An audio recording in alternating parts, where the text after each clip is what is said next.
The 2025 Hui BackDoor Shootout is presented by Keiki Beach Bungalows.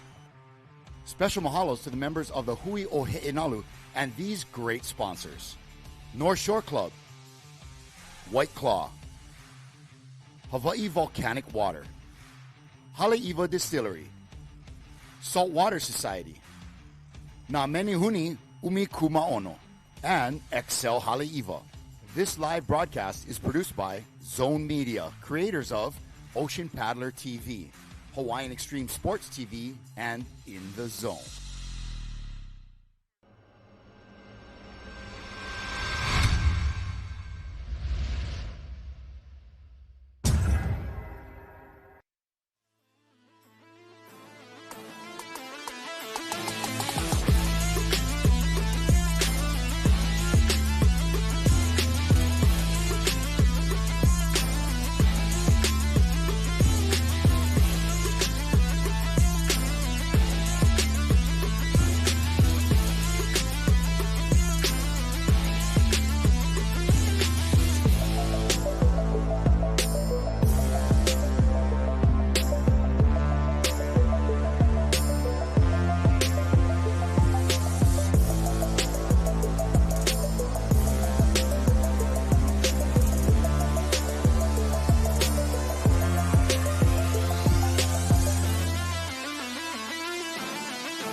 Good afternoon. We are back, and we're moving on into a new heat, Team Peru.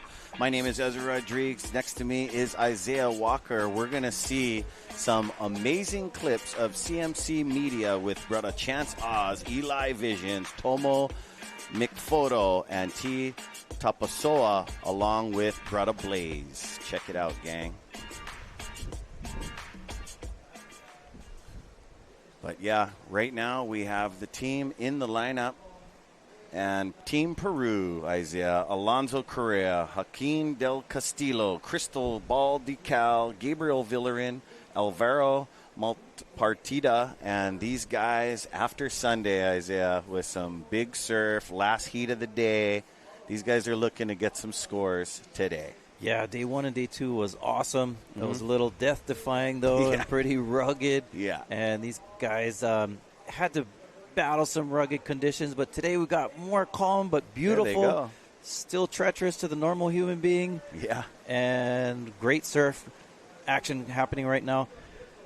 So exciting to see Team Peru out here. I mean, we've seen them over the years. It's cool. This is an international event in many ways, even though the Hui really tries to celebrate our local talent.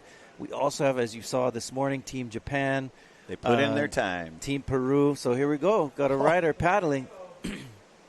Castillo pulls under into the it, hood, still weaving. Traveling, comes out. That was legit. Double hands behind the back, handcuff with the bow. I love it. Way to start the heat, Team Peru. I was worried about you guys on Sunday. The waves just got massive and just rolled over all of you guys, throwing boards, duck diving. I mean, that is handling your business. But now, let's see a replay of that one. Takes off deep. Pulls up under it, pumps him, pumping, working out, avoiding the foam ball, puts the hands behind the back with the bow. 3 pumps to a beautiful score. That is awesome. That was a great one. I was watching Joaquin. Was that Joaquin de Castillo? Yeah. Okay. Beautiful Castillo. Pump. Beautiful More read. Waves out the back. The waves it's getting are groomy out there. I don't want to knock it, but it looks like they're going to get some degrees of that pipe A-frame, maybe some back doors. Well, I was on break on that last heat. I was still, I mean, you can't not look at the waves, and so I was watching, and man, I saw a lot of good rides in that last one. Saw Shaden Picaro get 3 good ones in that one heat. Loved it. Big Island boy right there. Hey, what do you mean break? I seen you working over there, Professor. Speaking of Shado, we're going to go down to the beach where Mahina has got him with the mic. It's Aloha Friday here. I'm Mahina Maeda. I'm here with Shado Picaro. Everyone's calling you Shado Pacaro, but I call you Shado Shades. It seems like you're kind of getting that whole rhythm going in that heat, and I feel like you did a really, really great job. Just talk me through a couple waves that you had in that heat. Yeah, I had some really fun rides. I kind of rushed here. There was like crazy traffic, and I was really anxious, but I just calmed down and I just kind of like trusted that if the wave was going to come to me, it was going to come to me. I think that's like the coolest thing about this contest. It's like I've done a lot of other contests, and it feels like a competition where you're trying to beat the other guy. But in this event, it's like everyone's so good, and like, the teams out there like, Shado, you're getting the good ones, and I'm like, bro, it could be any of us. There's no difference between me or the other guy. It's just we all kind of get our time, and I'm just so grateful. I'm so grateful to get a few waves. How special is this moment when you did kind of have an accident last year? I think I was out surfing around the same time as you. How do you feel with the comeback, especially with that heat going into pipe? I feel like, we all get destroyed out there and we take a lot of beatings. But, I've gone through a lot of life changes. And recently I've just realized, like, how much I belong out here and how much I just really love this wave, like, with all my heart. And I feel like I'm just trying to channel that into the wave, and there really is just no comeback. I feel like it's just everything's happening for me right here, right now, and for all of us. But yeah, I don't really know. It's just I'm taking it as it comes, and I'm just so grateful to be alive and amongst this beautiful energy. And shout out to the Hui and everyone to put on this event. PK putting me in this contest. Replacing Kelly Slater is a big deal. So I kind of had that pressure, but I was like, okay, let's just do what Kelly would do. Maybe let's just stay busy, because I know he wouldn't just be waiting out the back. So learning something. Well, it's amazing to see you, channeling that Kelly Slater energy. And, you just mentioned to me before we went on live, but it's so funny to watch us here because, I grew up with you in Lawns, and it's so amazing to see us kids growing up doing what we we love best, and you're catching all amazing barrels, so hopefully we can see you more out there. Any words you want to say at the end? Thank you, Mahina. Yeah, thank you, everyone. I'm so proud of us. Like I said, we used to be watching this contest, and I come in, and it's a dream. Like Kalana Po, he's like my brother, and then Koa and Luke is the next up and coming, and it's a beautiful team. But it's really a dream come true to like surf with Kalana, especially. Man, we've been through everything together, like the dark, the light. Family. Like we're straight up like as close as it could be, and it's really a dream come true because I don't have a brother like a that surfs with me. My brother's a lot younger, so he's like that brother of mine that I get to share surfing with. And yeah, I'm stoked. Thank you to my boards. Boards feel amazing. Love you guys at the shop, right there. Well, thank you, Shado, and best luck to you for the rest of the heats and stuff, and hopefully you and Lons can get like a great split peak. And back to you guys up in the booth. Awesome. Yeah, awesome. Shado, just what I mentioned, like he had Frothy. 3 keeper scores, I think. Yeah, I think so, I mean, couple solid in ones. One. Backdoor, that wave he had at backdoor in that last heat, deep, and that was a long traveler. And then 2 lefts at pipe. Awesome job. I think he's going to probably climb that leaderboard after that one heat alone. He's stained in our memory banks of, this is all about barrel riding, and from day number 1 into Sunday, and now we're here on Aloha Friday. Very exciting. Yeah, Shado Picaro originally from the Big Island of Hawaii in an area called Pohoiki. Mm-hmm. And we've mentioned before how Pele has claimed much of Pohoiki and the surf breaks down there with the recent lava flows that came and consumed the coastline down in Pohoiki and Champagne Ponds area and Kapoho and that whole stretch, miles and miles of coastline, just to show that and remind us that our islands here in Hawaii are still alive and growing in real time. Real time. But heartbreaking for a surfer to lose. And over the last 20 years, we've lost about 15 surf spots at least. And we have a rider up. Looking for the barrel. Gabriel? Slows down. Nice. Gets a little coverage. All right. That was legit. That was a quick little pipe, but he slowed down perfect in there. Gabriel. 18:28, yeah. No stranger, been coming over here a long time. Got a cover of Free Surf magazine. He's been in 2-page spreads. Awesome, Got yeah. some stats in surfing coming from Peru. The water angle of this one. You can see most of the time he's setting up here, trying to find the barrel, waiting, and very end of the section, he gets it, comes out. You can see he's got the vest on. It's called the impact vest that keeps you safe, a little bit of float, live action, a little too deep on that one. Castillo again, maybe, getting a second wave. You know, for Gabriel, you noticed if he grabbed off the takeoff on that last wave too early, he wouldn't have made that you know what I mean? So that was a good read, you know. Had to pump to get to that final section so he didn't get closed out on. Pipeline, if you don't have that, you know, we call it the Jedi reflex, that, you know, just the most sensitivity on the way you put your toes on that leaning in rail to heel, to that, just that balance in between your feet. If you don't lock your line and you're not riding out confident, see you later. Huli maka flip. So this morning, Ezra, we've been talking about this patch on the side of our hats here, 50th anniversary. So some of our conversations have been taking us back to what Hawaii and the North Shore looked like 50 years ago, as we're looking at our beautiful coastline here of the North Shore and Ehukai Beach Park. Aloha, Isaiah Walker, along with Ezra Rodriguez here at the Backdoor Shootout, sharing with you time in the surf and a little bit of story time and history and culture. So something we love about the shootout. Ezra, we're able to celebrate, as you said the other day, past, present, and future. Oh, yeah. And love it. And so 50 years ago, 1975 and 76, the Hui Ohe'enalu becomes an official group and up and riding out the back. Slowing down, pulls into this one. Oh, double grab. With the spit. Nice first wave. Joaquin de Castillo. Beautiful waves. You can see that groomed side offshore wind.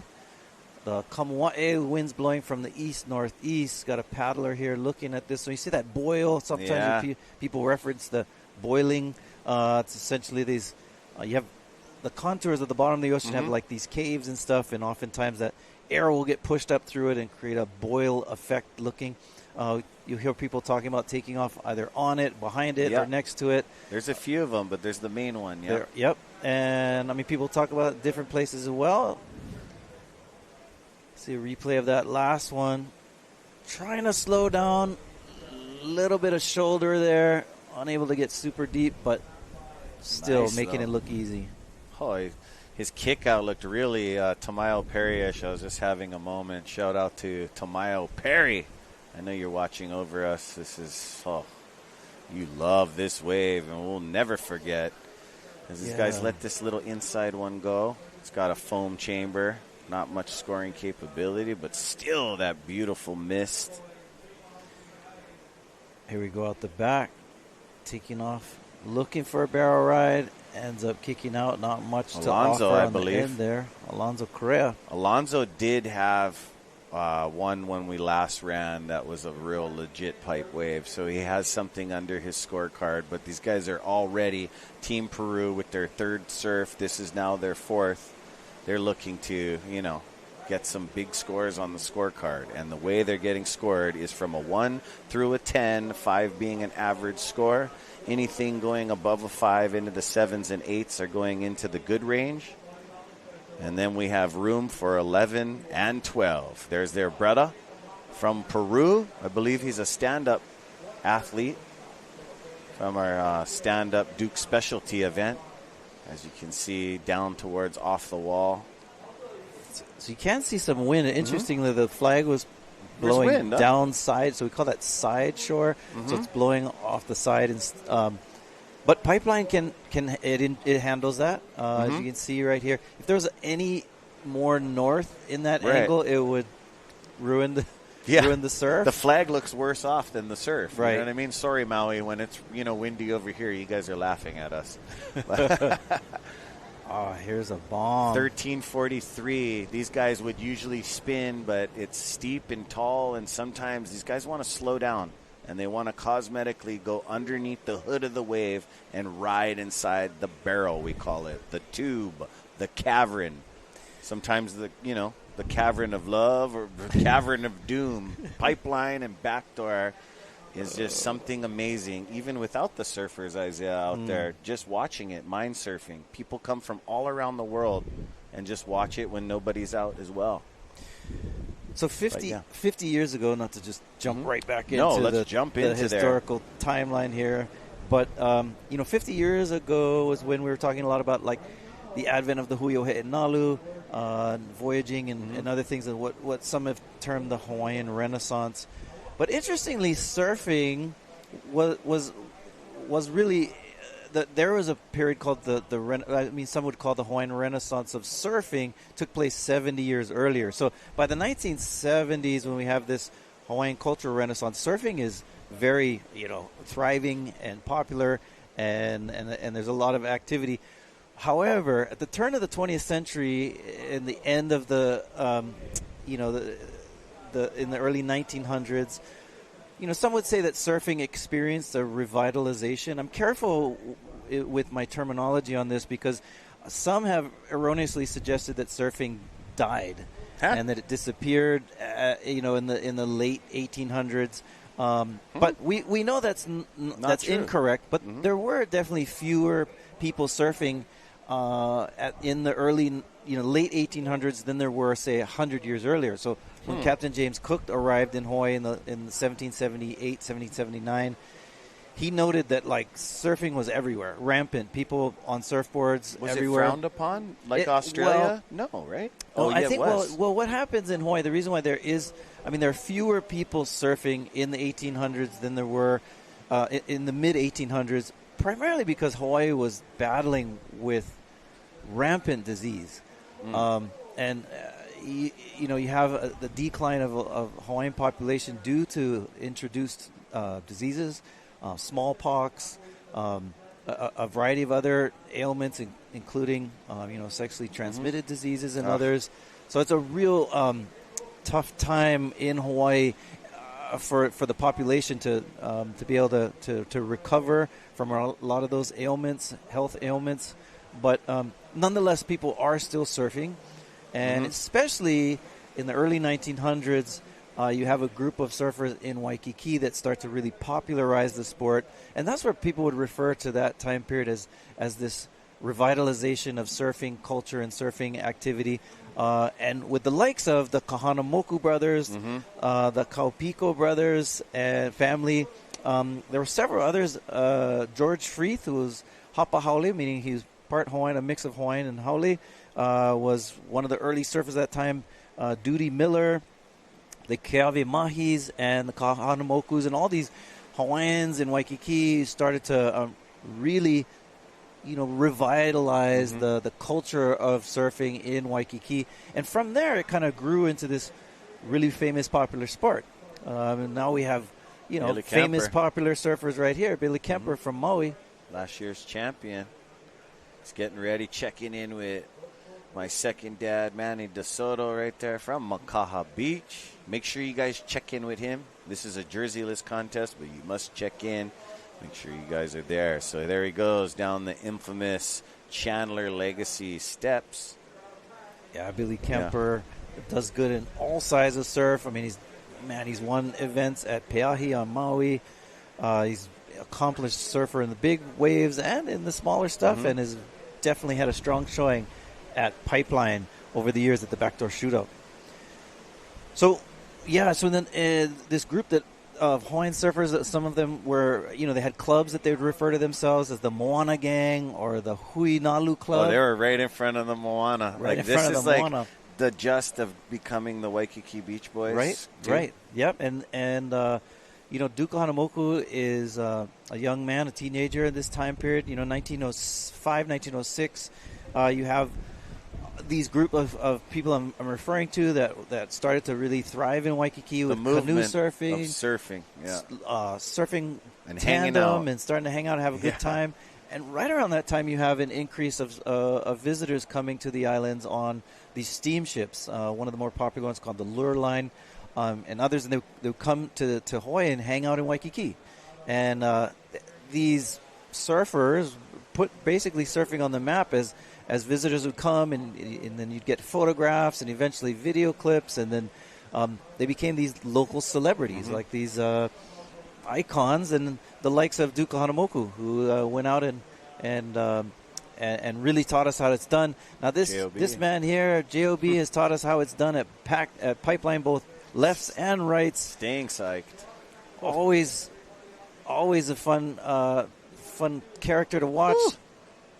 A little late, right up into the foam ball as this thing imploded and didn't really get him a traveling. But, taking off, that's the way. Gabriel Villarin, I believe. Pulling up in this one, dragging, stalling, gets spit there. Textbook, awesome backside ride. Hand drag. Nice. 7:40 left for Team Peru as they're doing pretty good right here in their fourth surf. As we told you guys, this format, only one like it. Water angle here. You see him dragging that front leg, trying to slow down. It's going a little fast. But nonetheless, great ride there from our Team Peru. So as these guys were frothing in front of the Moana, there was a lot of rich history. Like, that was where you're talking about surfing coming back, that brotherhood on the beach. You know what I mean? That stoke. Exactly. Right? And from that group, we have some celebrities like Duka Hanamoku, and even George Freeth as well, who travel outside of Hawaii. Heard you talk about him many times. Yep, and as they travel outside of Hawaii, they bring surfing with them. Was he a really good surfer, like out of the pack? Yes. Little details like that, like one of the alpha guys. Yeah, so, I mean, George Freeth, yes. George Freeth was actually senior to a lot of the Kahanamoku brothers. He was a little older. He was like, a few years older. So you got to make sure you get a ripple. Yeah, he really brought surfing to Huntington Beach. Right. So Huntington Beach, oftentimes referred to Surf City, USA, although there's kind of debate between them. And do they debate that that's not him? No. I mean, debating like which city is Surf City, USA, whether it's Huntington Beach or Santa Cruz or what have you. But no, George Freeth went up to Huntington to establish this. There was a hotel and a train line that went through, and they're trying to really popularize that beach area. And he was at the forefront of teaching people how to surf. Got a crew of young kids that he taught how to surf, and was thriving there in California. Duka Hanamoku traveled throughout the world, especially as he became Hawaii's representative through the United States with games at the Olympics in all around the world, starting in 1912 with his first Olympics, and then for the next 20 years he was in a variety of Olympics around the world. So Duka Hanamoku took surfing around the world to far-flung places like the East Coast of the United States, to Australia, New Zealand, and everywhere we traveled. East Coast, you know what I mean? What we see now. And what's cool is, like, when he went surfing, even though he's a humble guy, oftentimes they would put on these exhibitions similar to what we're doing here today. We have an event where you have a crowd on the beach and people want to watch and observe and cheer. And he was a showman in the water, and he held many events on his own throughout the world as he traveled. Sometimes they said at some of these locations there'd be hundreds and even thousands of people on the beach watching him. Yeah. And then he would do a variety of things. Like they said in Australia, Isabella Latham, he took her out from the beach at one of his exhibitions, brought her on the surfboard, and showed them how tandem surfing worked. He's done it before, though, he's done this. Done that before, but as he traveled to Australia and elsewhere, he showed them all the different types of ways that you ride waves, including with a wahine up on your shoulders as you're gliding across the turquoise, beautiful walls. I wonder how many copycats right after that day, just to see that. Well, it is cool, and they say that, they were amazed. I mean, Duke made a surfboard while he was in Australia, left it there, and it becomes kind of the iconic surfboard that represents the kind of the dawning of surfing in Australia. Now some do point to the fact that like there were some people in Australia who were, beginning surfers before his arrival, but he showed them how to ride the wave properly, and showed them how to catch the wave before it was breaking. Because that's so cool.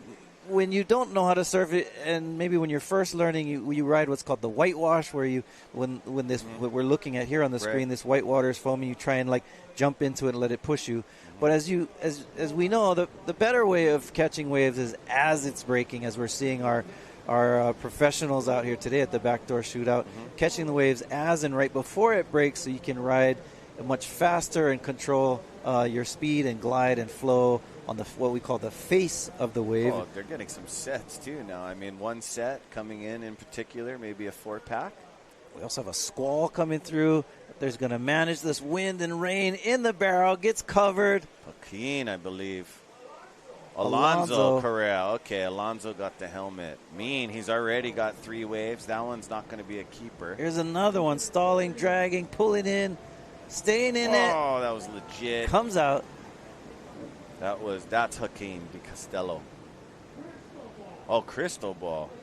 Okay, Cristobal, Decal, Gabriel Villarin, and Alvaro, one of their team captains. Looking for him. Was injured last year. He'll be coming back. I wanted to ask, when he went up to Australia, were they surfing up there already?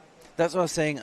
Because there's not such many, good very surfers. few people. It was before. So this was the beginning. This is the beginning. Oh man! I mean, and those who were trying to surf at that time when he showed up were just, here we go, replay action. Alonso just getting a little bit covered, get some shade from the rain and squall that's hitting us right now. I see that. But even though, they're saying that there were some people who already were learning to surf in Australia when he arrived. So they had some people who were trying to surf, but even those folks were trying to surf based on what they had learned that he was doing in Hawaii. Such rich history, because when you go to Australia, they love surfing. You still it's a national sport. Andy Irons up in the billboards. It's not hard to get signatures from their state. They can spit sand to make point breaks. I just love it. Shout out to Australia out there. Harley Ingleby, what's up, buddy? And from there. Yep. So from there, Duke, as I mentioned, that he was traveling the world during Olympic Games. He was also traveling to do a variety of different exhibitions, surfing and so forth. So we're at this event, the Backdoor Shootout, celebrate Duke Pa'oa Kahanamoku. Oh, yeah. Born and raised in Waikiki, Oahu. Actually, he was born in Honolulu, but his mom's side of the family, Pa'oa clan, was right there in Kalia, Waikiki. But proud to celebrate our kupuna in the surfing world. And big time. Everyone, despite your ethnicity, can look to Duke Kahanamoku as, in many ways, the father of modern-day surfing, as he's referred to, because he spread the surfing like the Johnny Appleseed, if you know anything about that history. But shared that aloha throughout the world. Not just an Olympian, but amazing stuff he's done. And shout out to another Olympian out there watching, Carissa Moore. What's up, mama? Starting a new chapter in life, and also making history with her as the seconds come down in this heat. She was the first wahine when me and you and Rocky were sitting. They had the WSL women's in the Backdoor Shootout, so she made history. Awesome. So, hey, guys, we'll be right back. Ezra Rodriguez, Isaiah Walker, go grab something to eat and come right back for this next heat, the North Shore Boys. Aloha.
The 2025 Hui BackDoor Shootout is presented by Keiki Beach Bungalows.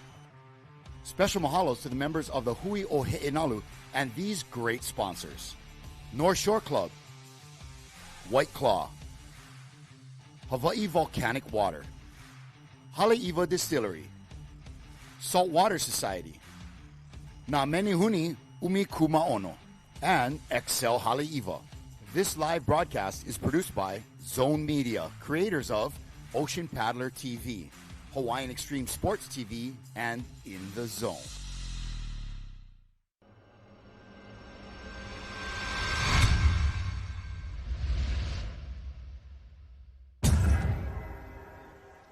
Hey, aloha and welcome back to more action of the Hui BackDoor Shootout 2025, all in memory of Duke Kahanamoku and presented by Keiki Beach Bungalows. And there's Team NSB, North Shore Boys, Baron Mamiya, Billy Kemper, Kala Grace, Eli Olson, and Jamie O'Brien. Quite a lineup. Rocky Cannon with Isaiah Walker. How's that, bro? That's a strong team. Strong team for sure. Saw Jamie O'Brien this morning before the contest get some really good ones. So we're looking forward to more action here today at the BackDoor Shootout. Still young. Still we're in the third round. Yes. So we ran round 1 on day 1, down round 2 on day 2. Today looks like we're going to run round 3 and round 4. We'll get hopefully be able to do both 2 rounds today of action. Yeah, I know round 3 is a guarantee because we're already in heat number 7. And then we'll monitor the conditions. You know, there's flashes of a little bit of a tricky wind, some rip, but I think overall there is enough on offer to get us through. There is a lot of swell coming on the way. We have one day where we can't run on Martin Luther King Jr. Day on Monday, but we are going to the 16th for this holding period. So, it's nice to get those couple of days done. Yep. And then we were on standby, off on Monday, Tuesday, Wednesday, and Thursday. So 4 days off and kind of chomping at the bit this morning, getting right back at it for this third day. Yeah, so it's kind of cool. The BackDoor Shootout. We ran the first 2 days, and so we still, like you're saying, Rocky, still have a window of opportunity for a few more days. But today it was a good call. Yesterday was one of those. In the morning it was really rugged. Yesterday afternoon, however, looked like it was probably a possibility to run, but probably the right call to wait for today, because this morning waves are beautiful. We've seen a lot of barrels and a lot of successful makes on this day compared to the other days. Were awesome too, but more treacherous, depth defying, and fewer makes than today. Already just in this one round. In fact, in the past couple of heats, we've seen surfers getting multiple keeper scores. So I was mentioning Shaden Picaro had 3 really good scores in his heat this morning. So there's a lot of great opportunity for building your scores today. Yeah, I want to say shout out to our sponsors. We mentioned Keiki Beach Bungalows. We saw some commercials in the scenes at that beautiful place. So mahalo to Keiki Beach Bungalows. Also, North Shore Club, a community by Arete over there at Turtle Bay. You notice the area out beyond the Palmer Golf Course getting some tune-up and some work there.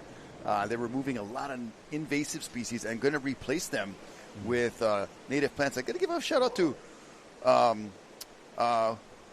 Hui Maliola, the restorative plant company, Kapaliku, Matt Sherman, and Rick Barbosa, the heads of that.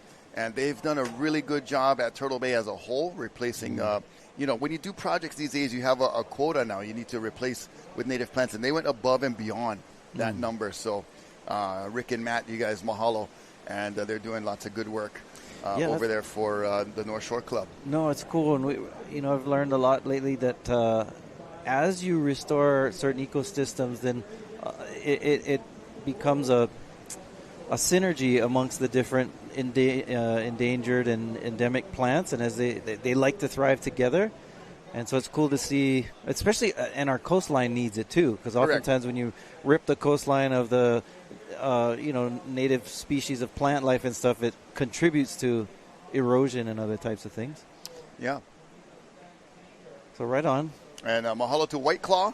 They are a sponsor here. XL Haleiwa, still doing it after all these decades. Haleiwa Distillery, the Saltwater Society, Hawaii Volcanic Water, and also Na Menehune Umi Kumaono.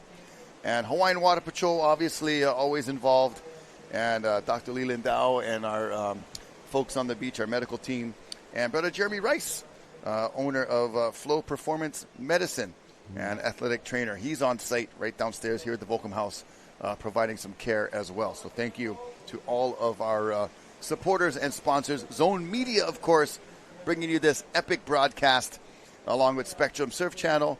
And we're going to have possibly our first exchange here. A little bit of slow start to this heat number 7, 21 minutes and 50 seconds remaining. Eli kind of patrolling that inside section, looking for an opportunity. Today's the kind of day you can kind of move outside, wait for that, that bomb gem, or kind of stay active on the inside and look for these ones on the first reef that aren't going to be the biggest waves, but could be the nice opportunity for a good lengthy barrel. Yeah, North Shore boys, this team has done really well on day 1 and day 2. NSB. I remember when NSB, I got to give a shout out to Kanoa Dolan from Haleiwa. The original NSB design and logo. I had the stickers on my board. It was a play off of the Life's a Beach Bad Boy. Right. And so kind of same font-ish kind of feel to it, but the guy with a bucket hat, just big moke grabbing his wrist, flexing his bicep on the other side, and really had that feel of, this is our waves, bro. Right. But, yeah, Kanoa, good fun. Well, we have 20 minutes left in this heat, and we were talking earlier, Rocky, about 50 years of anniversary. Yeah. And we talking about 1970s, what was it like in Hawaii at that time, and the Hui BackDoor celebrating that in 1975-76. A lot of great surfing action that's taking place during that time. And I was mentioning to Ezra that even though some people refer to that as this renaissance of Hawaiian culture, this renaissance of surfing that often historians refer to as it was like 70 years earlier, right at the turn of the 20th century, with surfing in Waikiki in 1903 to 1907. You get the formation of these Hawaiian families and surfers that are organizing into a group of their own. Interestingly, the Hui BackDoor is the 70s group, but there's a Hui Nalu club that was formed at that time, and that was the likes of Duty Miller, of Kahanamoku brothers, the Keawe Mahis, and the Keao Picos. And so this group of community formed a club at that time to really celebrate surfing. I'm careful with the word. Sometimes people will say it's a restore, even the word renaissance. Revitalize is probably the better word because it wasn't dead. A lot of people were surfing in the late 1800s, especially in places like Hilo and outside of Waikiki. But nonetheless, there is a resurgence of surfing that takes place in the early 1900s. But you know what? We want to hear from the previous heat with our team Peru. And I believe Mahina is down on the beach with a beautiful Puakeni lay on. We'll go and throw it down to Mahina. It's a yesa, blessa, no stressa kind of day on the beach. I'm here with Alonso Correa from Team Peru. It seems like that very last wave in that heat seemed like the highest score of the whole event. How do you feel after that? It was my first one, and I was just so happy that I was able to get one of those waves. Those are the type of waves we dream of as a surfer that loves pipeline, that loves like good waves and love big barrels. And yeah, I was super happy to be here and be able to surf this amazing contest. I say it's like the best contest in the world for sure. You go out with all your team, your friends, best friends from all your life, and you share the lineup, and it's incredible and so grateful. You're just coming off of a bronze medal from the Olympics, and you know, it's a wave with consequence, and now you're here at Pipeline with just another wave with consequences. How do you prepare a wave like this? Do you have similar waves back in Peru? Yeah, fourth place in the Olympics, almost. Yeah. No, but I mean, we grew up surfing barrels in Peru, searching. That's our passion. And you prepare by coming here 10 plus years, putting your time out there and loving it, loving the waves, loving what we do. You know that this is what we love the most. And yeah, also some really good surfboards. Super stoked with Eric's RPs and surfboards. These are the best for here, I think. And I think that's the only way. And yeah, it's incredible to be here. Well, that's super good to hear. Great equipment under your feet. We do have a local shaper that you are riding for, Eric Arakawa. Just a shout out to him. And then I always ask this question to all the Peruvian boys. I want to hear your best pigeon, and right now. What? Your best pigeon. What is that? Your best pigeon. Let's go Hawaiian words. Oh, my Hawaiian words. I don't know. All of them. Yeah, but I don't know. I guess the best chihu from you. Yeah. Chihu! Yeah, we have a great chihu from Alonso, and hopefully he get more waves in the next couple heats. Thank you, guys. Back to you guys in the booth.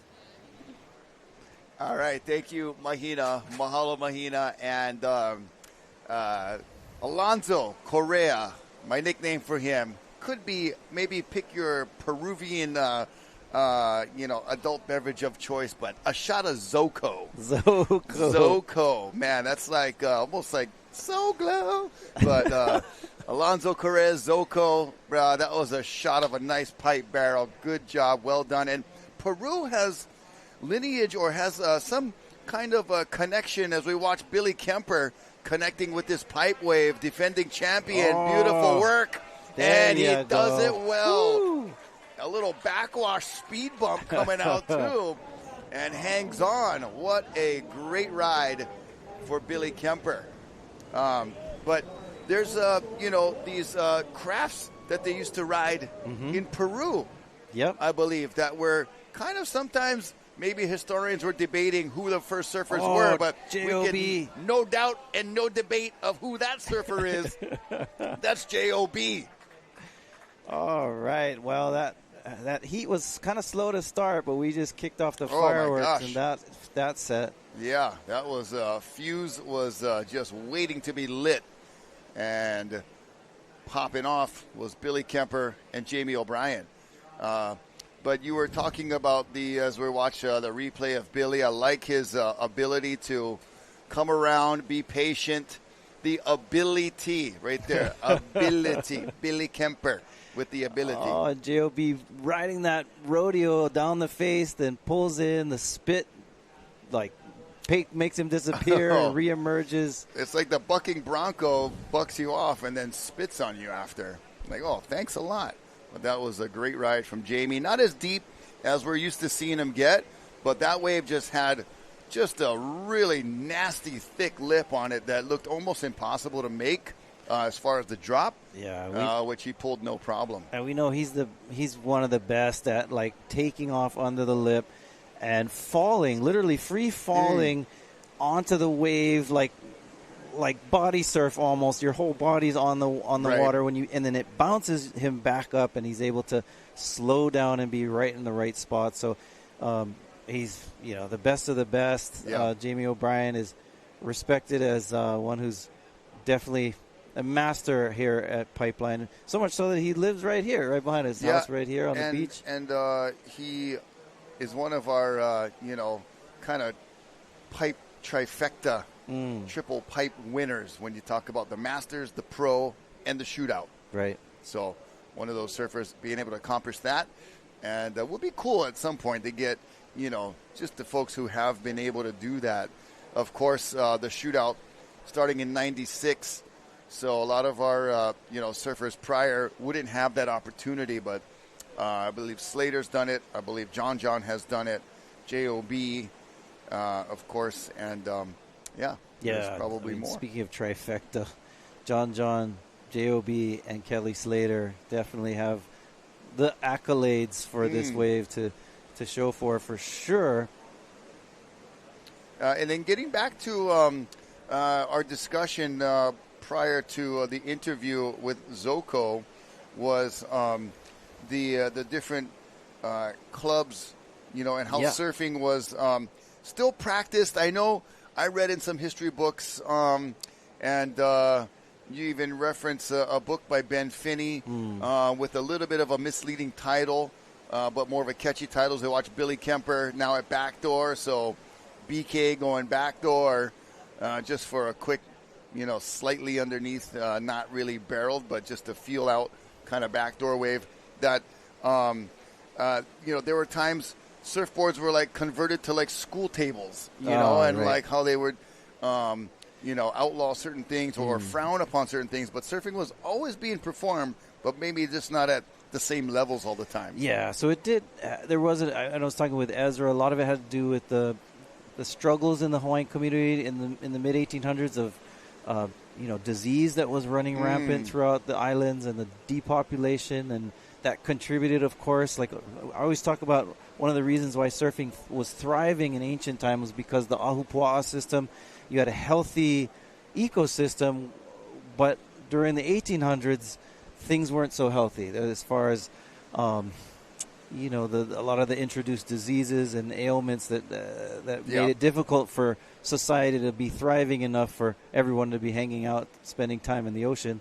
But nonetheless, surfing was still practiced, especially in outer islands like Hilo and Kona side, and there's a lot of stories of that.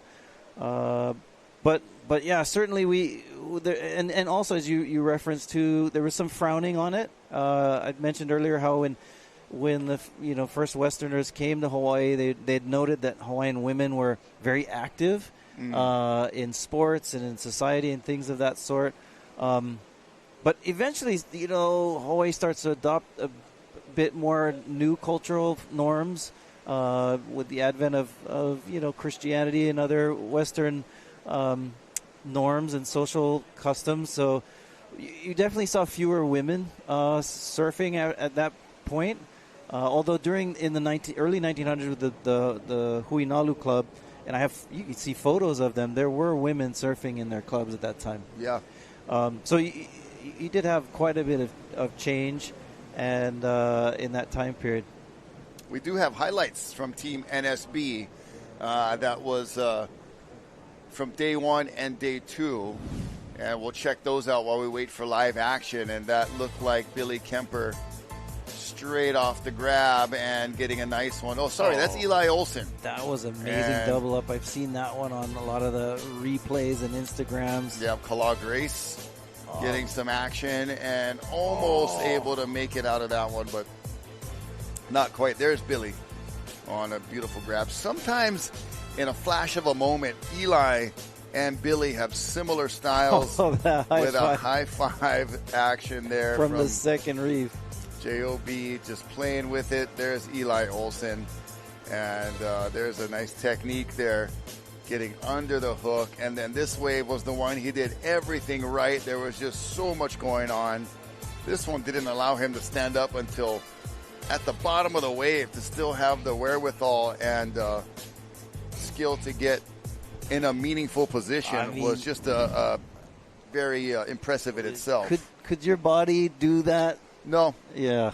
You have to be limber to get rolled in on a 12-foot wave at pipe by a whitewash. Lay down, and then stand up and somehow manage to still pull yourself around the section. Yeah. Man, I sure wish my body could still do that. I ride big board, small waves, medium-sized dog on the front. A lot of my surfing today is performed that way, but very much a great show has been put on by Team NSB. And so far in this heat, Billy's got a really nice pipe wave. He's got a, probably in the big scheme of things, a throwaway wave for his backdoor attempt.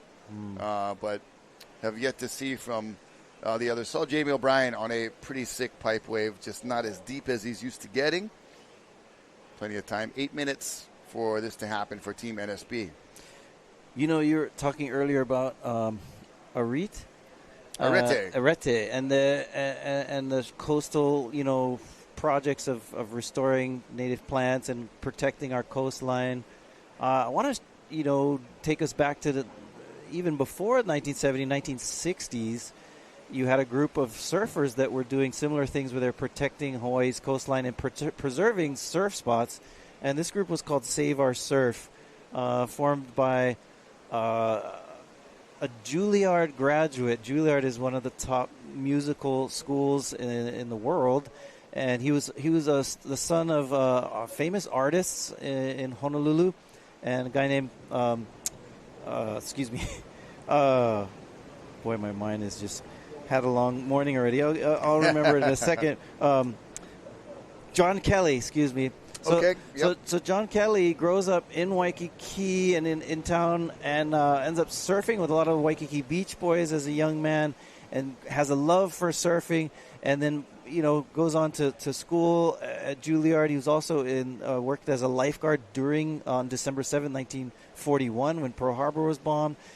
Married a very smart woman from the Cook Islands, Rarotonga. She was a professor at UH Manoa. He eventually becomes one of the first professors of ethnic studies, which is a young kind of program in the 1960s. And then he gets all these young high school kids together and meets at these local libraries, at public libraries and schools, and kind of activates these young surfers to protect the surf from development. Okay. So one of the projects that really bummed him out was apparently there was a wave called garbage holes at Ala Moana, right at the tip where so Magic Island is a man-made project where when they built Magic Island. It's not our ninth island. Yeah, and it's not even an island; it's a peninsula. But anyway, semantics, potato. Yeah. But anyway, they built this Magic Island right on top of a wave that was called garbage holes. And look at this backdoor. Looks like Billy Kemper trying to slow down, looking for a 2-for-1 special. Yep, that was nicely done. Backdoor Billy BK just getting under the hood, checking the oil, making sure everything's running properly. And as Billy drops in, you can see it's all about the right. No flinch, looking at the left, in position for that backdoor wave. Trying to do that double hand stall, looking at the speed his board was producing. But as we're back to live action here, looking at some sets rolling in, 5 minutes remaining. I want to give a shout out down to Huahine. But a Tepanyaha Teps watching down there, to our brothers and sisters of the South Pacific and in and around Tahiti, Huahine. What a beautiful place. I've been to Huahine before, surfed Bali High, and beautiful place down there in Tahiti. It's been a while, but always love to go down to the South Pacific. So we're in the northern part of the Pacific Ocean, above the equator. Yeah. Which Hawaii actually is quite isolated in relation to our sister nations of the Pacific. You go to the South Pacific, and majority of the islands of the Pacific are down there. I mean, we do have in Micronesia and so forth is in the northern part of the Pacific Ocean, but still quite a distance, quite way out west from Hawaii, and so that's a product of a crack in the Earth's crust that has created this slowly seeping volcanic that we refer to as the Hawaiian hotspot. So if you ever look at a map of the Hawaiian Islands, the island chain is growing to the southeast. And that's why I talked about earlier, we're looking at Shado Picaro's waves, that he's from this very young and vibrant part of the island, and where the lava is still flowing and Madame Pele is still growing. And a new island, Loihi. Loihi is the next. That's forming. Island. I don't think we'll be selling any property there anytime soon. Not anything usable anyway. It hasn't emerged yet. It's a dive deep. It's underwater. Deep dive down there, but won't be breaking the surface for another 15,000 years or something like that.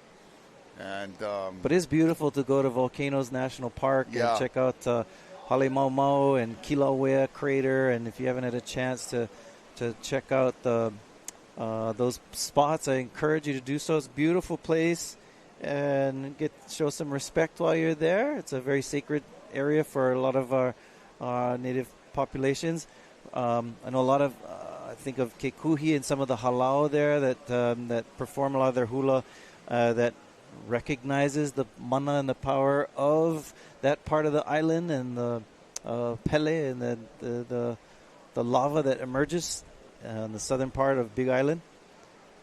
You're mentioning Miles Padaka as one of the judges. Yeah. He grew up in that area too. Actually, he's a few years older than me, but a couple years older than me. I remember surfing in competitions, and he was really great at surfing this spot called Drain Pipes. Okay. And Drain Pipe was like the South Shore Sunset Beach wave of Hawaii.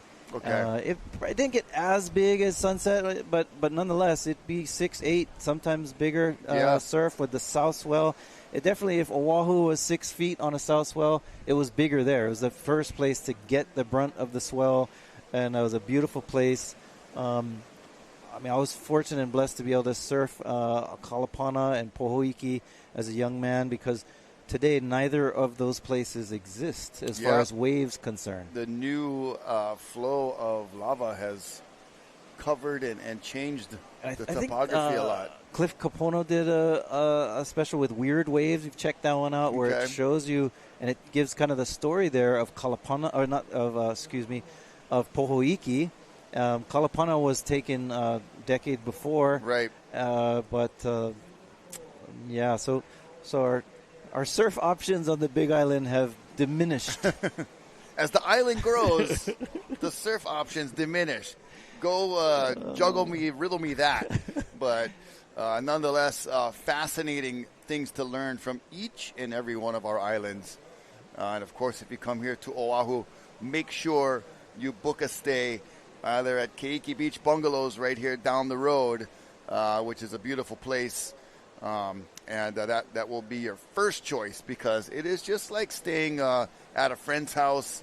You've got the really low-scale development, kind of chill, kind of homey kind of vibe. Of course, Greg and Annie, our hosts there, do a great job. And check out Eli Olson standing nice and firm in that backdoor barrel. And then, the 2-for-1 special.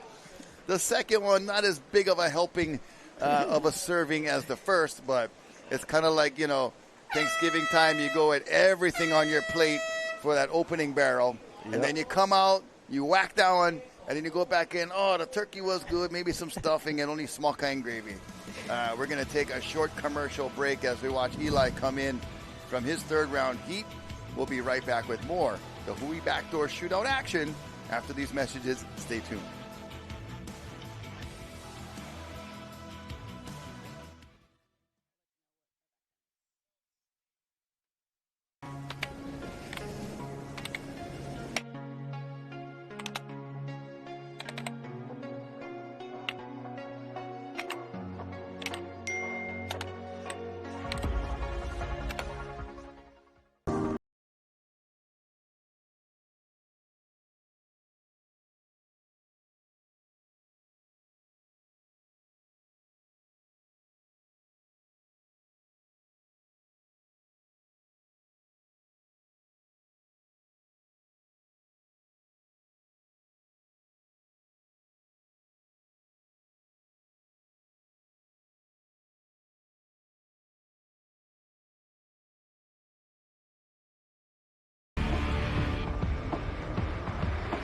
Allow us to help you grow your events by reaching Hawaii's giant outdoor sports and ocean enthusiast demographic. Zone Media specializes in social media content production and distribution, drone and video production, cutting-edge live productions, and more. With over 25 years leading Hawaii's action sports market, give us a call at 808-343-3310.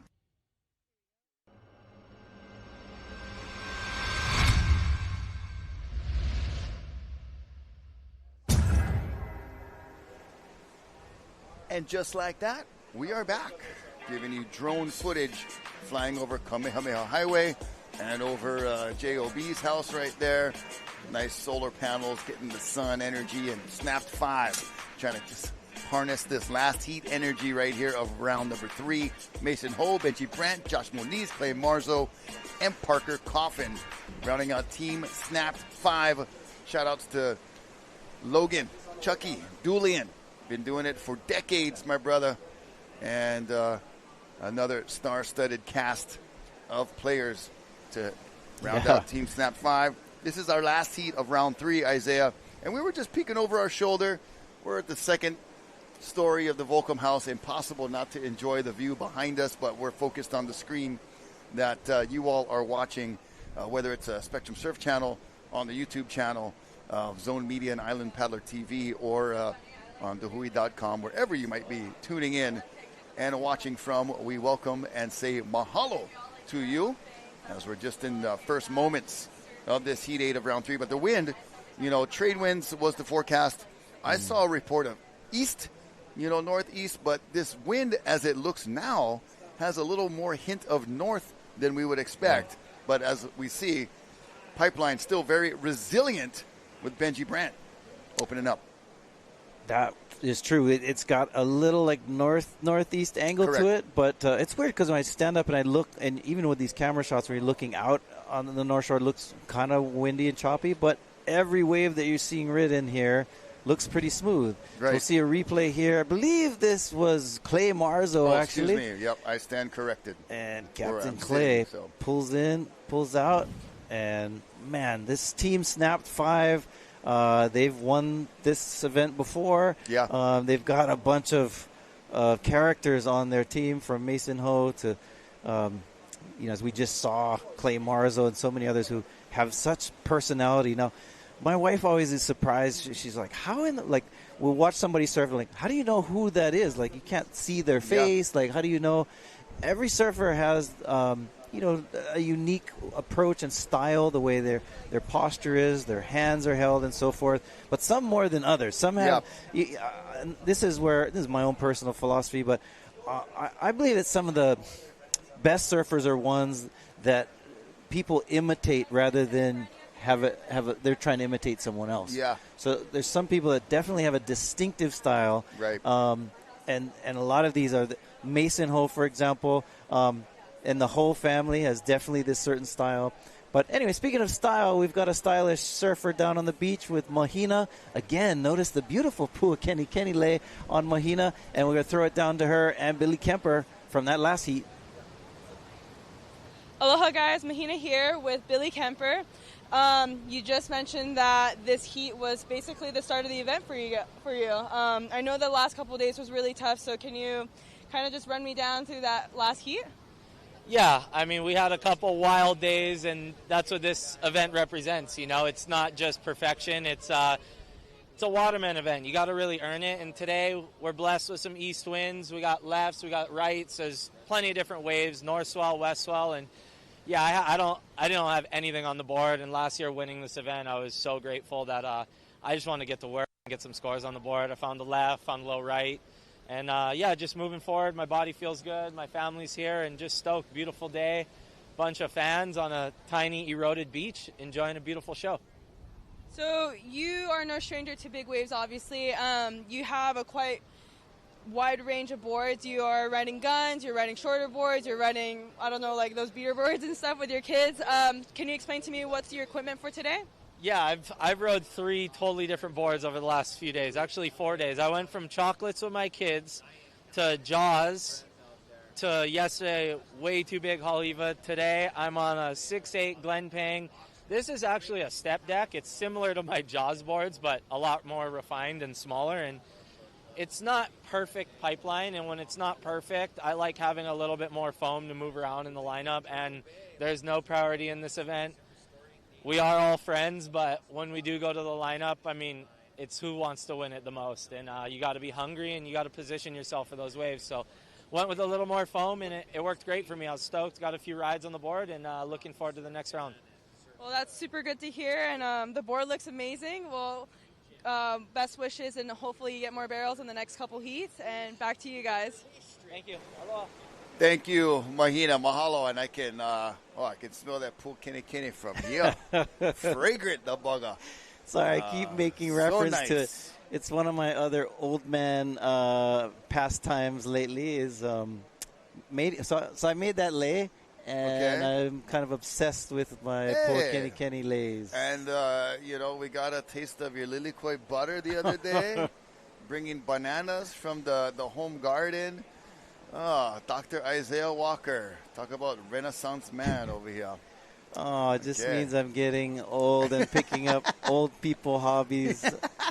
Baking and cooking. Yeah, because your kids are, they're onto their own kind of stuff these days. Grown up already. So, but I do enjoy the aina. So we have, banana trees and ulu breadfruit trees and pu'ukene. So I have like 3 or 4 pu'ukene trees in my yard. There's one that's the main one, the mothership that has been blooming right now. So beautiful. So in Hawaii, part of our Hawaiian culture too is the arts of from making lei and food and so forth. So also I like to cook in the imu. We have an imu in our yard, which is basically a traditional way of cooking where it's done with rocks. So you basically create a big fire in a pit in the underground, and you throw a bunch of rocks on top of that fire to heat the rocks. Then once the rocks are hot enough, so you get that glow to them. You lay, and this is unique. Most of the islands in the Pacific, they do similar cooking methods. They have a version of that. Yes, the umu in Samoa, the lovo in Fiji, and it's very similar. But the one thing that's distinctive and unique to Hawaii is that we throw the stumps of the banana onto the rocks. Whereas others will just put the food straight to the rocks. Okay. And if you look at a banana, it's not really a tree; it's a succulent plant. Right. And so if you ever cut a banana tree down and look at it, there's like these honeycombs of banana juice that's inside it. Sap. Yeah. So what we do is we cut those and we smash them and turn them into like this. Almost like a mulch. Would be like a mat. A mat. Yeah, and then you put it right on the hot rocks. Now what that does is it slows the cooking process. So Hawaiian imu takes a little longer than the Samoan More umu. of a steaming effect. It is a steaming. So that's what exactly those bananas are doing, is it brings that moisture into the oven. Because after you put the food on top, then you put leaves on top and you cover it. These days we get, simplify things. We put like a big tarp over it. And then it sits. It's like the Hawaiian pressure cooker. And it usually takes 5 to 10 hours, depends on how much you got in there. And then when you pull it out, it just falls apart. If you had the good fire, if you had hot wood, kiave wood, which is a version of like hickory, like really hard, dense wood, get the rocks really hot. And so the imu in Hawaii is something that's fun to do. And the food is delicious. It takes a village too, Bob. It does take a lot of work. All right. Speaking of which, apparently you have some Ono highlights. Coming Team up Snap 5. from day 1 and day 2 from Team Snap 5. Yeah, Mason doing a good descriptor right there of this wave. He was navigating in the barrel.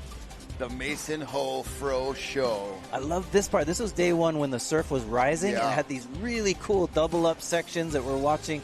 Team Snap 5 was in the water as those waves were doubling up and not too crazy yet. Benji Brand knew how to surf that section. Almost looked like a different spot than Pipeline, the way it was doubling up right in here. Barrel action from Team Snap 5. We had Benji Brand, of course, again. I think that was Parker Coffin on that one. Me. And just really a solid amount of waves for these guys. And then day 2. Parker got a little bit more courageous as the waves got bigger, and then he did a beautiful parking job here. Parker parking it, Kaufman, and Coffin, excuse me. And want to give a shout out to brother Dude on the west side. He's watching from his office over there. West side. And always staying tuned in to what's going on around these parts. And of course, we got the Hui providing security. We've got Kanaka Solutions and all the gang providing security as well. So thank you to all of the team on site taking care. Dude, obviously part of that Kanaka Solutions crew as well. So brother dude, mahalo. And then the Hui Club members taking care of business. Uncle Tony, Uncle Tim. Yep. Awesome. Tim Shanley, Tony Naj. Mahalo, you guys. Yeah, I mean, the emo is cool because it's also, I'd say sort of, it's more like the guys, like, I guess around the barbecue, you get the brothers that cooking. And so likewise, the emu really sort of is a celebration of, kind of the guys that throw rocks on a fire, and it makes it, kind of a bit more dramatic. We're easily entertained, bro.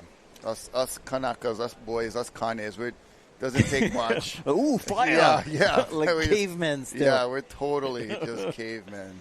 There's a crew on my side of the island called the Halemua, and they've been making a lot of emus lately. Polynesian Cultural Center has an emu every day at their luau's. If you want to ever check out what it looks like to have a pig coming out of the emu every day, check them out. And but it's, I got on this from talking about lei making, and so surfing, we mentioned a lot, is one of the art forms in Hawaiian culture, but there's many, many kinds of art forms that aren't just in the ocean but on land, including the arts and crafts of lei making, of basket weaving, of making the hat, making feather capes, hapale, the capes, weaving, and so there's check it out if you. I always recommend going to the Bishop's Museum. Oh gosh, in fact, amazing. We have some visitors visiting with us now, and the Whittakers that went down to Bishop Museum yesterday with my son, and they got the tour there, and it's you get to see all the arts and crafts of old Hawaii, from even stone making. So Hawaiians would carve stone to have different tools. You're right. Human hair. Right now, there's a display at Bishop Museum where they have some traditional feather clothing, and one of my favorites is the sash of Umi Aliloa. And Umi was a powerful chief of old Hawaii. But if you go and check out his wardrobe, essentially, it's also a combination of bling, and on that you can see human teeth embedded into the sash, which probably is a sign of conquering another foe and embedding your the person you defeated in battle into your wardrobe. Kind of frightening, going into a fight with someone that is wearing someone else's teeth and bones. But here we go, Benji Brandt pulling into this one. Oh, and you see the little bit of that northerly wind effect, having some, texture on that wave. And this morning, without the wind, it was very, glassy and open, and just a little bit more of a challenge heading into the afternoon with the wind section. You see that wave getting a bit chunky. Went from smooth and glassy to a little bit more baby bounce chunky. I guess slow and smooth, the kickball reference from back in the day. This morning, slow and smooth. Now a little bit baby bounce. And just another day at Pipeline for sure. Here's Benji from that reverse angle, getting very deep and unable to come out. And over time, the swell is on the decline from this huge 5-day run of warning level surf. And so we'll see how it develops into the afternoon. 14 minutes 45 seconds halfway through remaining here in heat number 8. Team Japan on deck, on standby. They were heat number 1 this morning, so we'll be going back to the top of the order, if you will. So, Rocky, what was your order with the when you call up the on the kickball field. Did you order slow and smooth or baby bounce? I mixed it up, kind of depending on the situation, who's on first and second. Okay. Whether I wanted to keep it on the ground, probably be more of a slow and smooth. But if I wanted to try to blast one, always the kickball home run is like the greatest feeling ever. Then you request a baby bounce. Then you get some snarky pitchers that give you the extra baby, like the more big the giant baby bounce. But yeah, how about you? I like the baby bounce for sure. Time it just right where you can get it right on the up kick. Right. Good fun days. The kickball. Shout out to the All Bus team and the kickball tournament we had for a couple of years right here at Sunset Field. I think for most surfers, there's the blades. We abandoned team sports for a reason, you know? Yeah, shouts to the surfboards. Because surfing, even though, like, in this event, which is awesome, we've got this camaraderie group thing. In reality, and even though there's teams that work together to accrue points, surfing is mostly individual experience. You paddle out by yourself on a board, pick a spot you want to go to, and I don't know. Growing up, when I grew up, in Hilo and stuff, I remember coaches being pretty rugged sometimes up in riding. Parker could not find the exit. And looks like some of that little chippiness of the wave kind of caught his rail a little. Yeah. And pulled him under. And we talked about the waves, coming off this big 5-day run of big swells, and Water Patrol pulling up gently to make sure they know where that surfer is, and getting on just in time. Oof. And to pull away right there. So casual as that white water hits the back of the ski. Very nonchalant there. Yeah. So familiar and comfortable in the surf with the ski. I don't know, you do get some, some folks who are athletes by nature, and surfing became one of their pastimes. But I believe, for most of us surfers, it's the chance to be autonomous and to be an individualistic, not having a coach, so to speak. That there's part of the appeal to it. Yeah, it does, create 100% accountability on yourself. You cannot blame anybody else. Yeah, so it is a very independent type of feeling. Well, Team Snap 5, we were talking earlier about surf films, and the Snap series is definitely delivered over the last several years, and it's always fun to watch the segments there. I was mentioning how all these guys in the water have their own segments, and they are incredible. Each and every one of those segments in the Snap series, amazing. I mentioned Benji Brandt, but also with Clay Marzo. He's always one of the favorites to watch because his approach to surfing the wave is so unique. And we started this conversation earlier about how do you know who someone is when they're on the wave and you can't see their face.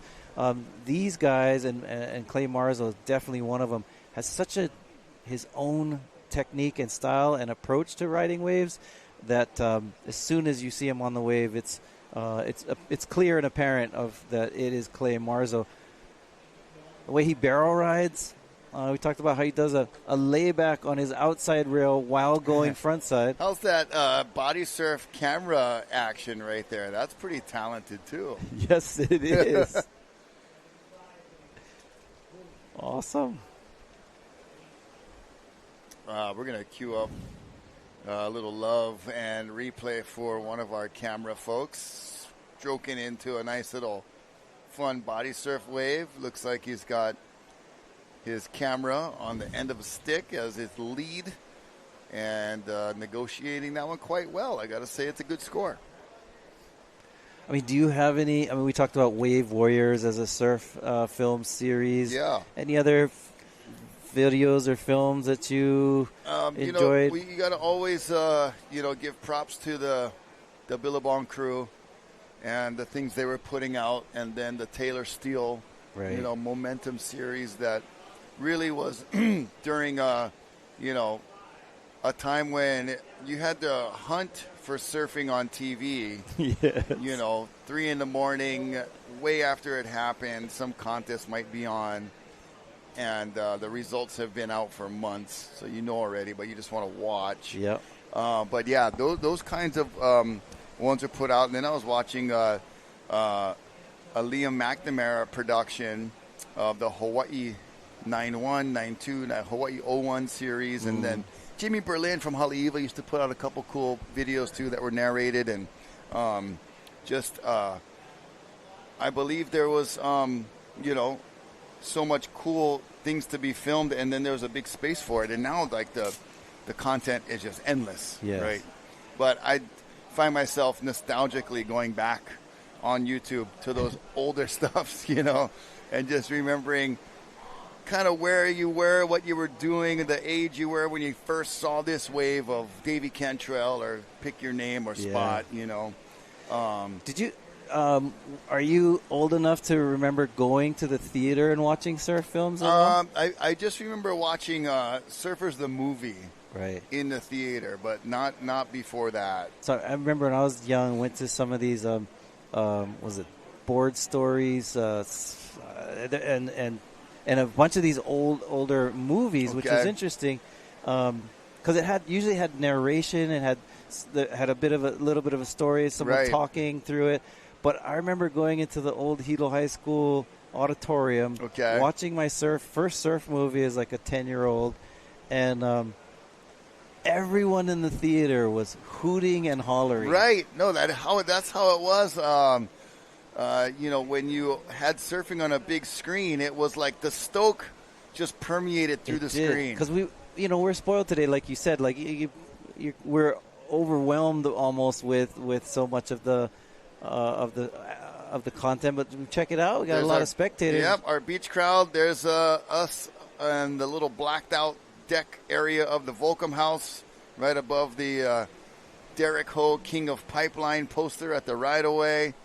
And just a great scene on Aloha Friday for this third day of the Hui BackDoor Shootout 2025, all presented by Keiki Beach Bungalows and in memory of Duke Kahanamoku. And I got a cool Duke story, just in case I want to get this in. Okay. I was talking downstairs with Balamom.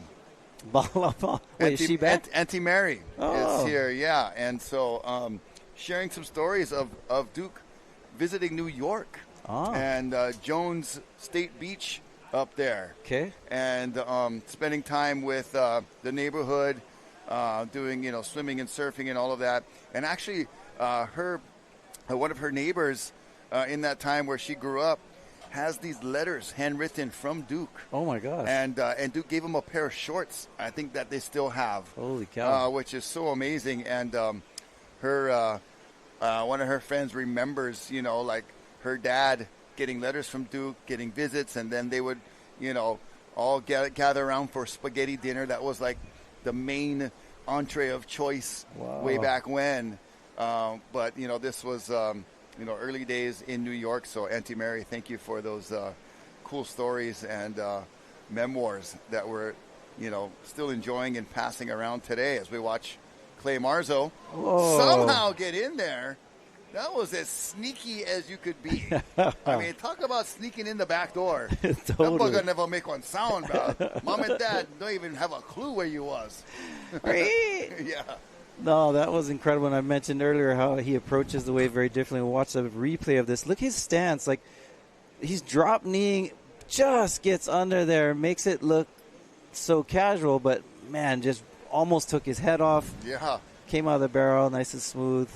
How to have that vision and timing on the backhand where you're just looking, with only like half your vision, basically. Because, turning your head like that, can't really get a full, clear look like you can going front side, but just kind of trusting his positioning and, a lot of that by feel. And even his board had a little hint of like an old school look. Like there are flashes of like some of those old surf movies we were just mentioning with the stance, the board, everything. Clay Marzo, vintage. Yeah, Clay Marzo, one of my favorite surfers to watch, and I know many others would agree with me that he's a savant of sorts. He approaches the wave very differently, and really just knows how to read a wave. And I think I don't know if we recognize enough the value of reading waves. And you look at the best surfers in the world, and it's about knowing what the wave is going to do and how to react to it. Yeah. Right? I think a lot of that being comes from... a couple steps ahead as well. Right, and I think a lot of that comes from just being... you learn that as a baby, in fact, when you're in just the shore break and waves hitting you and learning how to dive under a little wave. And all of that, it trains you for understanding the flow of the ocean, and it becomes something that is instinctual rather than learned. And I think that's something that we see here with Clay Marzo. Great instincts with the ocean. Here he goes, pulls into another one. That one having that little bit of, extended, difficult exit and bending in a certain way that wouldn't provide anything clean. It was going to have to be, a muscle power through the crashing lip if it was going to happen for an exit, but not that time for Clay Marzo. Yeah, definitely a lot of warble on that one. You can see in the barrel, but right there, you're talking about rocky. It kind of bends off into an unfavorable direction for Clay. Yeah, if we were looking at these waves, some of them, from a straight-up aerial point of view, it would be not a perfect straight line. Right. There's a little bend and movement on some of those waves that are on the inside. Here we go, paddling and not going. But Clay is going to go on that end section, and he'll find a little tune-up on the inside. And showing that he's plumber. Got other professions in mind, possibly if surfing runs its course, as Benji Brandt.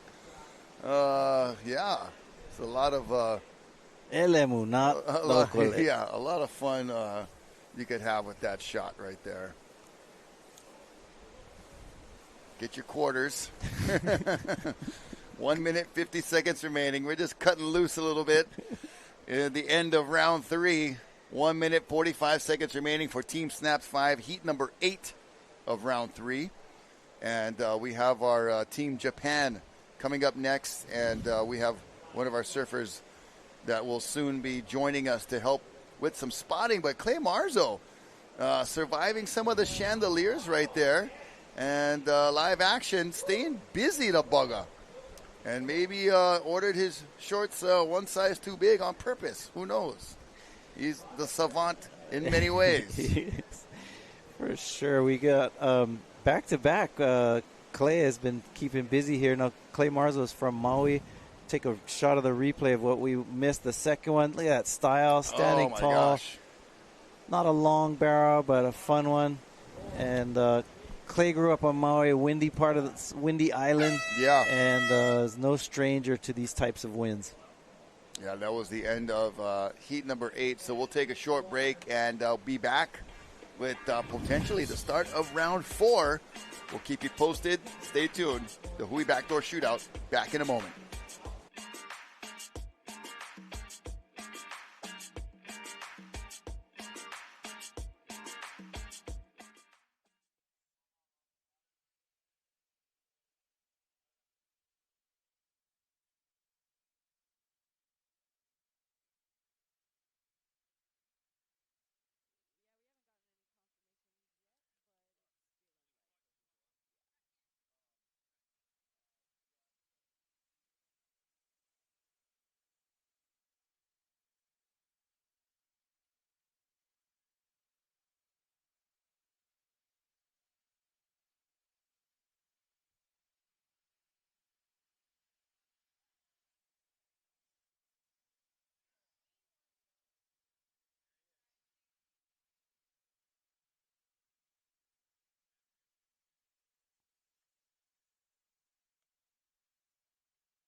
Snap two, bringing it back.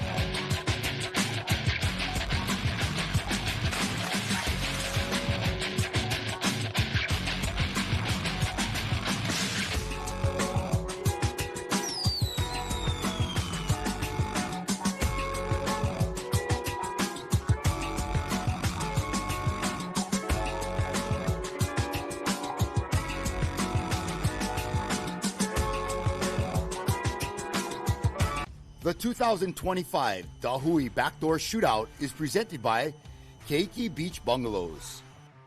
Special mahalos to the members of the Hui Oahu and these great sponsors: North Shore Club, White Claw, Hawaii Volcanic Water, Haleiwa Distillery, Saltwater Society, Na Menehuni Umi Kumaono, and Excel Haleiwa.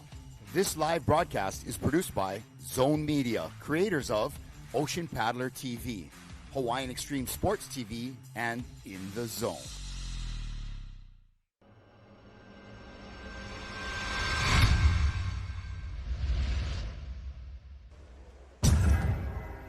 Aloha Avakea. Good midday to all of you joining us for the Hui BackDoor Shootout, the famed Kenui Road, right there off of Kamehameha Highway, fronting the pipeline. Team Japan is in the water right now. Shinpei Horiguchi, Ryaru Ito, Riku Matsumoto, and Shogo Harada.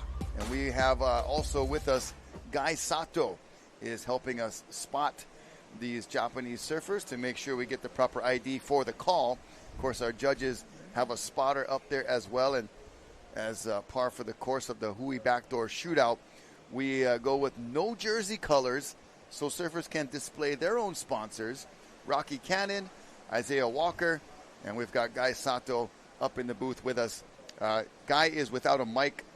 We just have our two mics hooked up with me and Isaiah, but we'll be talking and hearing from Guy who these surfers are in the water. It looks like we have 5 surfers, so who is the other? Is it Shohei Kato out there again?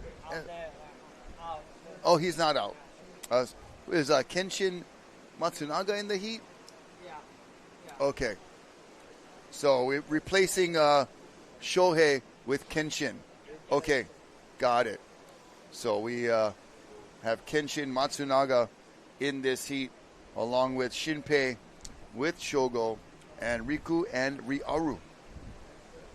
And we saw these guys in heat number 1, first heat of the day, get some really nice waves.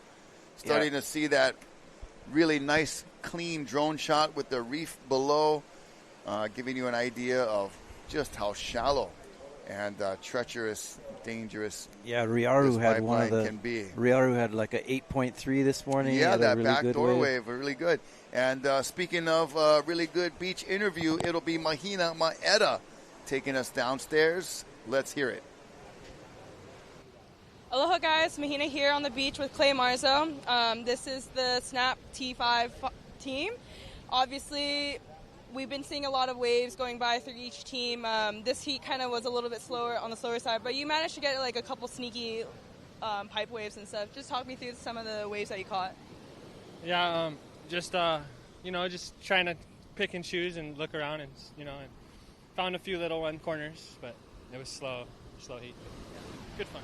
Yeah, that's good. I've noticed that you're riding kind of like a funny, interesting looking board. Obviously a quad setup. Why did you choose this board out of all the boards that you have and brought over? Just as a little more like paddle, like more to get into the wave, a little thicker, and just a little more safe for to catch waves. You did mention that you wish you rode this board specifically on the other days. Why is that? Just because it felt like I could get into the waves more, My other boards were a little small, and yeah, I definitely like this one. It was way better. So you guys mentioned that you guys are having this new Snap movie coming out soon. Do you want to give out some sneaky little details on that? Yeah, we've been filming for Snap 5, Logan. It's been 3-4 years, so I'm just excited to get it done with this year, one more year. But shout out Snap team. So hopefully we see more of those crazy barrels that you guys get in those movie parts in this heat, in the next coming heats and stuff. So wish you all the best, and back to you guys up in the booth. All right, thank you. Mahalo Mahina. And sporting a beautiful homemade, handmade, man-made. Puakenikeni. Yeah, so Puakenikeni, in my opinion, and I think many agree with, has the most beautiful fragrance of a flower.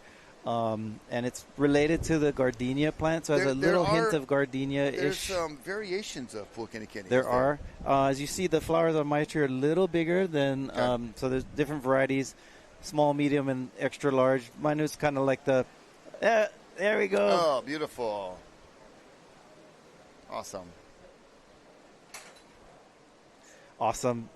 So, and I have my own theories on making those. To me, the gaps between each flower is more important than anything else. Okay. Because you want some, continuity with the lei to make it look like it's uniform. Yeah. But the smell of the puakenikeni, I love how you said that. I could smell it from here. Yeah. If you know the smell of puakenikeni, as soon as you see it, it triggers your senses, and you know what that smell is. Very beautiful type of flower. But we have a lot of different types of lei making tradition and skills, from lei po'o to maile lei to you have variety. the open maile, which is just a drape over.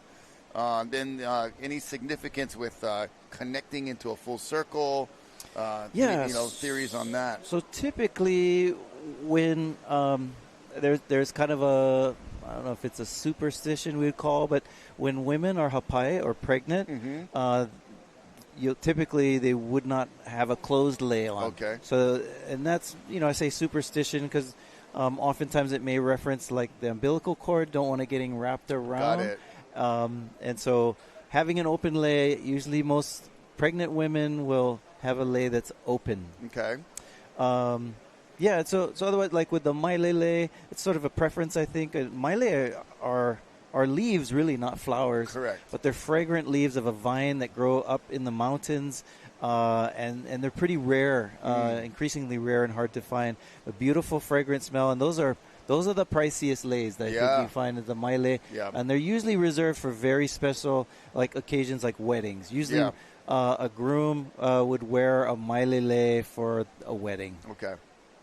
And then you have the tea leaf, which is, I've seen closed and open. Right.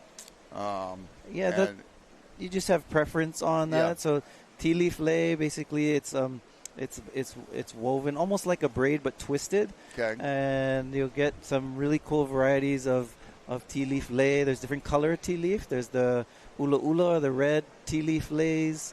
So anyway, if you're interested in some of these things we're talking about, we do have in Hawaii a lot of places where you can learn more about some of our culture and our arts and customs. But the pinnacle of the Hawaiian arts takes place in the spring every year in Hilo for what we call the Merry Monarch Festival. Yes. And if you go down there, even if you cannot get tickets into the show for the hula competition, all the festivities going around in Hilo town, there's all these art, lei stands and kiosks and different people posted up selling stuff. Yeah. It's a real cool event, so if you have time to check that out, please do so. It is more than just a hula competition.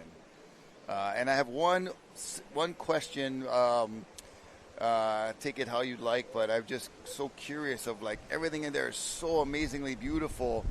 And then I always wondered, how come they're dancing on plywood?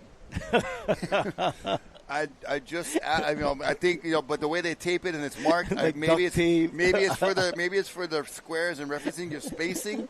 But I would I'm like, wow, everything is so beautiful. And then they showed us plywood stage. I thought maybe it would be covered with some maybe nice lauhala, something like that, or some nice but I know you want to get the good pounding when you're doing your steps and you're dancing, so the effect of the noise is good. But maybe some nice print over that, but just was always curious about that. Sorry, I'm not trying to make it functional. But it's a beautiful event, like you said, showcasing not only the amazing arts of dance, but just everything that happens around that event is quite the display of Hawaiian arts. You know, and we have Team Japan in the water right now, and I've seen many, and we talked about this the other day, but many Japanese hula halau that come to Hawaii to perform. And Merry Monarch Festival, you'll see it's an international. You'll see a lot of people from around the world, but particularly get a lot of folks from Japan, folks from the United States. You have Hawaiian groups that halau that are from the United States. From, for example, in San Francisco, you have one of the more popular ones that show up to the Merry Monarch Festival every year. So a lot of great celebrations in Hawaiian culture, not just surfing, but all types of arts that we are known for here in Hawaii. Nei. Up and riding. Shogo Harada. Oh. And brother was trying to work smarter, not harder. But Shogo Harada definitely earning. Oh, Shogo. Oh, he went, boo. Show went. And some photogs at the Volcom House posted up looking, but talk about a lot of courage going for that one. See a replay of Shogo here. Takes the drop, steep and deep, underneath. Yeah. Steal a phrase from you. Yeah. No, he can borrow. Easy kind. Don't worry about. Easy, bro. Yeah. Borrow that one too. Just no sell them. Yeah. But a bit too deep on that one. He had the speed and the power and flow, but unfortunately, Pipeline outraced him.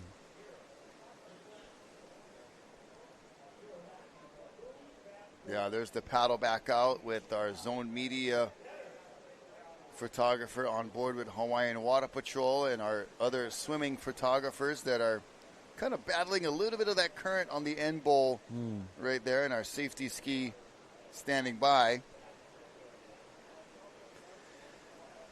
So, yeah, Duka Hanamoku. So we celebrate Duka Hanamoku in this event. And Duka was also known to be a musician and hula dancer as well.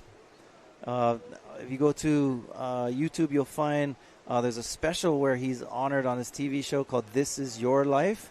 And you'll get to see him do a little ami, which is a little hip shake on the show where he does a little hula dance and with his family and his sisters and aunties and his brothers. And so lots of tradition. I would definitely recommend that Waterman movie. Huh? Okay. That was so cool. Yeah, the film a couple years ago came out called Waterman.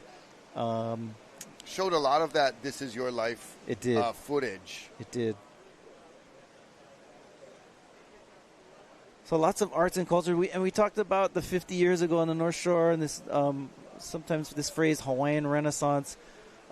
Good friend of mine lives in my neighborhood in Hau'ula, Uncle Cy Bridges, who's a kumuhula and a judge at the Merry Monarch. I remember talking to him one time. He goes, "What do you mean Hawaiian Renaissance? We never need that. We was already living our culture." Yeah. So it depends on where you lived. You know, he's like, where I lived in Hau'ula, we was fishing, making poi, doing everything in 1970s. I don't know who call him Renaissance. So it is it depends on who you're talking to. But we do have, one of the best uncles, Cy Bridges. Yeah. Oh, brother, he's a genealogist expert. Just a gem. Can talk for days on who's related to who and who came from who.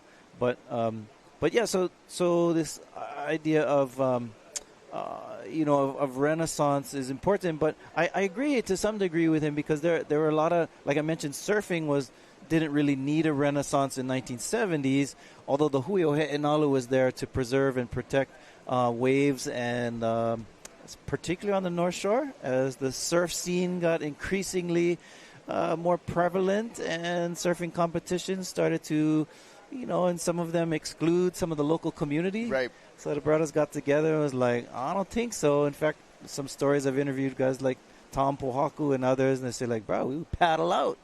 Yeah, right in the middle of the event, and just to make a statement. Right.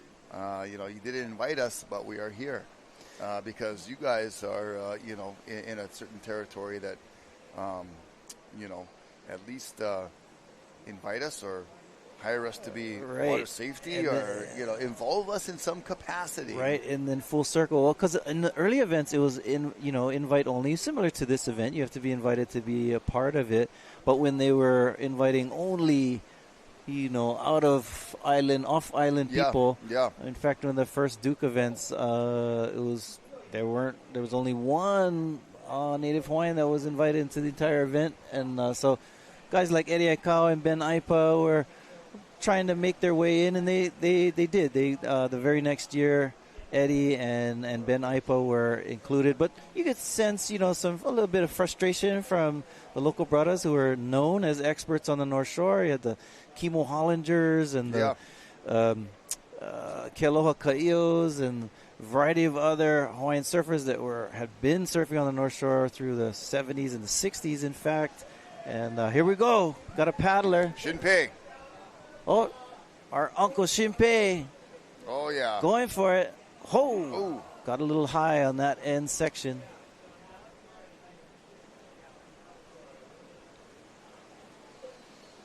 But, oh, man. He could start his own luxury brand, Uh-oh, here comes. Not Gucci, but Horiguchi. Is that a Gucci bag? No, it's a Horiguchi bag. I got it from Shinpei-san. Oh. And, talk about just bravery and courage going up and into that barrel.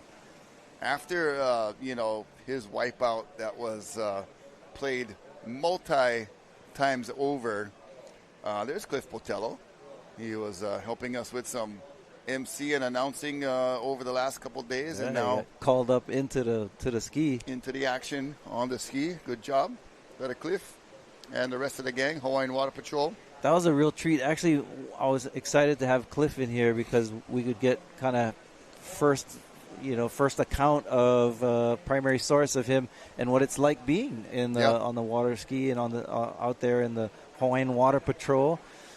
And speaking of water ski, we had jet ski Neely. Yes, that was our water ski professional, that world's best apparently. Came onto the scene and graced us with her presence.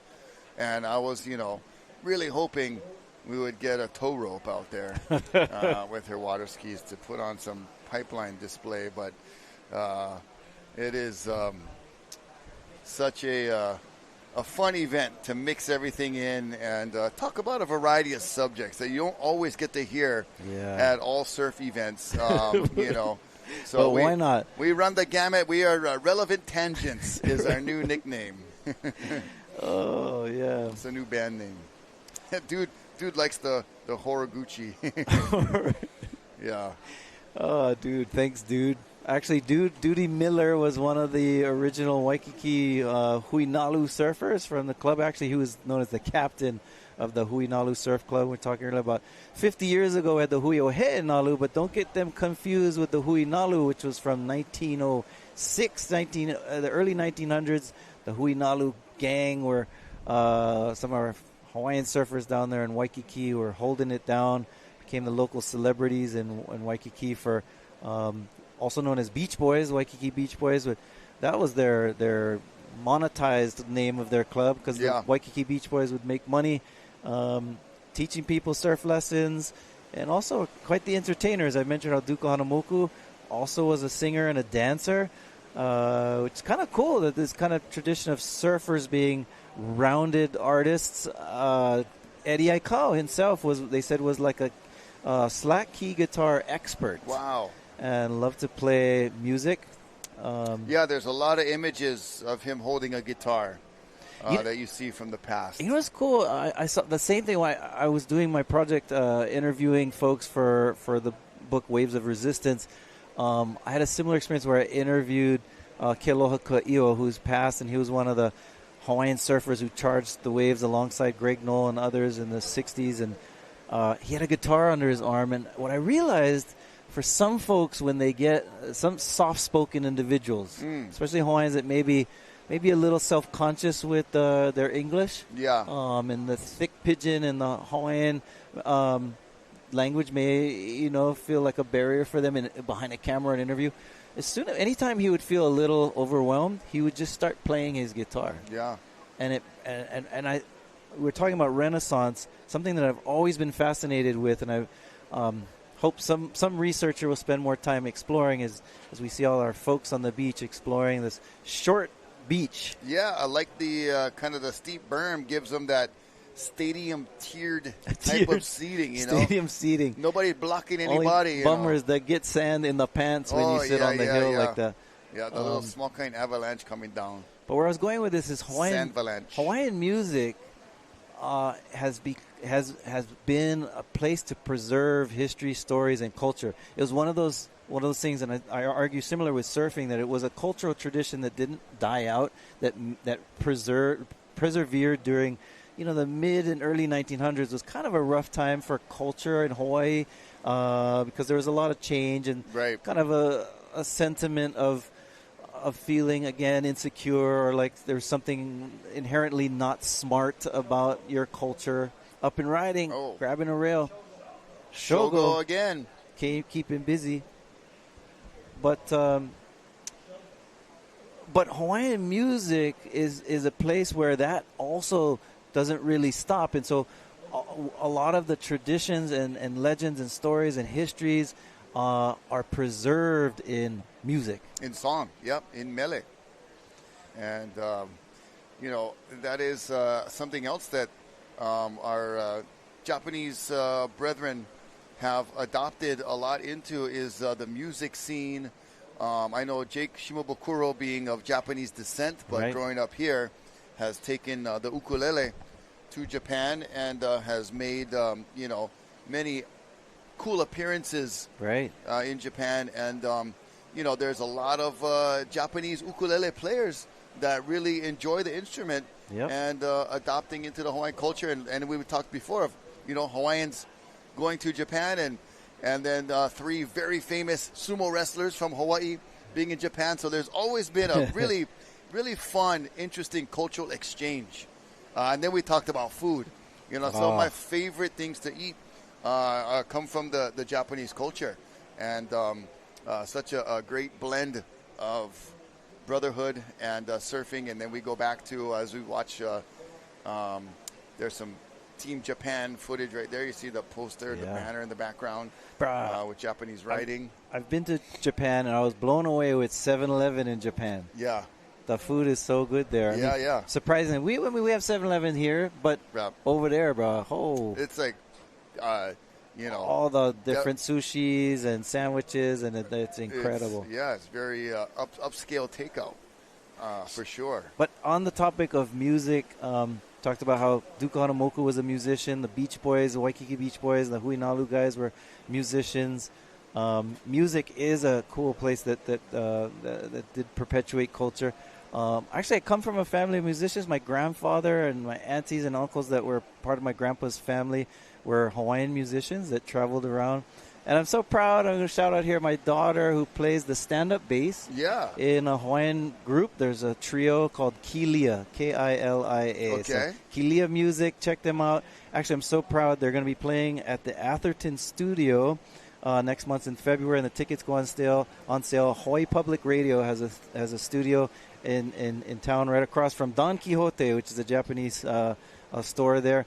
And check it out. Get some tickets. It's a beautiful concert. It's very proud of her. Yeah. And they're going to be sharing the stage. It's Olelo Hawaii Week, so my daughter and all of my kids speak Olelo Hawaii. And celebrating music, so love Hawaiian music, especially the older stuff. Love the old stuff. Yeah, no, it's really nostalgic, takes you back, and just a very relaxing tone as we're kind of relaxing here with 4 minutes and 30 seconds remaining in heat number 1 of round 4. So we are well into the 4th round of the Hui BackDoor Shootout on day 3. So Kaipo.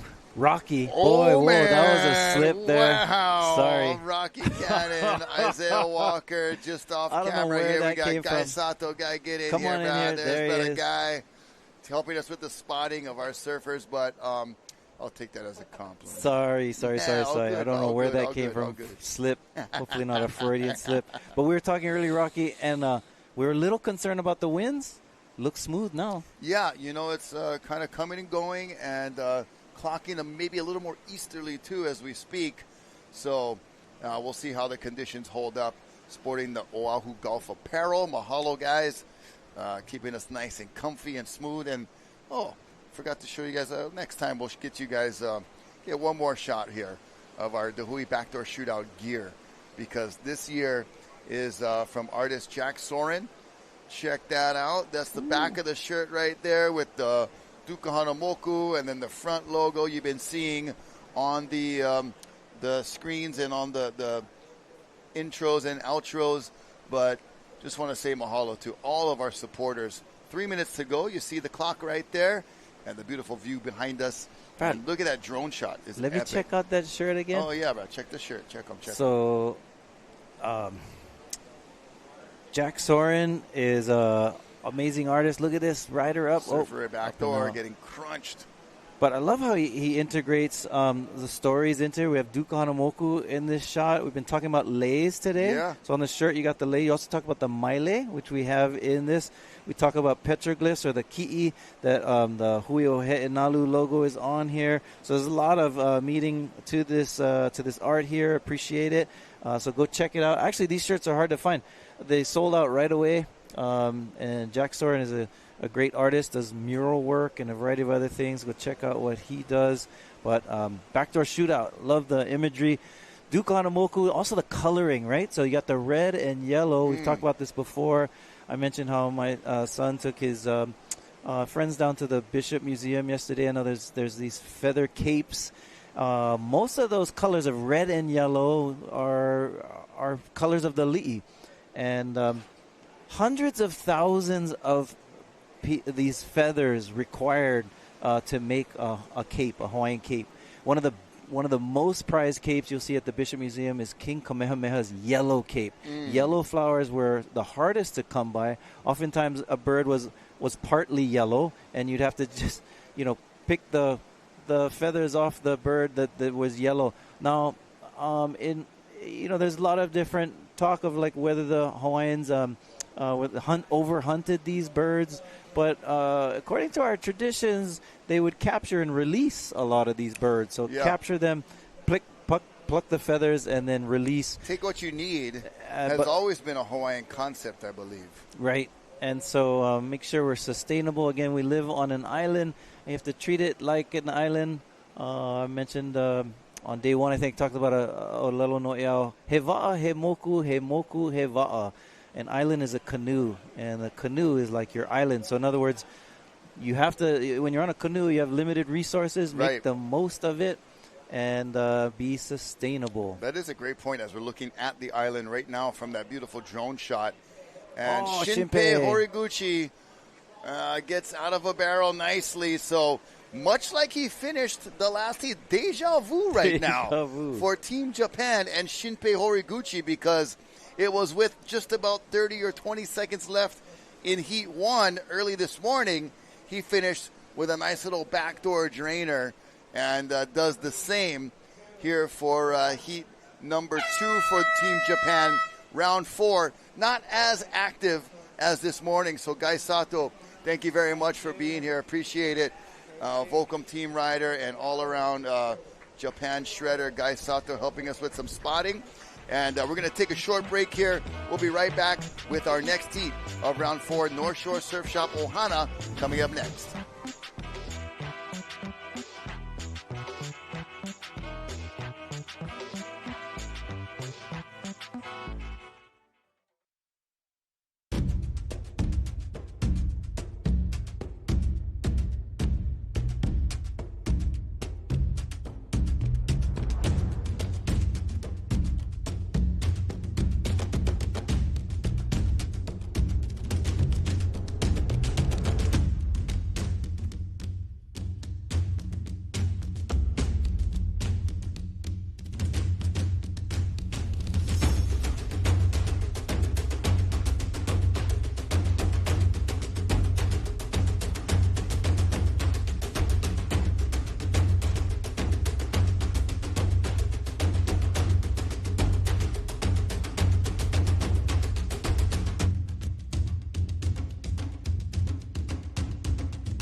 The 2025 Hui BackDoor Shootout is presented by Keiki Beach Bungalows. Special mahalos to the members of the Hui O'He'enalu and these great sponsors. North Shore Club, White Claw, Hawaii Volcanic Water, Haleiwa Distillery, Saltwater Society, Na Menihuni Umi Kumaono, and Excel Haleiwa. This live broadcast is produced by Zone Media, creators of Ocean Paddler TV, Hawaiian Extreme Sports TV, and In the Zone.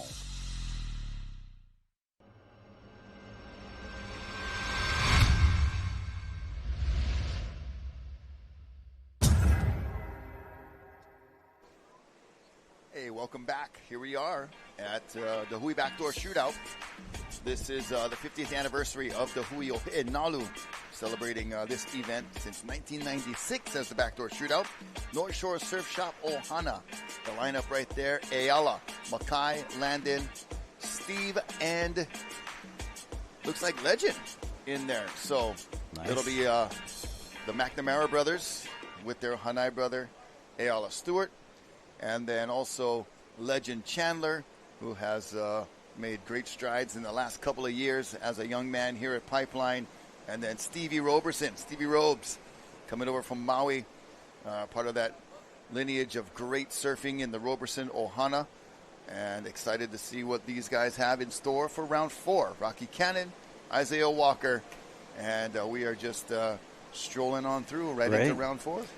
Speaking of Hanai, there's terms for, people you're close to. Hanai, you got Calabash cousins, and here we go. Rider Up. Looks like either one of the young guns. One of the young boys, yeah. We definitely can ID, Landon, Ayala. They got the distinct hairdos. Makai with that more stately veteran backhand, barrels, grab rail technique, so he's recognizable. Then the young boys with the helmets and, little more zip in their step as they're still under the age of 17, bro. Oh, wow. They can't even buy cigarettes. It was either Stevie or Not that they Legend. wanted, or Paddle. Look at this one. Late, yeah. steep, deep, grabbing rail. Oh, nice. Chew. Oh, man. And, these boys are young, but they look so mature on waves like this and their styles. Yeah, I believe that was Stevie Roberson. Yeah, Stevie Robes. And nice water angle. Beautiful shot from Hawaiian Water Patrol and Zone Media getting right up in there, up close and personal. So, yeah, Ohana in Hawaii is extended family, right? And sometimes it's blood, and sometimes it's not. Sometimes it's your Hanabara brada. Yeah. And, I like that term. Actually, I didn't realize. I learned recently that Hanabara is it's a mix of pidgin and Japanese. Okay, yeah, because it's B-A-T-A. Yes. Hanabata. And the bara is the Hawaiian pidgin for butter. Yeah. And apparently the hana is the Japanese for your nose. Okay. So it's nose butter, okay. which is talking about boogers, basically. And when people say, hana bara days, it means when you're so small and you had kind of runny noses and you grew up together.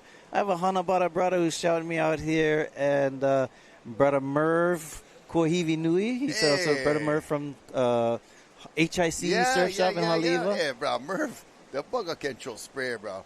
I love watching him surf. He rips. And he's with another friend, childhood friend Reagan, and others watching. So aloha to you guys. Thank you for watching us.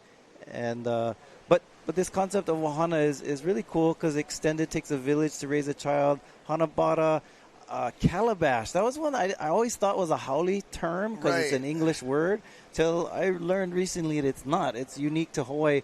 Calabash is an English word for like a poi bowl. Something, yeah, right? Poi bowl. So if you're a calabash cousins with somebody, that means that you grew up eating out of the same poi bowl together.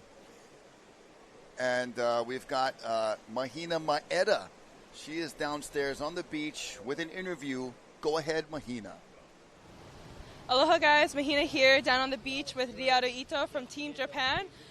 Ryaru, 最後のヒートは結構難しかったし、1本目のヒートと比べるとどっちの方が良かったですか今日の朝の1個目のヒートの方が良くて、でも今はちょっと風も吹いてきて、で波もちょっとサイズダウンしたから、乗れなかったけど、楽しかったです。この前のヒートと今日のヒートと比べるとやっぱり違う板乗ってて、どんな板乗ってますか？この間は波のサイズがでかかったんでちょっと板でかくしたけど、今日はまだちょっとスモールサイズだからちょっと短めの板を買いました。この前私が大阪会いに行った時もリアルのフリーバードのムービーって最近出てきて、結構パイプラインの映像いっぱいあったし、どこまでプッシュしました？そうですね、まだオンラインで乗ってないですけど、もしかしたら今後乗るかもしれないんでチェックしといてください。 Thank you. So Riata just came out with a new movie clip called Freebird. It's not out yet, but it does showcase a lot of the heavy slabs that he went and surfed over the years out here and as well as over in Tahiti. So hopefully you guys check it out. But best wishes for you to the next heat. 次のヒートも頑張ってください. Thank you. ありがとう. All right, Mahina. Glad to see the lei still kind of trying to hold on there. Yeah, and bro. One thing about the Pua Kenny, short shelf life. Whenever short shelf life, especially when it's touching your skin, you know. So something about that. In fact, my family laughs at me, but when I pick my flowers, I wear gloves. When I make the lei, I wear gloves. Trying to save as much as possible so the thing will start aging on you. Just the skin oils, yeah. The skin oils mixing with the flowers. So, very concerted effort here. Much appreciated by Isaiah Walker. So, I'm getting some texts here from some friends. Uncle Chuck Waipa Andres, who's a well-known, of course, surfboard shaper, shapes a lot of the boards for our surfers on the North Shore at Pipeline and also at Waimea Bay. Yeah. So he's known for shaping his surfboards. And he sent me some pictures of his tutu man or his grandfather, Arthur Waipa Parker, and says that is a picture of him rowing, looks like with Duka Hanamoku in the Alawai, when the Alawai was clean, he says. Oh, yeah, that was a long time ago. Hopefully, those little like maki balls, whatever they're making, the genki balls. Yeah, the are genki having balls effect. are making... Hopefully, we'll see. I heard sightings of a monk seal in the Alawai. That's a good sign. So who knows? We may be onto something. I feel like my word to guests that come out with us on the canoe is always, mankind. We're here for better or for worse. We have some ways to make things problematic, but then got the ingenuity and wherewithal and technology to fix it or try to make it better. So hopefully that is what's happening. But I remember the first time I saw the Andres logo as we watch a paddler here. We'll get to that shortly, but the first time I saw that logo was on a fellow competitor's board by the name of Mikala Jones. Rest in peace, Mikala, dearly missed. And we watch Backdoor here, not missing this one. Beautiful. I think that is legend. So still cool to be a legend still at 16. Yeah, really. Yeah, still some nuggets with this northeasterly trade wind filling in. And the barrels at Pipe and Backdoor are still very resilient, holding open. Look at that beautiful entry. And then has to kind of sneak out the bottom of that. The Backdoor had the doggy door. Yeah, as we talked about Backdoor, for many years, most people didn't even look at the right when they were surfing out at Pipeline. Till guys started doing it more and more because it looks like a closeout. You'll even hear the best surfers today. They'll say, like, that looked like a closeout. And you get guys like John who say those are the ones you want. Yeah. Look like they're going to close out. And then you have to sneak out the doggy door. There's no channel at Backdoor. So you just have to know the time to exit, when to pull the trigger to shoot out of the back door. Yeah. And it's like Cliff Botello, Jarrett Lau trying to get a a good grab, a good pickup right there of Legend Chandler. Get him back around the pipe side. So really, really amazing having Hawaiian Water Patrol, not only for safety, but also for efficiency. And whatever we can do to kind of keep the crowd entertained. You know, the less paddling, the more surfing. And so that's cool. As a sport, as surfing, the entertainment is mostly while you're surfing. You can have some pretty amazing paddle out moments of some carnage, but I love that. You know, Cliff Kapono is moonlighting there, part-time in the booth and part-time on the ski, making it look easy. And more sets approaching our surfers here in heat number 2 of round 4. This is Team North Shore Surf Shop Ohana. They've got a couple locations. Sharks Cove, right there on Kamehameha Highway, not hard to miss. And then you got to kind of venture into Haleiwa Town, right there near Ace Hardware, to find the other North Shore Surf Shop location. And a great selection of all kinds of things for the ocean. Yeah, Uncle Chuck is blowing up my phone with all these cool historic photos he's sending me right now of his grandpa. Oh, epic. And one thing that stands out, look how fit these guys. There's Duke.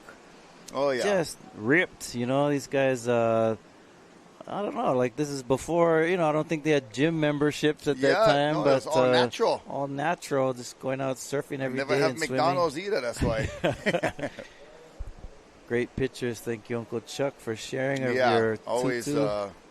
always a great source of, you know, craftsmanship, surf knowledge, historical knowledge, and, you know, a real fan of the culture and supporter of things of Polynesia. So thank you, Uncle Chuck. Uncle Chuck, I mean, I don't mean to offend in any way, but I've noticed that some of the best shapers are also the most meticulous and almost a little OCD. Yeah. Like Chuck, you go to his house or ride in his car or whatever, just immaculate. Like nothing's out of place. That's how Sino was too. Yeah. You know, it is a common trait, I believe. I mean, I used to. Billy Kemper was referring to his Glen Pang board. Glen Pang took care of me when I was young. I was from Big Island, but I'd come and sleep at his house up in Wahiawa, and he'd take care of me and make surfboards. Same thing, just very, you know, nothing out of place. You could see him get annoyed if you were to, like, not wash your dish or, you know, put something in the wrong spot. And, like, you can see it just kind of, like, irking them. You know, if Sino is probably rolling in his whatever he is, but he's not in a grave. He's out there in the ocean.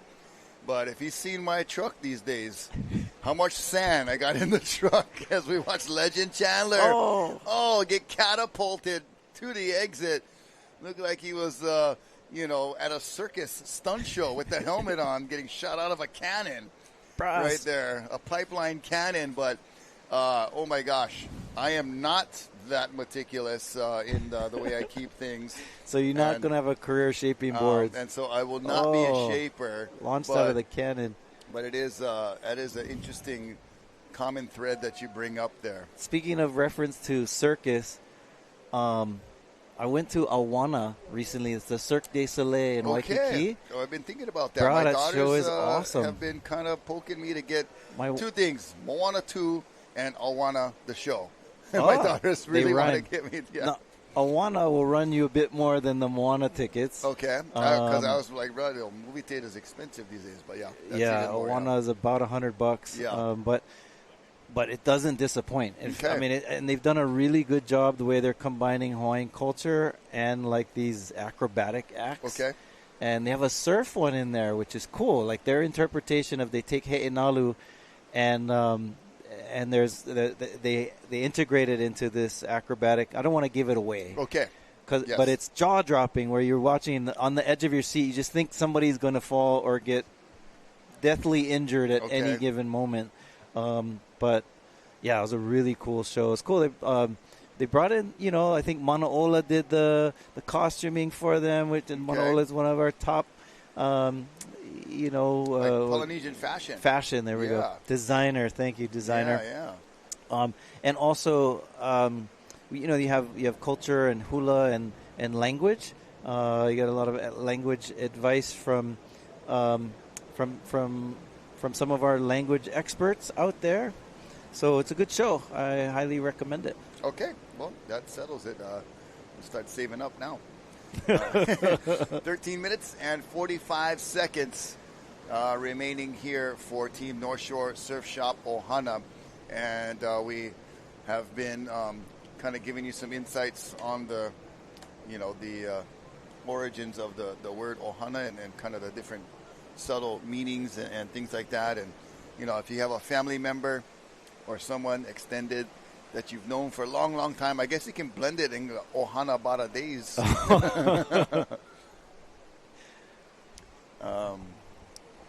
But new yeah, t-shirt. You should come up with a new slogan. Ideas, Easy bra and Ohana Bara. Ohana Bara brada from Anada Mara. Hey, did you try my lilikoi butter yet or what? I did. You so did? we both, my wife and I tried it. Yeah, and it's I just put on some toast, and it's man, it is like just bursting. Yeah, lilikoi is passion fruit. Yeah, and so it's tart by nature. But has a nice. It is. Smooth, you add enough sugar to something tart, and it gives it that sweet and sour flavor. Nice and smooth. Yeah, Stuck it straight in the fridge. Good, yeah. Yeah. I like it when it's cold. It's much better. So, yeah, all my old man things. I'm making ulu. Did I tell you about my ulu butter mochi? No. Okay. You're gonna make a fortune off of your gimmicky shirts and hats, and those are awesome. Okay. My dream one day to open up like a little cafe that sells stuff like ulu and lilikoi and stuff like that. But breadfruit ulu, there's a lot of story. It must be lunchtime because I'm talking.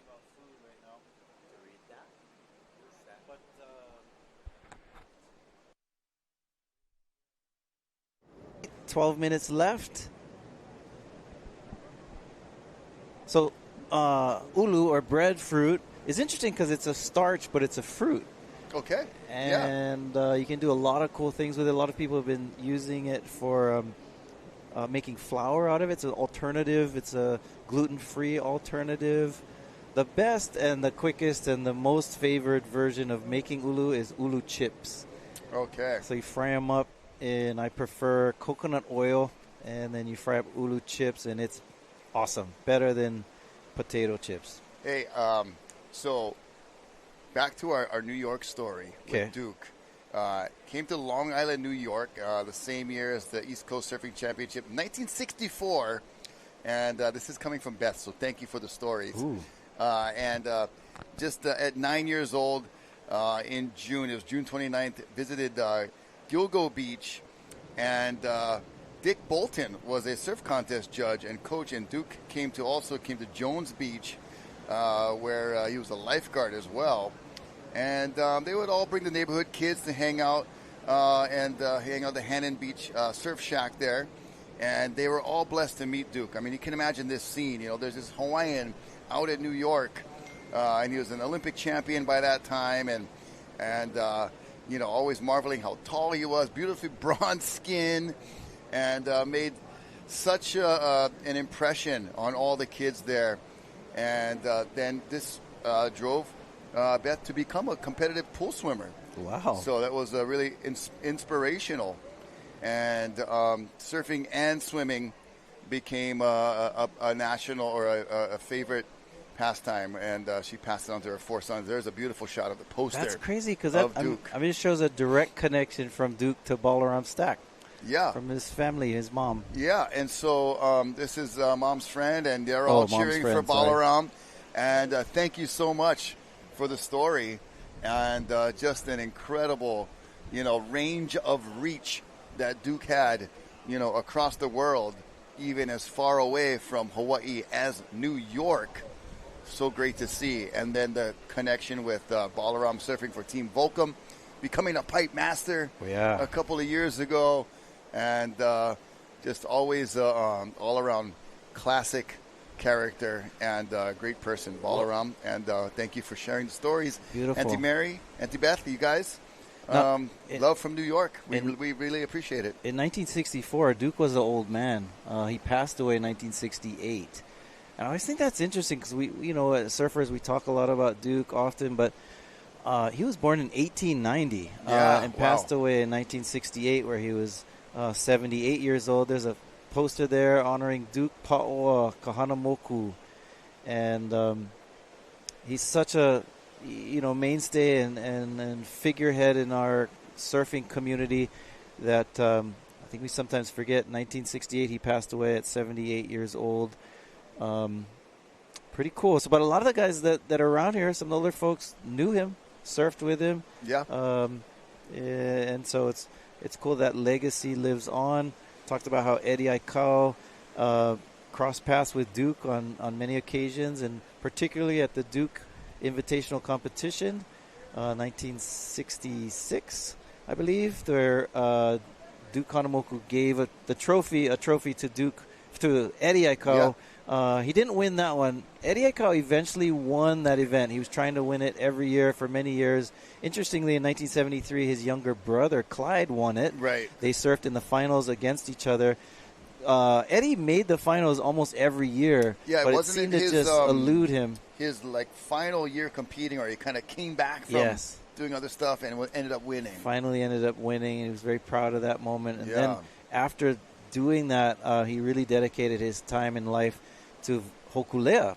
So Eddie Aikau becomes a very important figure on Hokulea, the voyaging canoe that we talked about previously.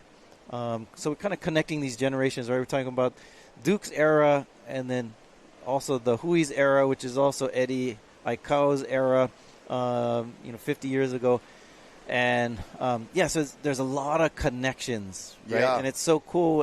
That's a beauty I love about history, is these connections. We'll see if this wave connects with the surfer. Not this time. But when you hear about Balaram Stack's mom and the connections she had with Duke Kahanamoku, it's always fun to make those connections with our experiences here on Earth. Yeah, I mean, and there's so much more that's connected as you start kind of feeling around and talking story and sharing exchanges, the connections that are made or that are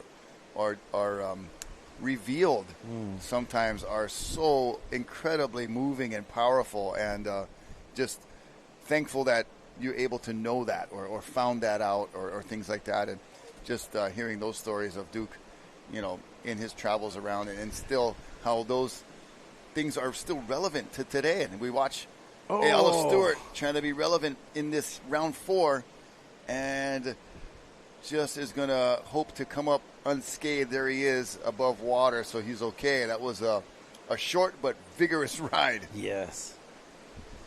Yeah, Ayala is no stranger to late, steep, and deep waves here at Pipeline. Check out how he does this. Behind the peak backdoors it, but too steep and deep for him to keep those toes in the wax. Yeah, and you saw him maybe even jump forward, just kind of throwing in the towel on that one, knowing how far back he was. And depending on, what the swell does this weekend, we'll see whether, Saturday or Sunday we're going to be continuing. We'll let you guys know. You can find out logging in at Surfline, too. They've been a great forecast partner for giving us the daily and a few days out forecasts for each day here at the Hui BackDoor Shootout. Keiki Beach Bungalows off to your right-hand side, panning over to proper Pipeline now at the beach with beautiful views coming from the Zone drone. Yeah. That drone is in the zone, getting some epic shots. Zone Media, Island Paddler TV, Hawaii Extreme Sports. A lot of the content that you find locally here dealing with the ocean are produced by Zone Media, so mahalo. There's all the sand. It's over there at Ihukai. Yeah, and then beyond. It might have moved way down. It's so much big swell. This is the coast or the shore of the shifting sands. Even just at Cavella, where I launched my canoe for the folks at the Ritz-Carlton Turtle Bay at Cavella Bay. There's this stump that is washed up. It's been traveling up and down the beach in the bay the last year. It finally parked right in front of the spot where I launch, conveniently so. But it has been buried up to its very tip.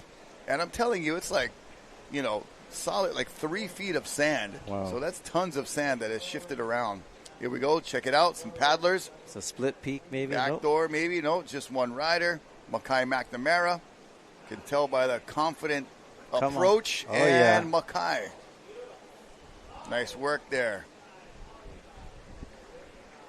Yeah, he went through a few different sections. We sometimes refer to this as a chandelier because kind of just like on top of your head. Yeah, hanging right over Crystal the dining ball. table, yeah.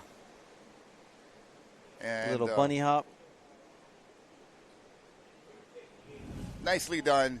The wave size diminishing kind of quickly from this morning. Yep. And here we are just about almost 1 o'clock Hawaiian Standard Time. At 8 o'clock a.m. it was thumping, and now it is just coming in enough to give our surfers, that last bit of barrel hopes for round number 4. We'll see if there's any keepers from this round because, size of wave is going to matter for that type of score and the amount of scoring that you get.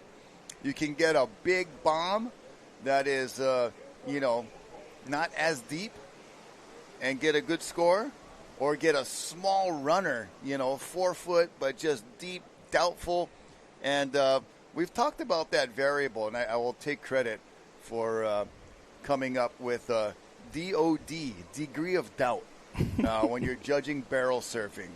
And so the more doubtful you are of the surfer coming out, and he does come out, the bigger the score will be. So the higher the degree of doubt correlates to the higher number of score. So there, Landon McNamara looked good. Amazing wave. But Any of us would be happy, but the degree of doubt, the DOD, very low on that scale. Very low on the scale, like the DOD. So you heard you it could have first. been a linguist. You're so into these puns and word plays. A very good job. Thank you. It's funny. I was talking about how meticulous shapers are, and Uncle Chuck's still sending me stuff. He's like, "Bro, look, man, nothing out of place in my shaping room." Gotta love it. That's exactly Sino, my stepdad. From his vehicle, as we watch Landon, nothing out of place right there. Everything where it should be.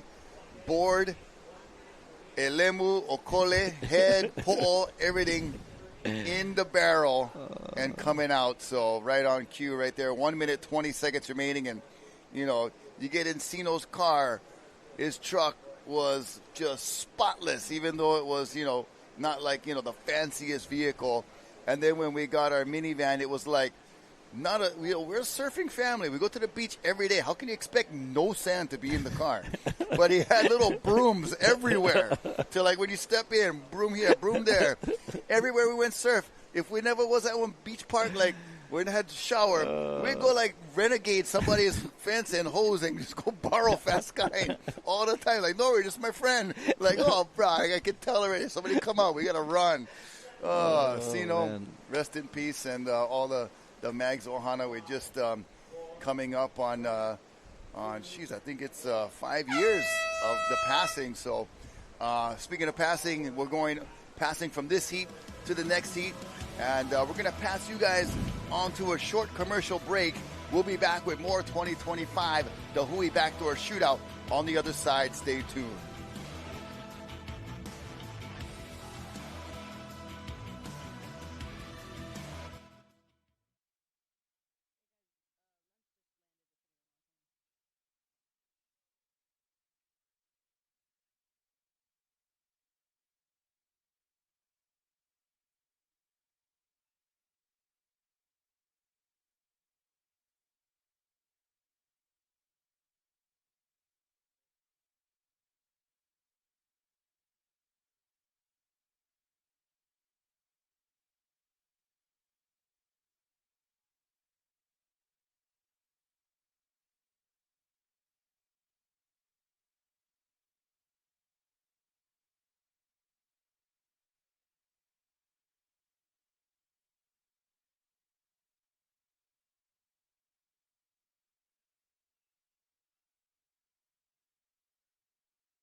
The 2025 Hui BackDoor Shootout is presented by Keiki Beach Bungalows.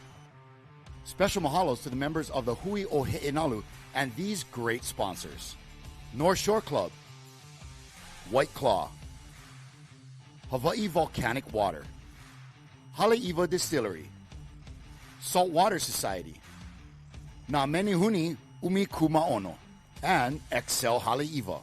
This live broadcast is produced by Zone Media, creators of Ocean Paddler TV, Hawaiian Extreme Sports TV, and In the Zone.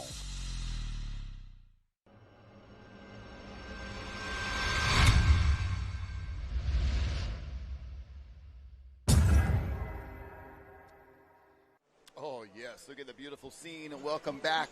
Looking from Rock Pile right there at the bottom of your screen out over towards the bonsai pipeline and the site of the Hui BackDoor Shootout. Team Volcom in the water. Balaram Stack, Moana Jones Wong, Makana Pang, Jake Maki, and Mike Kai Burdine. The lineup there for Team Volcom are defending team champions. And the Aloha Friday beach crowd starting to build along the shoreline, that steep berm with the gift, Makana Pang, getting started and sliding through nicely, and almost the 2-for-1 special. That was cool. It's like two different sections. It's rare you get a growing wave at Pipeline. Usually the wave shrinks, but that was a grower. And the gift, Makana Pang, in this Volcom team. And got the replay here of that last one. You can see him pumping. He's deep on this one, comes out, and then finds this second grower section right here. Yeah. And would have been really fun to see him pop out the other side of that one, but not quite enough speed. He was going as fast as he could. That was going to require. Got a few paddlers here. We'll see if he gets into it. Oh, ball stack. Oh, baller stack.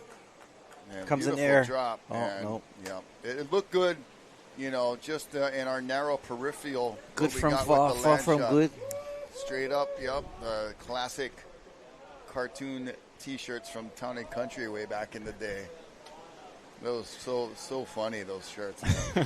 The gorilla and all the characters. They had a Nintendo game. They did have a Nintendo game. I love playing that. Shout out to the Sugiharas, Uncle Craig, them, everybody, Ryan, Garrett, you guys, onto something from early on. That was a classic video game. It was pretty tricky. You had to be in the right spot on the wave. Nothing comes close. I don't know why. This game is like 20 years old to Kelly Slater's surf game. Oh, I know. There's Moana Jones ejecting. Yeah, not seeing. I mean, do you ever play that like on Xbox or? Every once in a while. It's old. It's old. It's like the first Xbox. In fact, we recently bought the original Xbox #1 just to play that game because it's so fun. Yeah. With the little barrel gauge, how do you stay in the middle and just the feel of it feels very realistic. Even the new ones they have today, doesn't really come close to it, which is weird because the Tony Hawk skateboard game made a lot of money. Yeah. And it's been very, very successful, and I don't understand why it's. Yeah, and I feel like the surfing Cool Borders snowboard game, all of that was kind of I feel like they're all on that same kind of template, But anyway, we're going to take you down to the beach and talk to a surfer from our last heat, Mahina. Who we got? Aloha, guys. Mahina down here on the beach with Legend Chandler. Obviously, the conditions have changed quite a lot compared to this morning. I've noticed that when the waves do get smaller, it doesn't really get a lot of pipe waves, and you're kind of hunting a lot of the backdoor waves. Can you walk me through that backdoor wave that you caught? Yeah, I kind of slowed down out there. It's a little windy, but there's still a couple inside backdoor waves. I got one that was pretty sketchy. I had to doggy door, but yeah, it was a fun one just to be in the barrel and get one.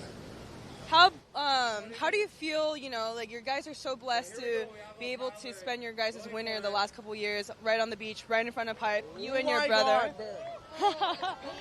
But yeah, so, wow. We did have a last wave. That was an amazing wave. So how lucky do you feel and blessed to feel that you and your brother get to share this moment to be able to surf out at Pipe every winter? Yeah, we are so psyched and grateful to have this house at this beach and surf it every day.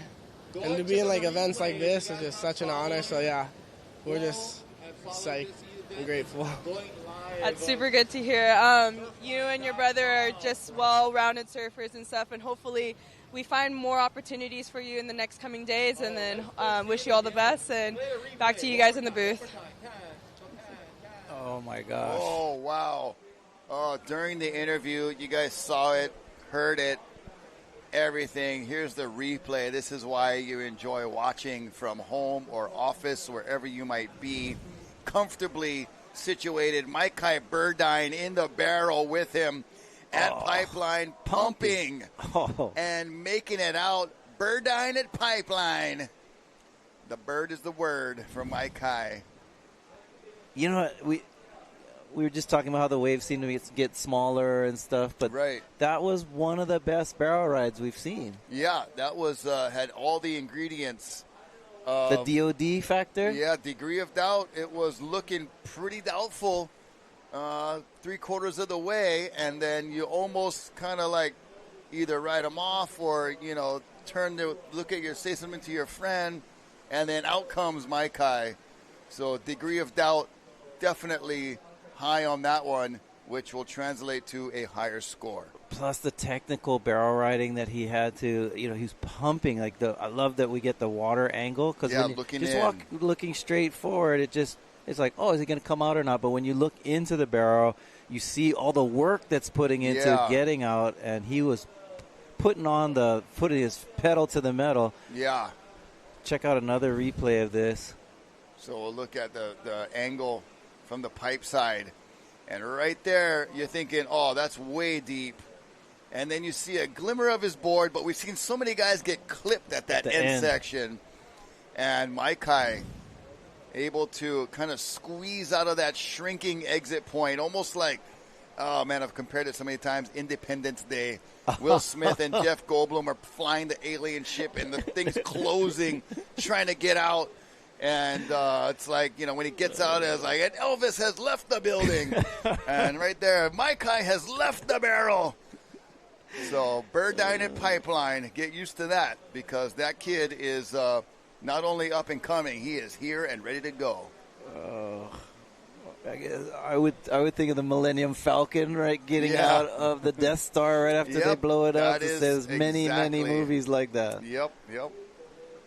Classic escape. That was an amazing ride, though. I mean, that was good. And plus the shimmer of the water from on the beautiful day at 1 o'clock in Hawaii. Just had all the elements of very photogenic wave, and then he rode it so well with managing to get through those sections, and so well done, Maikai. Yeah, he's still on the move. Look at him. He is. He's not sitting still. He got energized from that.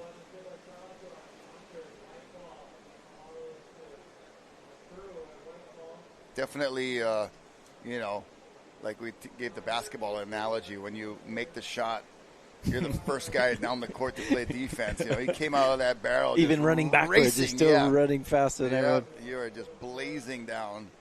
The hustle is on, and the adrenaline, I think, just still, the leftover just pumping through, Yep.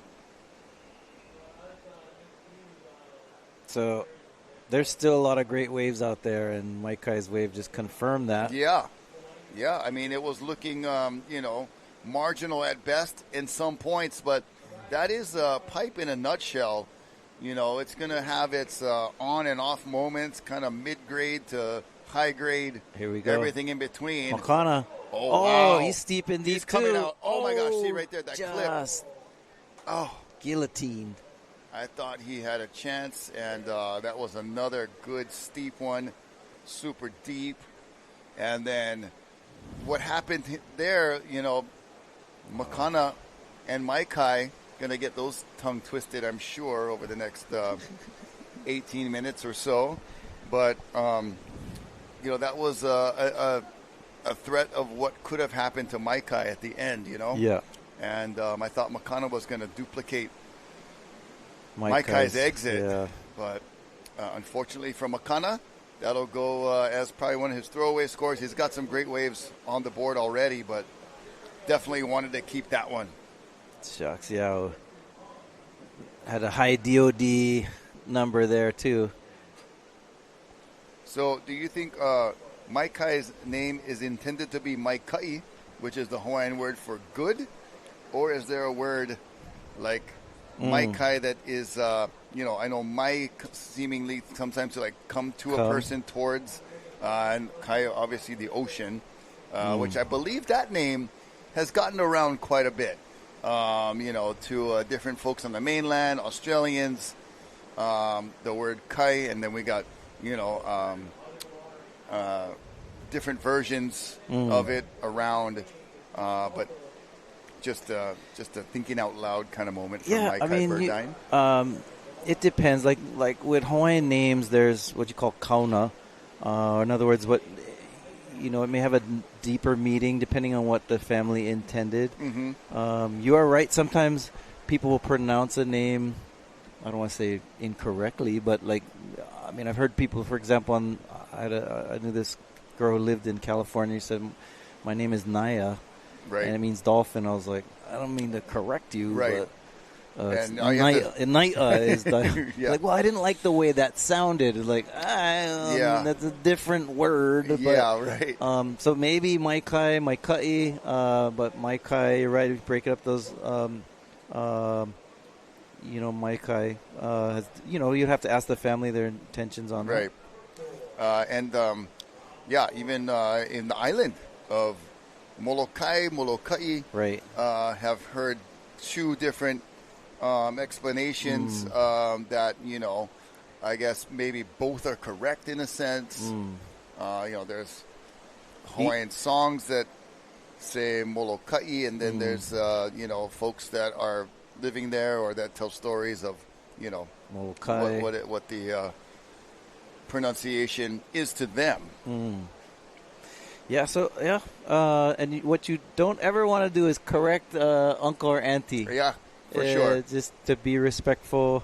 And we have to be mindful, too, that the generations before us, unfortunately, like my mom and even my grandma, were part of that generation where they didn't learn to speak Hawaiian. Right? Yeah, it wasn't part of the daily vernacular or teachings. And in fact, discouraged from it. And that's something that's kind of cool about Duke Hanamoku. Duke was a manaleo. In other words, Hawaiian was his first language. The generation just after that wasn't the case. In fact, my grandmother, Abigail Ka'ehukalani Cutter, she grew up in Waikiki. She, just a little younger than Duke, so probably 10, 15 years younger. And enough, though, that 10, 15 years was enough to where Hawaiian was no longer spoken to her, even though her parents, it was their first language. So...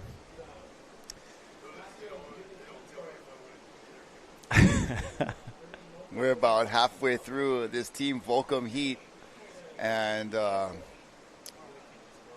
so far the wave of the heat is Maikai Birdine with that pipe wave that has been shown on replay a couple times. The water angle looking into the barrel has really been a great bit of coverage from Zone Media. There's Maikai, zoomed in on him and his patrolling of the lineup, seeing where his next source of scoring will come from. Could be pipeline, could be backdoor.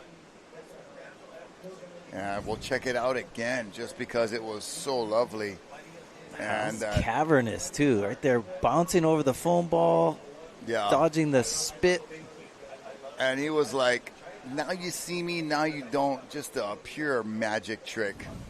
Abracadabra. Yeah, right now he's just hunting for another one. Sitting wider than the rest of his team. Somebody's hunting this one. Looks like they're looking at backdoor, going right on this one. Looks like Mokana Pang grabbing a rail. Oh, good technique. Oh, comes wow. out. So battling through that really frothy end section. And that's almost just close your eyes and hold on. That had a DOD level that was pretty high. Yeah. And it was replay, checking out the slow-mo of that part right there. You thought he might have got clamped, and then I thought he was going to go for more, and decided to kind of quit while he was ahead. Oh, now he's paying the price. Yeah, the price of admission sometimes comes after the wave. You play first, then you pay later. Oh, yeah, there's not a channel. But it at is backdoor. And it is a pay-to-play surf spot.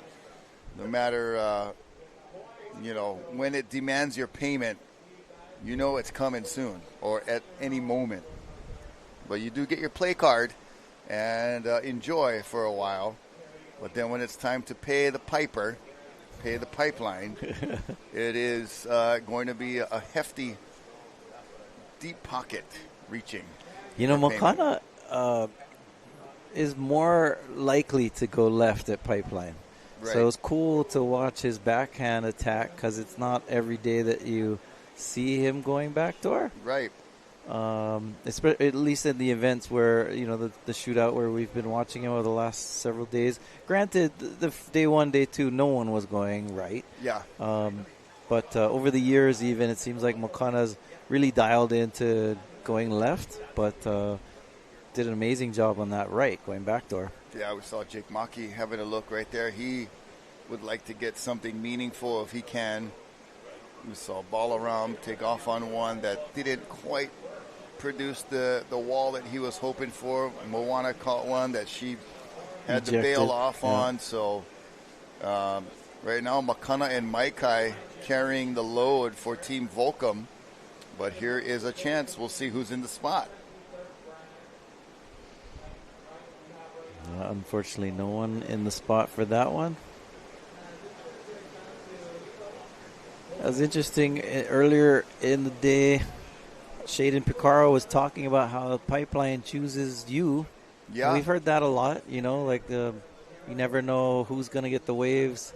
And it's amazing because it's just a matter of, maybe they're sitting total, 30 feet from each other in that circle of, a radius of about 20 feet or whatever. And yet, just being 5-6 feet in a different spot than your competitor, and that wave will let you in and not the other person. Yeah, positioning is so oftentimes what leads to a great wave or a not so great wave, and can be the make or break for some of these epic rides with that, like you said, that space that's occupied for, considered the peak or the lineup, as we call it.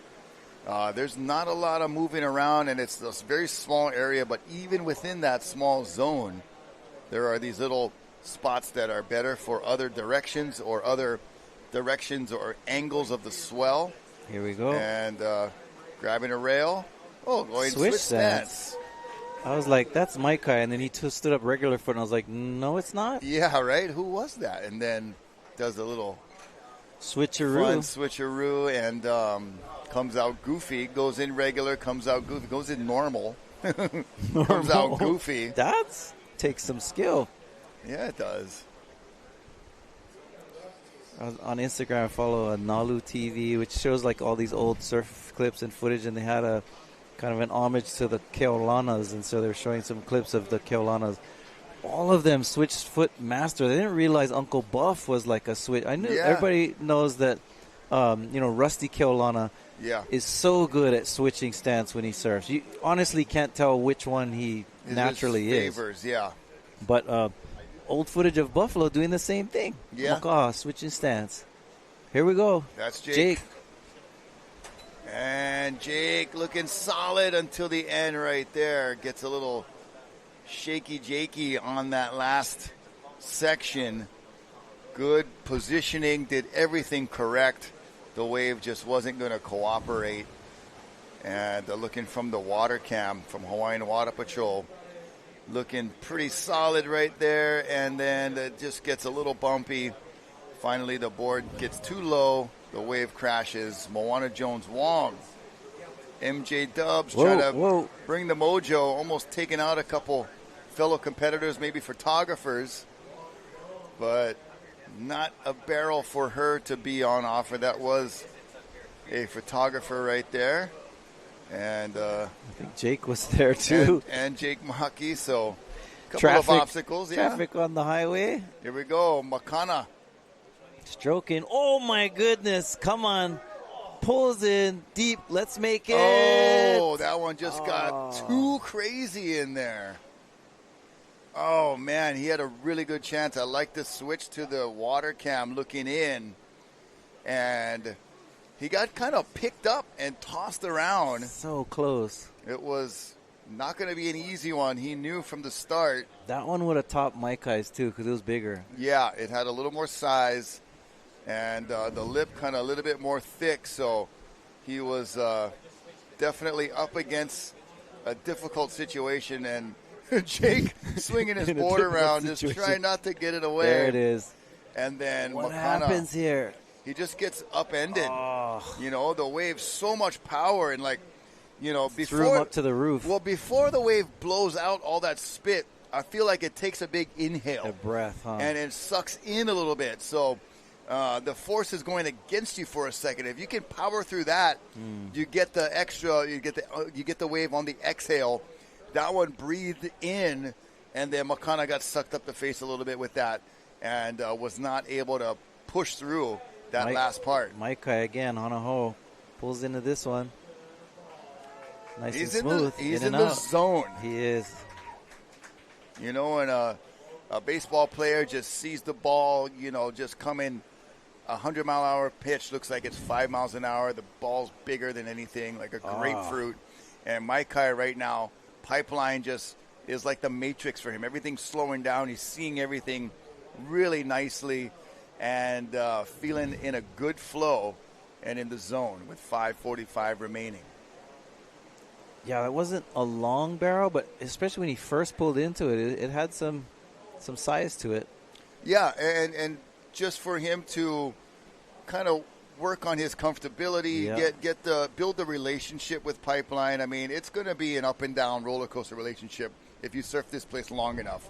It's not a honeymoon forever, bro. Here's a deep one. Just like getting married, right, Isaiah? Is Jake Maki? And Jake. Just a little too deep, but you know, there's going to be. It's just like getting married. It's not a honeymoon forever, bro. And we watch Balaram. He's had many amazing days here, and there's that Mr. Ballstack coming out. So parked it nice and well. You know, being from New York, he can fit in tight places. Not a lot of space there. Is this Maikai again? That is Maikai again. Oh. And nearly making one that he shouldn't have even made that far. Like, he's just in the zone. But Balaram, what a nice job coming around the section, being patient. And, you know, like driving around the Costco parking lot a couple times. You got to look for an open spot. And finally you see it. Be polite. Make sure you got it. There's nobody else going for it. Okay, I'm in there. Nice job.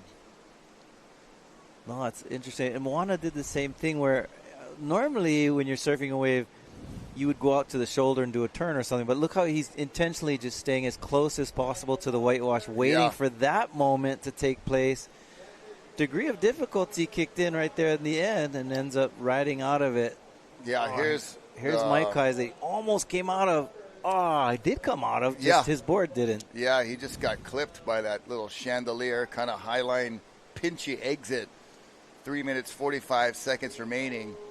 But, yeah, I like Balaram being patient. I like the familiarity with the wave, knowing exactly where it's going to pitch and curl and to be there. Here's Makana Pang.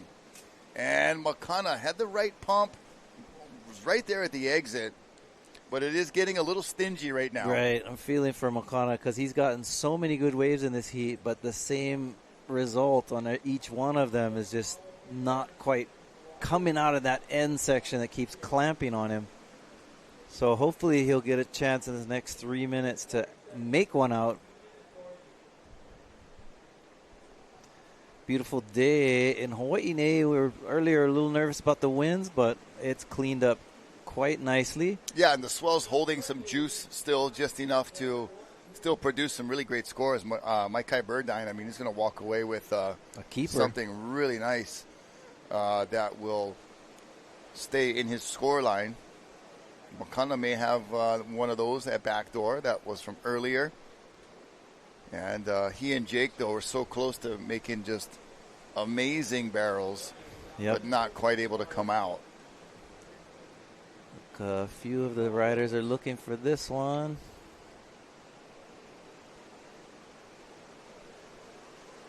Yeah, the sun has come out nicely, too. Earlier we had a few squalls. The last couple of days we had some, I mean, even this morning, or maybe it was yesterday, but some lightning and thunder.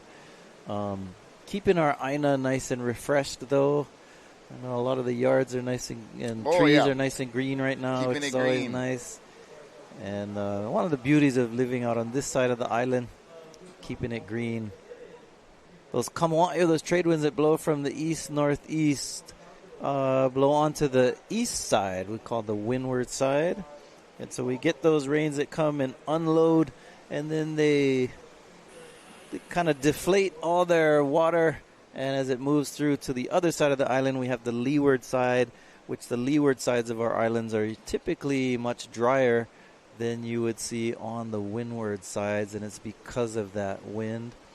Yeah, there's a great shot looking north towards Rocky Point and Sunset Point, swinging the drone around to get a shot of a paddler, and it looks like it'll be Balaram at backdoor. Woo! And showing us a beautiful backhand technique before getting sucked up and over. So valiant attempt there. We'll make sure he's okay. It does get very shallow in that zone. There he is, back up on his board. Looks to be fine with 50 seconds remaining. Moana trying to get one here. Gets covered. Comes out. Okay. Probably lay a turn right here. Schwack! Oh! Gets a little too steep on that end section. The beach crowd enjoying the stadium seats. Yeah, live surf action. Can't get much better than this with no admission fee. You know, if you can find free parking, that's a bonus. Walk on down to the beach. No tickets required. And just your interest and your attention. That is all we ask. And you guys have been giving it. We appreciate it so much. We'll get more surfing action for you from the Hui BackDoor Shootout with the next heat. That'll be up in the water. Team 96712 is where we at. And we'll be back.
The 2025 Hui BackDoor Shootout is presented by Keiki Beach Bungalows.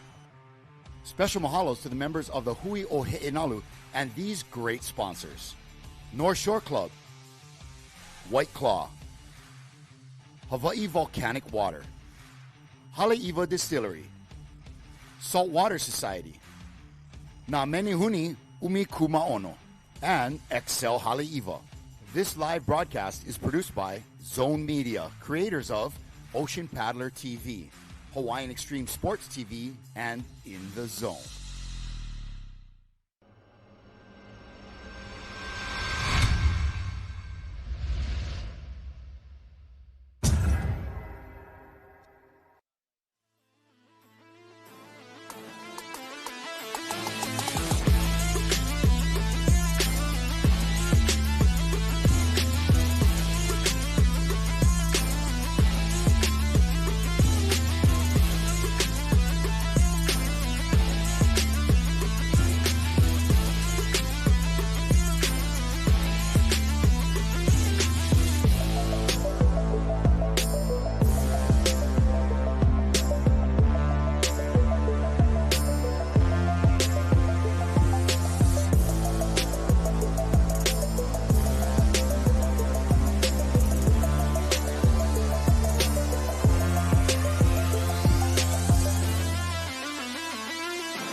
Back. Check it out. It is live action from the Hui BackDoor Shootout. We hope you enjoyed those that highlight reel. Oh, yeah. You know, CMC Media at CMC Media.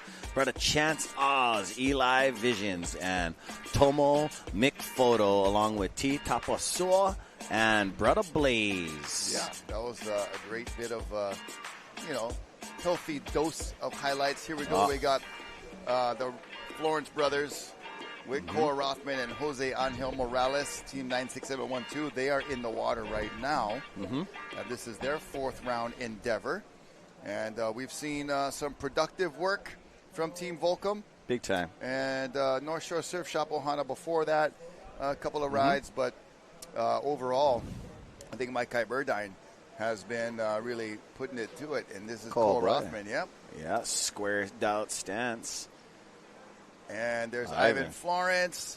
And Ivan just continuing. He's in the zone. He is in the zone. You know, his first heat, 4 bangers out the gates, right into round 4. Still holding that really nice flow. Jose Angel Morales, not much happening there for our Puerto Rican surfer, but he'll be on the hunt for more. Still early on in this heat. But, man, I got to feel like Ivan Florence might be somewhere in the lead. We don't have anything official as of yet for those announcements, nor do we know exactly how many waves are going to count for each surfer.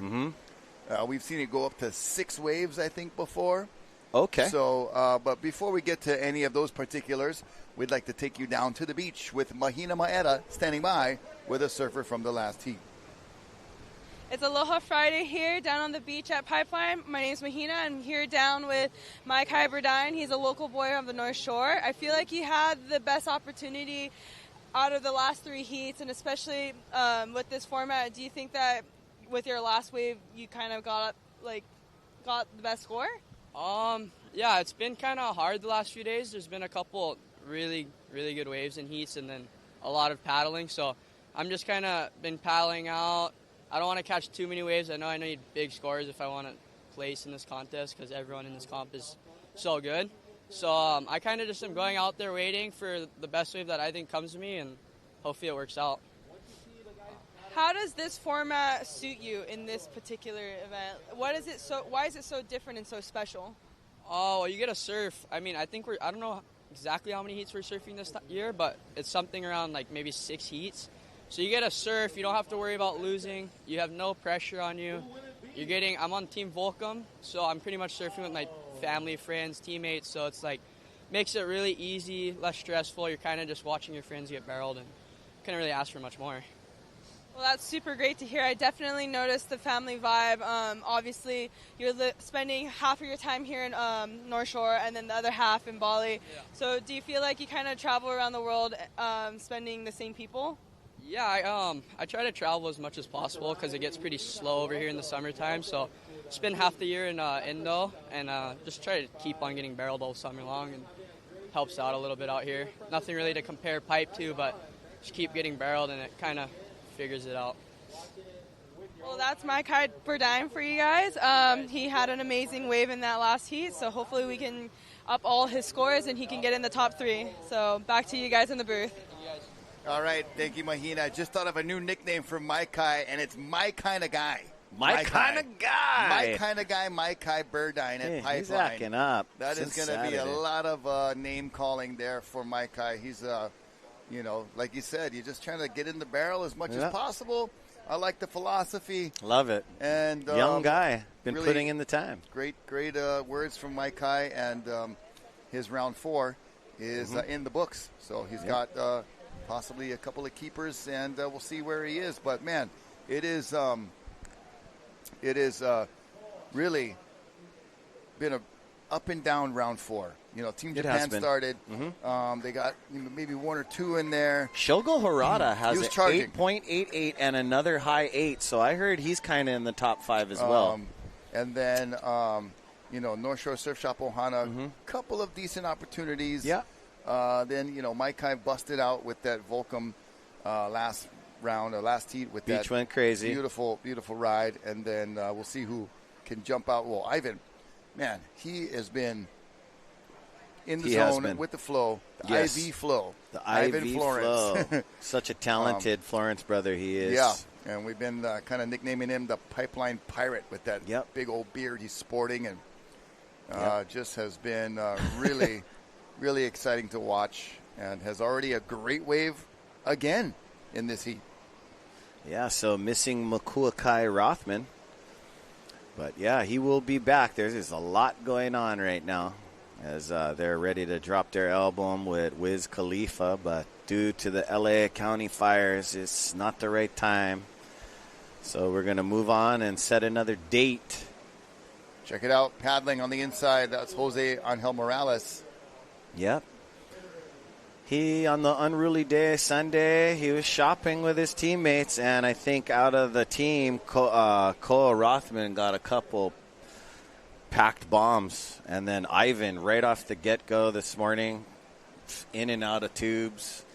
It's kind of like how Snap 5's right inside of his teammates, and there were double overhead, but there were smaller pipe waves. Clay Marzal collecting. Yeah. Collecting. And, you know, with the being in the fourth round right now with the conditions, these guys have surfed more massive conditions in previous backdoors, but this is good pipeline and backdoor. So what a great round 4. But it is, you know, few and far in between here and there, and certain guys the waves are coming to, and certain guys that haven't performed at a high level on Sunday are still looking to get top 4 waves under their belt. And it's been a little bit shifty as well, but this is Big from time. earlier today, this morning in round 3, and Ivan just really parking it nicely. I like that wave. Everything has been clicking, firing on all cylinders. All of those kind of phrases come to mind watching Ivan operate. Getting here at spit the out backdoor proper. shootout at Pipeline, And a little balanced steez on the way over that rut. But he get him, man. This guy understands a number of things, not just in wave riding, but he's also an amazing skateboarder, like his brother. So, you know, those two positive opposites of tracks, he knows those kind of differentials with the equipment. He goes to those places that, you know, it's hard to do. So his barrel riding is, bar none, awesome. Yeah, and proving that is the case with a great wave here in round 4 and a couple rides in round 3. He's had things from day 1 and day 2. So, man, it'd be really interesting to see how his scores have been stacking up, because he's been a really consistent performer for this event so far. I think he's got really good waves on each of the days. Yeah. And like we said, just kind of that's beautiful. Standing by on how many waves are going to count per surfer. That'll factor in as a beautiful drone shot there gets that incoming wave. Looking over towards the channel, Hawaiian Water Patrol. Thank you guys so much for tuning in and keeping everybody safe and protected as much as you can. They look far out right there. It is. They look like they're on job second that they do. reef, but they're not from the drone angle. So And it just beautiful looks blue skies, green mountains. Oh yeah, there's white sunset. sand, blue ocean. Just a beautiful mix of island colors. Only 143, guys. Shut that TV down and come on out. You like? Yeah, it's only although a Friday, but the weekend's around the corner. I think it's a 3-day weekend too. With it is MLK Day coming up on Monday. Wow! Thank you for reminding me, Rock. I'm gonna draw them out. You know, just talking to the uncles downstairs and some of the athletes. I mean, we still got great surf for Saturday, and then it gets bigger on Sunday. We still got a whole playing field of next weekend, all the way to the 16th. So that is, you know, part of being a surfer. That's what's super cool. Not just inspired by the elements, but inspired by making this thing get the best waves possible. The different differentials of big, perfect pipeline, sometimes dark and ominous and blustery, but barreling. Nonetheless, the objective at this event is to get slotted, tubed, and barreled the best of your ability. I want to say thank you to our sponsors, Keiki Beach Bungalows. Yes. The North Shore Club is a community over there up at Turtle Bay Resort by the Ritz-Carlton Club, North Shore Club by Arete. And there are units that are permitted that'll be coming in there, but very low scale. And also some affordable housing that'll be popping up there as well. But for now, what they're doing is replacing invasive species with native species. Yep. We're talking plants and botany and plant life. So that is the first phase of the project that is allowed to happen up there. So I want to thank the North Shore Club for sponsoring this year's the Hui BackDoor Shootout. And helping Kahuku High School. That's huge. That is another contribution. The North Shore Club is contributing. Pono. So thank you. Look at that barrel. That is awesome. You were in there. White Claw. We're going to get in there later in some of those White Claws. Bombay, XL Haleiwa, and Haleiwa Distillery, Saltwater Society, Hawaii Volcanic Water, and Namenehune Umi Kumaono. Thank you so much for your contributions. Thank you. And of Jack course, Soren for the art this year. Mahalo. Shirts are flying off the shelves. And the Hui O'Hi'inalu club members, thank you so much, providing support, security, and all that. 50-year anniversary, brother. 50 years of being around and taking care of our North Shore and Big other time. parts Mahalo. of the island. And also Hawaiian Water Patrol, Kanaka Solutions, and also our medical staff and teams on site. Hey, Uncle Anakai Kimo Clinic, looking sharp, isn't he? Very Kanaka sharp. Solutions. Quite looking sharp. good. And Him and also Brother mahalo Kobe. to Dr. Leland Dow.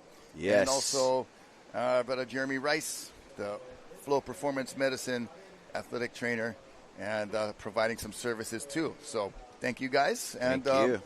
it is past the halfway point here of Team 96712. That is our North Shore zip code, at least coming from Haleiwa all the way up to Velziland. You know, you go over to Wailua, Mokuleia, you get a different code over there.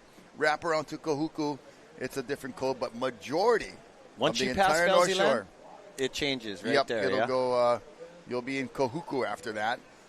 Beautiful drone shot from behind. Look at the judges in the scaffolding there. Right there. Flynn Novak, Love Hodel, Miles Padaka, Barton Lynch, all-star crew of judges. All-star. And Brother Jerry up there, the numbers, computer guy, always making everything tech, running smooth. Yep. Thank you very much. And Brother Landon, you killing it, beach announcer. Yeah, Man. Anti-Faith is down there too. So we got the crew back ASP. together. Yeah. And enjoying the beautiful scenes, sights, and sounds of Look how it's beautiful Bonsai it is. Pipeline. The palm trees are moving, but it is still nicely groomed, gang. And what a nice drone shot from behind the trees right over the main road right there, the PCH. We got some ribs approaching. And, this is your area code for you. Koa Rotman Mokua is not present, so Ivan, Nathan, and Jose all sitting in the pack. But, you know, as team events, Rocky, I do a lot of team events. Even though, you know, when you win team events, you got to know, like, each member needs to produce 2 waves each, you know. But, you know, there's situations out in this lineup where you are trying to win as an individual, too, you know, and there is no priority. So sometimes some of these guys are going to put their head down and know what they need and, you know, turn off all the lights, dig into that big wave, and the blinders go up a little bit. Exactly. It's still competition at a team-friendly format, but there are those certain guys, and we all know them, you know, they want to win. You know? They don't want to play a team. Yeah, they're there to fulfill a purpose. Yeah. And everybody tightly packed right now, shoulder to shoulder. Right in outside the boil. Round 4. Yeah. Look at that. Ivan's frothing. He's already got some beautiful waves. I've seen some good rides. Billy Kemper's ride was also factored into my memory bank today. Yep. That was a Packer, legitimate. He eyed us out, kicking out for a good, you know, few seconds. Yeah. Making sure. Just making sure we know that he got packed a pipe bomb. Billy Kemper. You know that guy. But, yeah, it is a hot, sunny day. It's not as crisp and cool as the morning. It's beautiful out here on the North Shore. Thank you guys for coming out and supporting. And don't forget that we are still on board of another day. Or if we split a day in half, you never know. So super exciting about the backdoor shootout.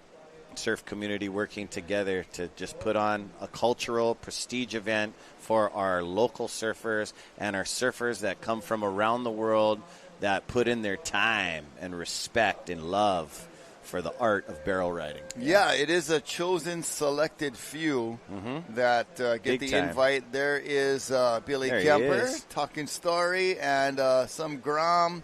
Nalo Diodato. One of the Kemper Groms climbing on board. Changing company logos, that kid. Giving his board a little test. There's Making Iala. sure it's strong enough. Talking to his That's Team wife, NSB. saying everything's all good over here at the Ohana Shop House. Shout out to you, Chandlers. Yeah. Big time aloha. You know, North Shore, like if you're like an introvert and not that social, bro, people are going to be coming through your fence unannounced. You know? Daylight vampires.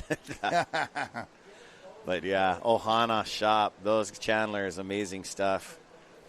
As Legend had a great performance today, I feel. Yep. Yeah. Put some scores on the board. Had a good interview afterwards, and just talking us through the ons and offs, the ups and downs. It's a little bit shifty out there. There's moments to be had for sure, and when that moment comes, you be ready for it, and kind of strike while the iron is hot, as they say. And then during the times it's not, you be patient.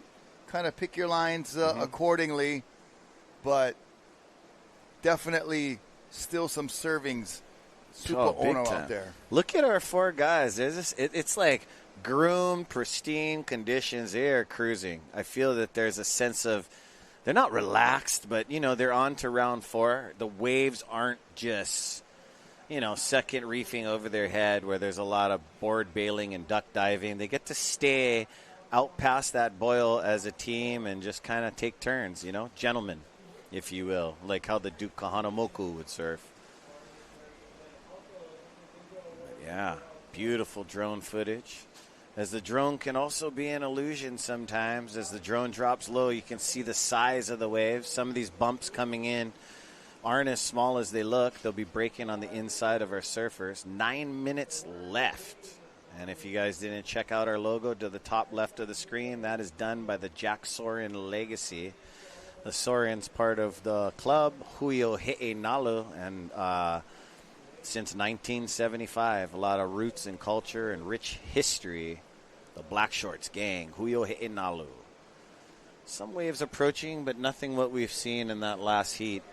Yeah, I feel like Pipeline's taking a little bit of a breather at the moment, and you'll see that on these, declining swells. We had the extra large, huge waves all week. Yeah, and then this is just a small kind, last gasp of this is what I got left in the tank as far as the swell and the energy and the juice. We call it the juice plenty times. Did you guys do one day at Piahi or a couple days? No, just one day. That was the biggest day, huh? It was the conditions were clean. It wasn't huge by any stretch, but it was the conditions that kind of drew us to that day. That was on Wednesday, and so got half a day sesh, a little tow in the morning, and then some paddle in the mid-morning to the noon hour. Do they plan that as a community? Tow at this hour, and then, or do they mix it up? It's actually I think, they have rules and regulations. Yeah, I mean, it all spots in Hawaii. It's not meant to be mixing, towing and paddling. Yeah, can be dangerous. So in a sense, once a paddle surfer shows up, the tow team's got to give way. And I think the swell expectation for that day was such that it would be better, or the more opportunity for paddling in was going to be later mid-morning. I hear you. And I think the tow teams get word. And you got guys like, here we go, this is Ivan Florence. Smooth paddle. Jeez, are you kidding me, that was bro? A 1-2 stroke bit, to celebration on the eye. A little bit too casual. Yeah. And got the clothesline right there. Pipeline said... just got hit. Take it easy, bro. Hitting the lower tummy, getting all steezed out of that thing. That was a nice read, though. Look at this. Boom. Yeah. Jive. Hand just touching it. Doesn't need to drag too much. And he's going to watch the replay and just kick himself. for not hunkering down a little more. And, needless to say, Ivan's got some of the best collection of highlights from this year's shootout so far. Yeah, I would say. Don't fret too much, Ivan, but, he's a guy that is always looking to improve and wants to make sure he's representing the Florence family in the best way possible. Yeah. And just a little hiccup there. Nothing, that we're going to beat him up too bad No, over. not at all. Definitely was like, I get him. No worries. Boop, off the board. Yeah, turning out of it, too. Yeah, the rug just got pulled out from under him. With it's like the kind like when they do those funny videos and they put the saran wrap across the doorway. Oh, I love that. People walk in normal speed. It'll take and their boom. lipstick, their eyelash, everything off of that. And I've been wanting to do that. Small kind of saran wrap prank across the doorway for Ivan you better Florence. be careful. I might need to set up the staircase over here in the Volcom house. Kid you, bro. We're going to be walking with our hands in front of us. But, as surfers, once you start that kind of stuff around the world, it just transcends, and then every country's involved. Yeah. On the, you know what I mean? Everybody wants to make a statement, even in the jokes. Yeah. Here we go. Nathan. Where's he going? Backdoor or pipeline? He's going backdoor. Florence Marine, double grab. And, oof. Yeah, acting like your brother Ivan. Even he got clipped on that exit right there. It was a little almost tougher. Almost there. This guy's frothing. I seen a bunch of kids younger. We'll do the replay first. Yeah, rock. Nice bottom turn, double drag, GoPro angle. Yeah, and then tried the high line. That was really a tough, heavy chandelier. He rode by. That was coming down. He rode by on his bike this morning, and everybody that was going out to pipe, some Nubians and stuff, starstruck watching Nathan ride by on his little blue creaker of a cruiser. But yeah, guy's the real deal. He'll take you around the world with his GoPro, and you will get barreled with him. Surfer pole winner last year as well. Yeah. Brothers world champion. They're running the clothing company together, so, surfing created. It's always the best. Okay, let's see if this one will produce any opportunity. 350 remaining. And looked like Jose Angel Morales was taking a look, but did not like what he saw. And you see Ivan off in the distance getting some feedback from Nathan. And Jose, real good surfer, surfing with the world's best to be in this team, this area code, Yeah. From Puerto Rico, you said? Yeah, special invite for Jose Angel Morales. Oh, Shado P, frothing, huh? That's him, huh? Yep, he's dancing. Look at him. A New Earth project coming up next. Yeah. Shout out to everybody tuning in from around the world. Mad appreciation and love and aloha for you guys supporting the Hui BackDoor Shootout. And yeah, all about surf culture. We hope to see you guys this 2025. As right out of February, we're going to get into the Kama'aina season of the North Shore, or island-wide. Yeah. Where there's late swells, and I don't want summer to come around too quick. I'm liking this. Yeah, this has been a really exciting, action-packed winter so far. As quick as it comes, it just goes away. It is, and everybody loves summer, but we live in a seasonal summer all the time over here. Yeah, it's always 80 degrees as we look at backdoor. Nathan Florence pumping. Come on, Nate. Let's keep it going. Oh, my gosh. Degree of doubt was very high right there. That was, but Dane K. Aloha just pumping his style. Guy's no stranger. He needed a little bit more speed, and that thing was a long one. Long shot into Aints. It really stretched out much further down the line than I think he anticipated. Mm-hmm. But still, he was going to give it his best run, and check it out on the replay. We just got about a minute remaining in the heat and fully disappeared, committed. It bent in on him. He was doing everything proper to come out, but the wave wasn't that wave to let him out right there. So we got under a minute remaining. The clock in your upper left-hand corner, just a fraction of a moment from our actual time on the ground here as we look at a paddle for Jose Angel Morales. Nice. And Jose, come on, brother. Oh, wonky one on a medium one, but he was in there. Yeah. He had to go over 2 little catacombs to. Oh, IV leagues right here. I think that's Koa Rothman. Oh, that's Koa. Nice. Here we go. He's going to do his turn. Psha! Speed float.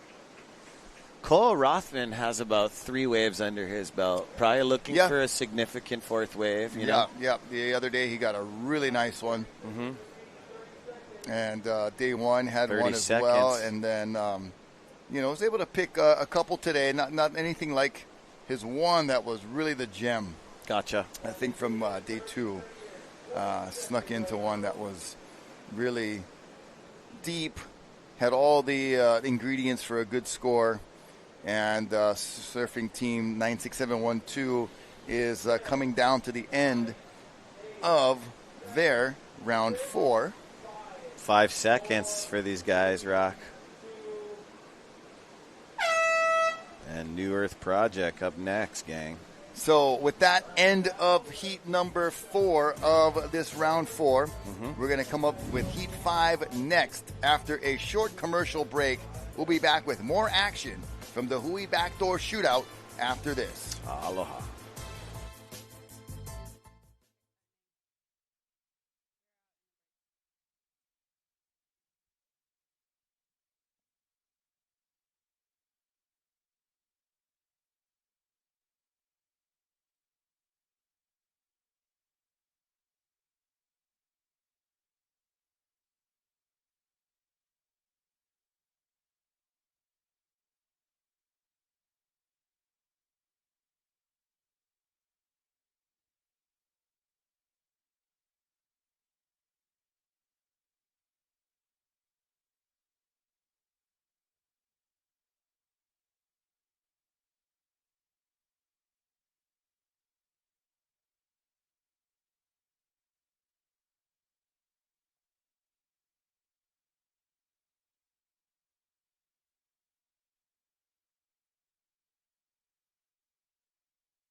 Allow us to help you grow your events by reaching Hawaii's giant outdoor sports and ocean enthusiast demographic. Zone Media specializes in social media content production and distribution, drone and video production, cutting-edge live productions, and more.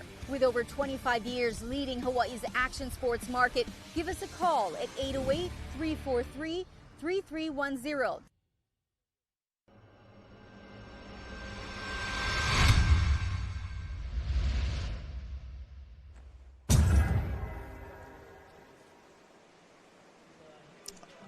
Aloha Ohana and welcome back. Good afternoon. It is 2:03. My name is Ezra Rodriguez. Welcome back to the 2025 shootout into the Hui BackDoor Shootout. With me back in the booth is Isaiah Walker. What's up, brother? How's it? Yep. Exciting surf. New Earth Project is in the water right now. And it's really cool. On the other days that we ran, we only ran 1 round. Today we're getting 2 complete rounds in there. And we're in round 4. Round 4. New Earth Project. Kalona Poe and Shaden Picaro sitting there talking story. We also have Bethany Hamilton. Luke Tima, I believe, is out there today. Such a rad team. These guys got some scores on their board. But if you guys are home on watching on Spectrum and you guys are also scrolling, go log on and go check out what New Earth Project is doing. It's amazing stuff. Koa Smith out there also.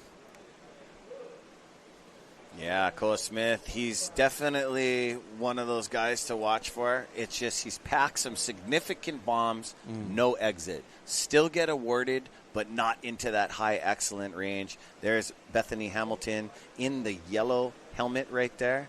And, man, just one of our 2 wahines in this event. Yeah, I was watching from downstairs the Ivan Florence. I saw him get quite a few good ones. Yeah. Unfortunately, the one he just kind of got clipped on the end. So relaxed and steezed, and he got hit right there. Right, it's interesting. There's certain folks who've been kind of wave magnets, we sometimes call them. Yep. And here we have He's Bethany Hamilton on the drop. See if you get around this. Did you guys see that? And shout out to all you surfing wahine. I know, Carissa, you probably tuned in. What's up, girl? I know you'd be out there. But, yeah, there she goes, up and under. Mana wahine. See what happened here again. She gets up. It's a late drop. She needs to. She has no hand drag, so she's going to backdoor every section. But that was a bit too deep, my friend Isaiah. That wasn't late, too. Well, there's NK and the gang. Hawaiian Water Patrol. Nolan Keolana. Oh, yeah.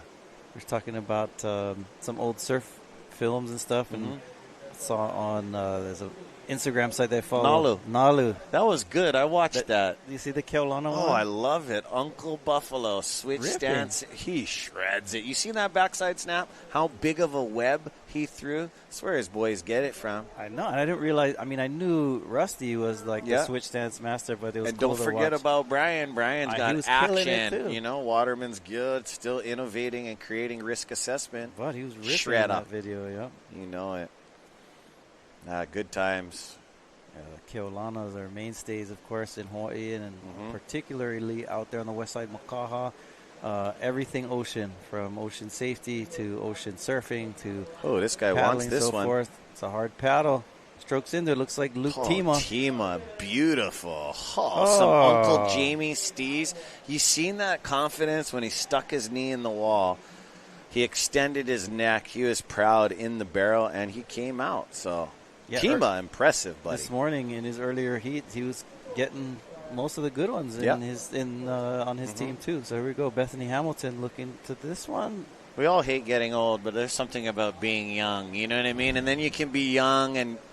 It's a replay from the water angle. Oh yes. He said dragging, put the head up. I don't know how he came out. It looked like he was gonna get chopped. He got chopped, but he handled it. Oh, Bethany pulls into it.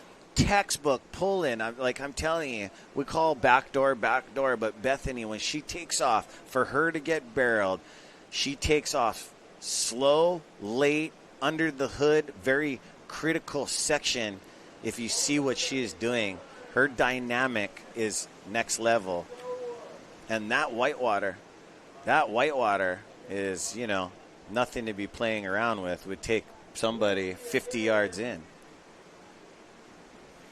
So New Earth Project with the drone flying over Beth. One-arm duck dive. Now, all you guys over here, try duck dive your arm behind your back and just try to do it. I know one athlete that gets close to doing what she's doing because they all tried. Kelly Slater. Really? But that's so Kelly of them. You know what I mean? Natural. No, that's very impressive, and it's a sign of resilience and determination and big time. That's why she's so inspirational. We watch her surfing pipeline, showing us how it's done. Shout out to the Hamiltons. What's up, brother Noah? You guys came over a couple weekends ago and won the canoe portion of Mel's contest. So awesome stuff.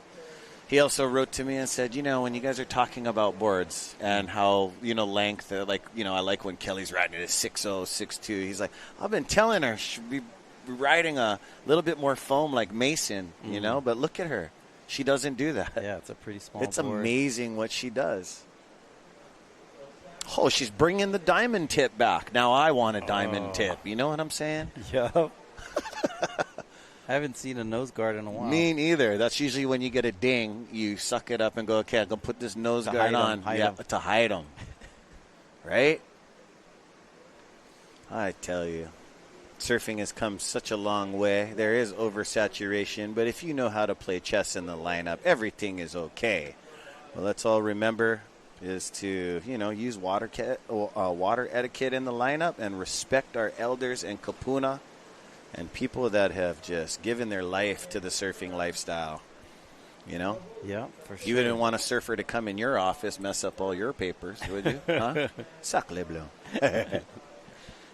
Great drone shots of the afternoon as the sun is starting to head toward the horizon. See a little of that beautiful shimmer of the sun on the water. So nice. Beautiful drone shot looking toward the beach where he looks like Rocky Point on Look at shore, all those but houses. it's not. One of them are for sale, too. I seen Sean Wingate. Yeah, that was a nice picture. Who's host that, Sean? How you, Sean Wingate?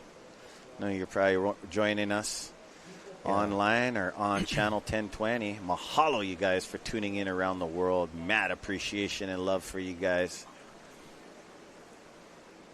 Did a full circle there. Yeah, Rothman Legacy downstairs with our interviewee down there. Check it out. We're down here at the Hui BackDoor Shootout. Koa, how were the waves out there, and how much Celsius did you drink before that? Because you got a really big one. The waves were actually really fun. It was kind of looking a little funky before the start of our heat, and then it got really nice out. And we luckily all found a couple fun waves. I had 1 Celsius today. Yeah. Well, it kind of looked like you had 4. Yeah, no, I was definitely amped up to catch a few waves, but in the middle of our heat, it kind of went a little bit slow. Oh, here's a nice wave right here. Koa Smith, maybe. Yeah, it's fun. It's like 6 to 8 foot, perfect pipeline kind of. So this is a good time for sure. Yeah. Back to you, Rocky. Hey, right on, Malia Gonzalez. It's your Uncle Ez and Uncle Isaiah, but hey, great job interviewing those guys. And Koa, he's going to drink 1 Celsius. He don't need to get skitsy. He's already got some good scores under his belt. And shout out to the Rothman Legacy.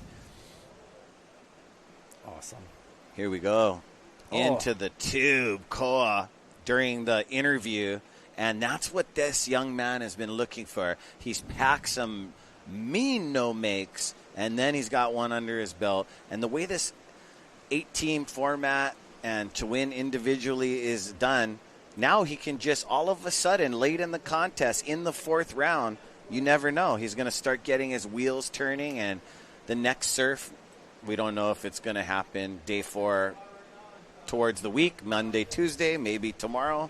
You never know. But we all meet up here early in the morning. But Koa is on his way. He's got a score on the board, and watch it just catapult from here. Well, the kid with the long hair on the beach that was doing interviews remind me of another kid. I want to shout out to my nephew. Nice. Tava Boy, Kahaliumi, Brother Kalani's son. He's in Hilo. Apparently got hurt in the water today. Oh, no. Get better. He's in the hospital, but watching us from the ER. Hope you get better. And watch this wave here. It's Koa Smith. Oh, barrel to air. Air almost ridden out. That's the kind son. Kalani. Oh, yeah, brother Kalani, wishing you guys the best. Waterman grade, those guys. Always coming over here helping his waterman. Yeah, for sure. I mean, yeah, Kalani, always. I've known him since we were small kid time, and he used to be a professional bodyboarder. And, that's right, huh? Yeah, he's a pro bodyboarder. Wait, just give me chickens. I forgot about that there we part. Go. Pulls into the barrel. Koa Smith, nice and smooth. Does a little pop air here. Mean. On his album surfboard. Almost rode out of it. Another guy taking the GoPro in his mouth, too. I would love to see some of that footage. Collecting history for their personal preference here at the Hui BackDoor Shootout. Koa Smith has been making a big name for himself the last 3 years, but I always knew of him from back in the Uncle Ben Ipa coaching days. Oh. You know how Uncle Ben and those guys, they always told me, bro, the way Bruce surfs, he said that Koa Smith has that in him as well. I don't know. There is a thing. And I don't know if a lot of people realize that Ben Ipo coached so many pro surfers. Amazing. And even if you weren't on his roster, he would help you. Yeah. If he liked you, he would help you. And amazing. You know, guys like Kalani Robb, his son Akila Ipa. Man, Sonny Garcia going world back team. to then. Yeah, world team. And he was a really good Irons. coach. Yeah. He wasn't soft on you, man. He'd make you work hard. Taught us how to surf Huntington Beach in the U.S. Open.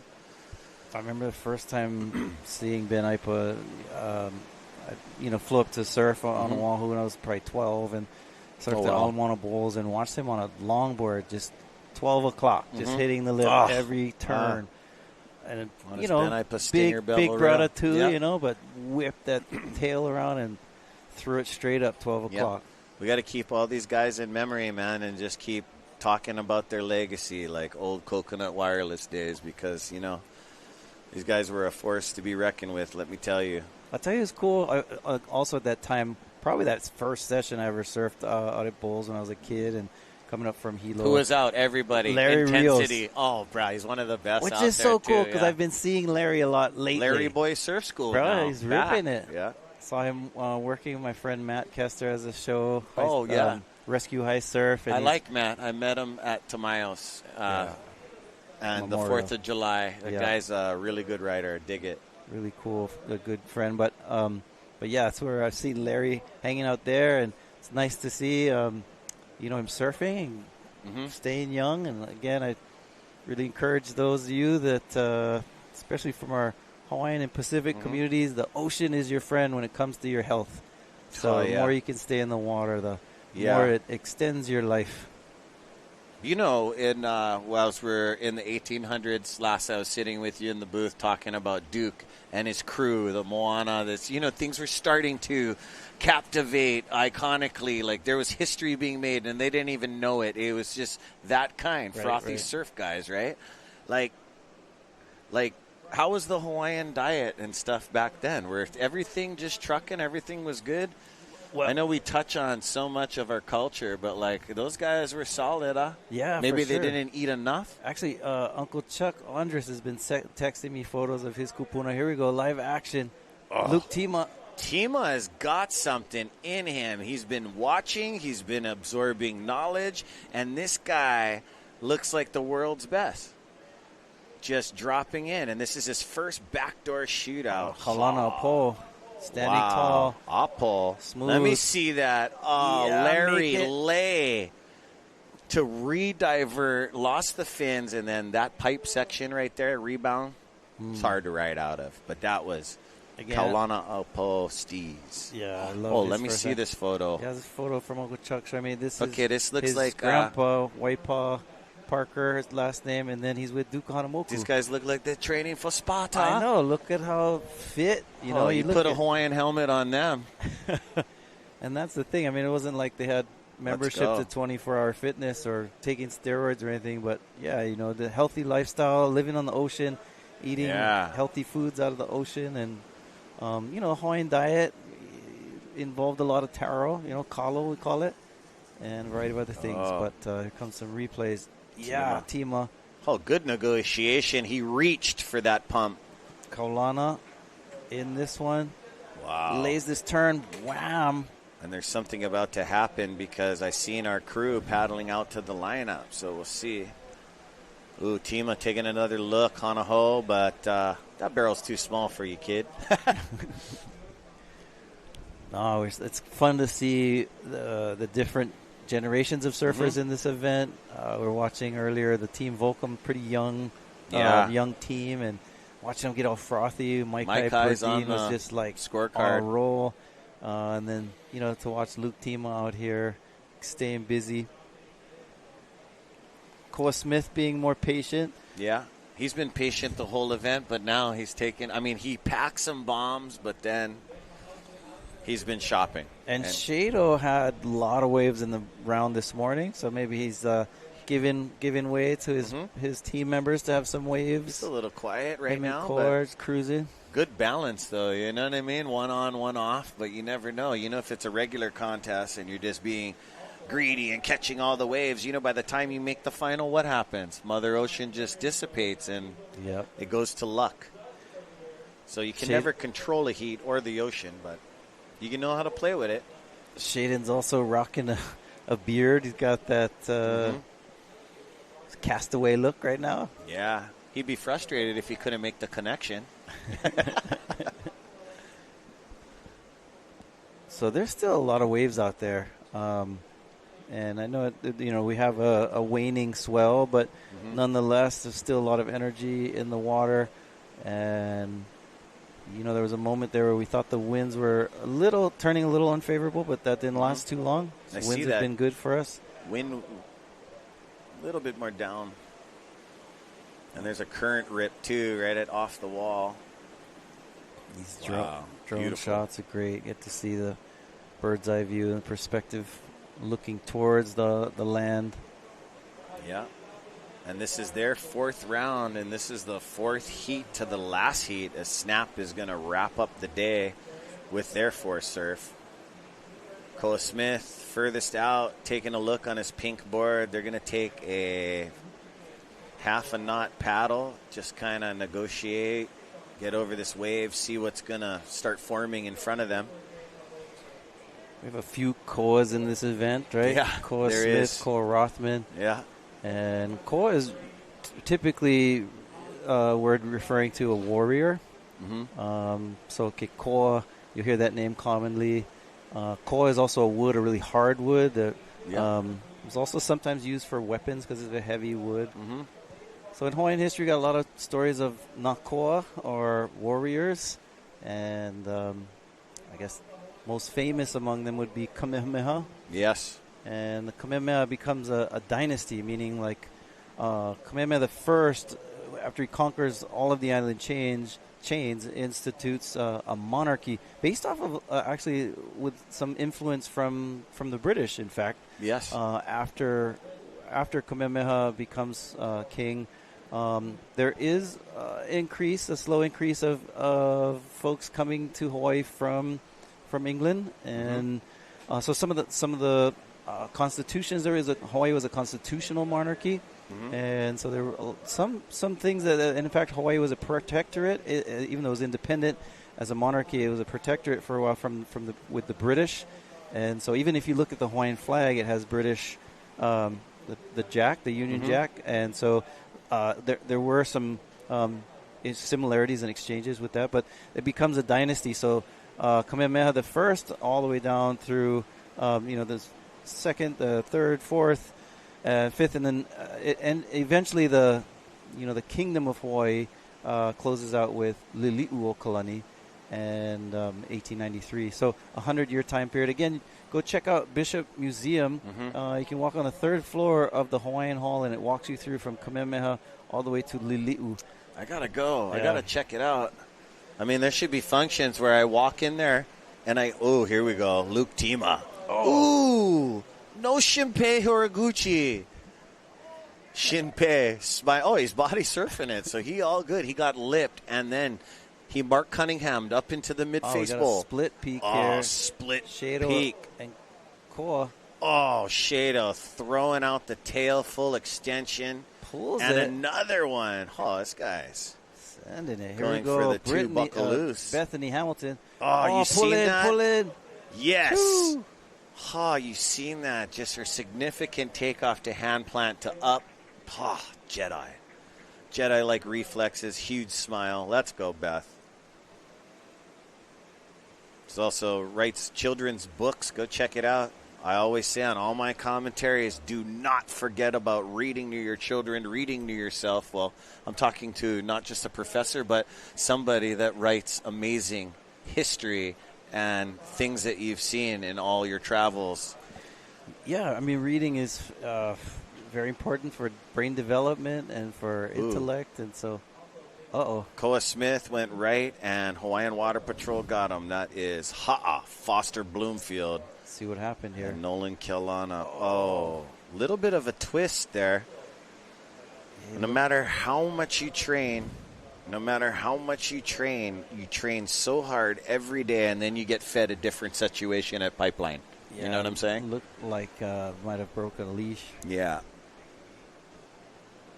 Look at this. Gotcha. Look, this is very unusual for Pipeline. See how Over he's the doing rocks. the rock walk? We don't normally have rocks right there. Check it out.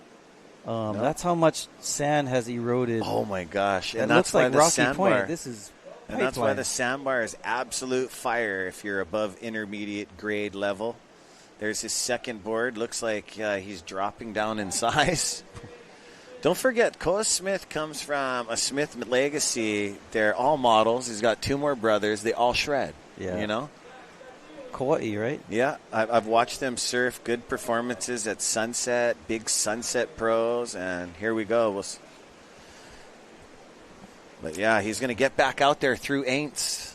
Oh, no, right through the middle. But, Isaiah, as I'm looking off the second floor balcony, there is so many new rocks. I mean, off the wall has rocks. And we were talking about the other day how when this happened last time down the beach toward Keiki, it exposed a bunch of ki'i or petroglyphs that were not seen in recent memory. And so you never know what you're going to get. Skin, man. Would you say that there is some on the tabletop reef past Keiki Beach on the way where you can see Sharks Cove and the caves? You think if you knew where to look for Shado P, here we go. Your Big Island is in the house. Pipe cone. What's up, Big Island boys? You know who you are. You guys are ledges. Awesome. And, yeah, so, I mean, archaeology is a really cool field in Hawaii. University of Hawaii at Hilo has a great program there, and also at Manoa. Kathy Kavelu, I grew up with her in Kilkaha. There he is. She's a professor there at UH Hilo. Shout out to their program. Nice. He made that. That was I know. sick. I like that. That was his first wave. He's like, you know what? I'm just going to turn throw this thing. And then he pulled it. Yeah. I mean, imagine, he wants to get barreled for the contest, but look at his photos that he got from the photo bowl. You know what I mean? That tail turn must have been hacha. Hacha. Eric Arakawa, 2-page spread, maybe. You know that guy. Oh, that guy. Oh, man. Got some paddlers. The playing here. field is just cleaned up. Here we go. Oh. Left and right. Oh. Luke McFadden. Tima. Oh, come on. Yeah. Oh, yes. Will he ride out? Oh, he does it. Count it. Oh, and that's part of being how much competitions this kid does. That's what he wants to be, a pro surfer. He can compete. He's taking his competition into a backdoor shootout. Look how he rode out of it. That's a point. There's points there. Kind of cool. You saw him stand up. People don't realize how shallow it is out there. Yeah. I can't believe his Blue Rail HIC board is in one piece. Luke Tima took some on the head as well on heavy occasions.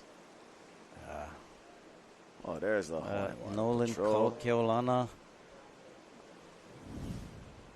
Let's see. Oh, here we go. Wow, I wonder who went backdoor. We'll see right there. Luke. That was Luke's split. That was the one who came out right here. Doggy doored it. Boosh. Smart. That would have hurt. A couple more yards. Good job. So we call that the doggy door. Backdoor is basically a closeout. I mean, it allows you to ride it for a bit.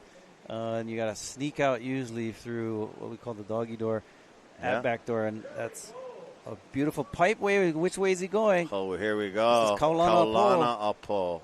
In. And the way it's chandeliered, beautiful vision. He got covered up.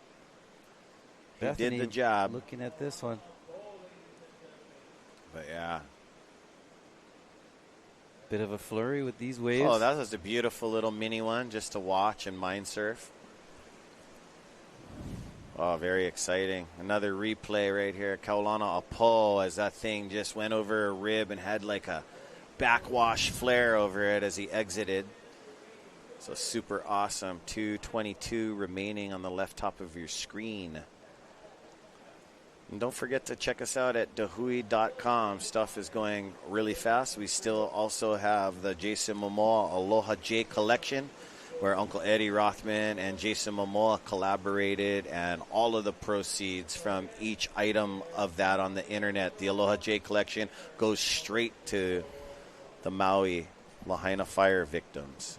And man, look at that. There's our Hawaiian Water Patrol, and there's the infamous sandbar. Ehukai Sandbar has collected so much sand. When the swells start to subside, it's going to be like crazy out there. Everybody's going to be out there with their cameramen trying to get Sandy Bottom Blues right there. Beautiful, photogenic place. But don't forget, there's going to be a bunch of kama'aina trying to pour out their feelings and just have a good time making a connection with the waves. It's kind of cool. Kaulana. Kaulana means famous. I'm sure most Hawaiians, when they have a name, there's more to it, right? So a lot of times you have a name, Kaulana, I wouldn't be surprised there's more to it. Common title to a Hawaiian song, an old Hawaiian song, Kaulana Napua. Kaulana Napua o Hawaii. It's basically famous are the flowers. And it's a really cool song because it's also has a political message, a kauna to it. Basically, where it talks about eating stones, that they'd rather eat stones than sign over their allegiance to the provisional government, the government that overthrew Hawaii. And kind of cool story about the Hawaiian Royal Hawaiian Band. Anyway, there's some cool stories. But holy smoke, look at these beautiful lines coming in. Wow. Let's go. I see people looking off over the balcony. Oh, man. It is as real as it looks on your screen, gang. She's a-coming with seconds to go. 3, 2, 1. And, but you know that horn signifies the next heat is going right in, but, yeah, we are going to throw it to break. You guys stay tuned. We'll come right back, locked into the tubes.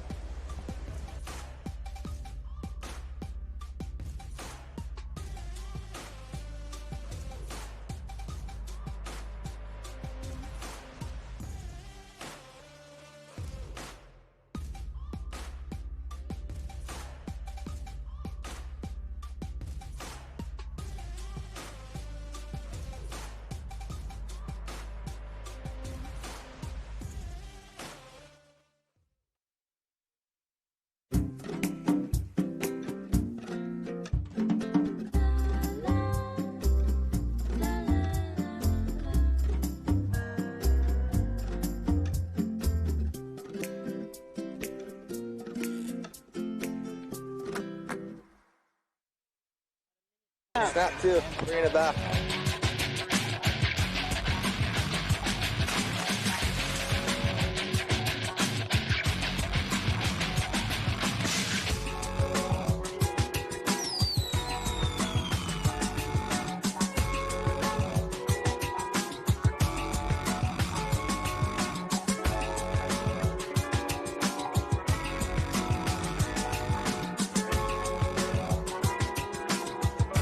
The 2025 Hui BackDoor Shootout is presented by Keiki Beach Bungalows. Special mahalos to the members of the Hui Ohe'enalu and these great sponsors: North Shore Club, White Claw, Hawaii Volcanic Water, Haleiwa Distillery, Saltwater Society, Na Menihuni Umi Kumaono, and Excel Haleiwa. This live broadcast is produced by Zone Media, creators of Ocean Paddler TV, Hawaiian Extreme Sports TV, and In the Zone.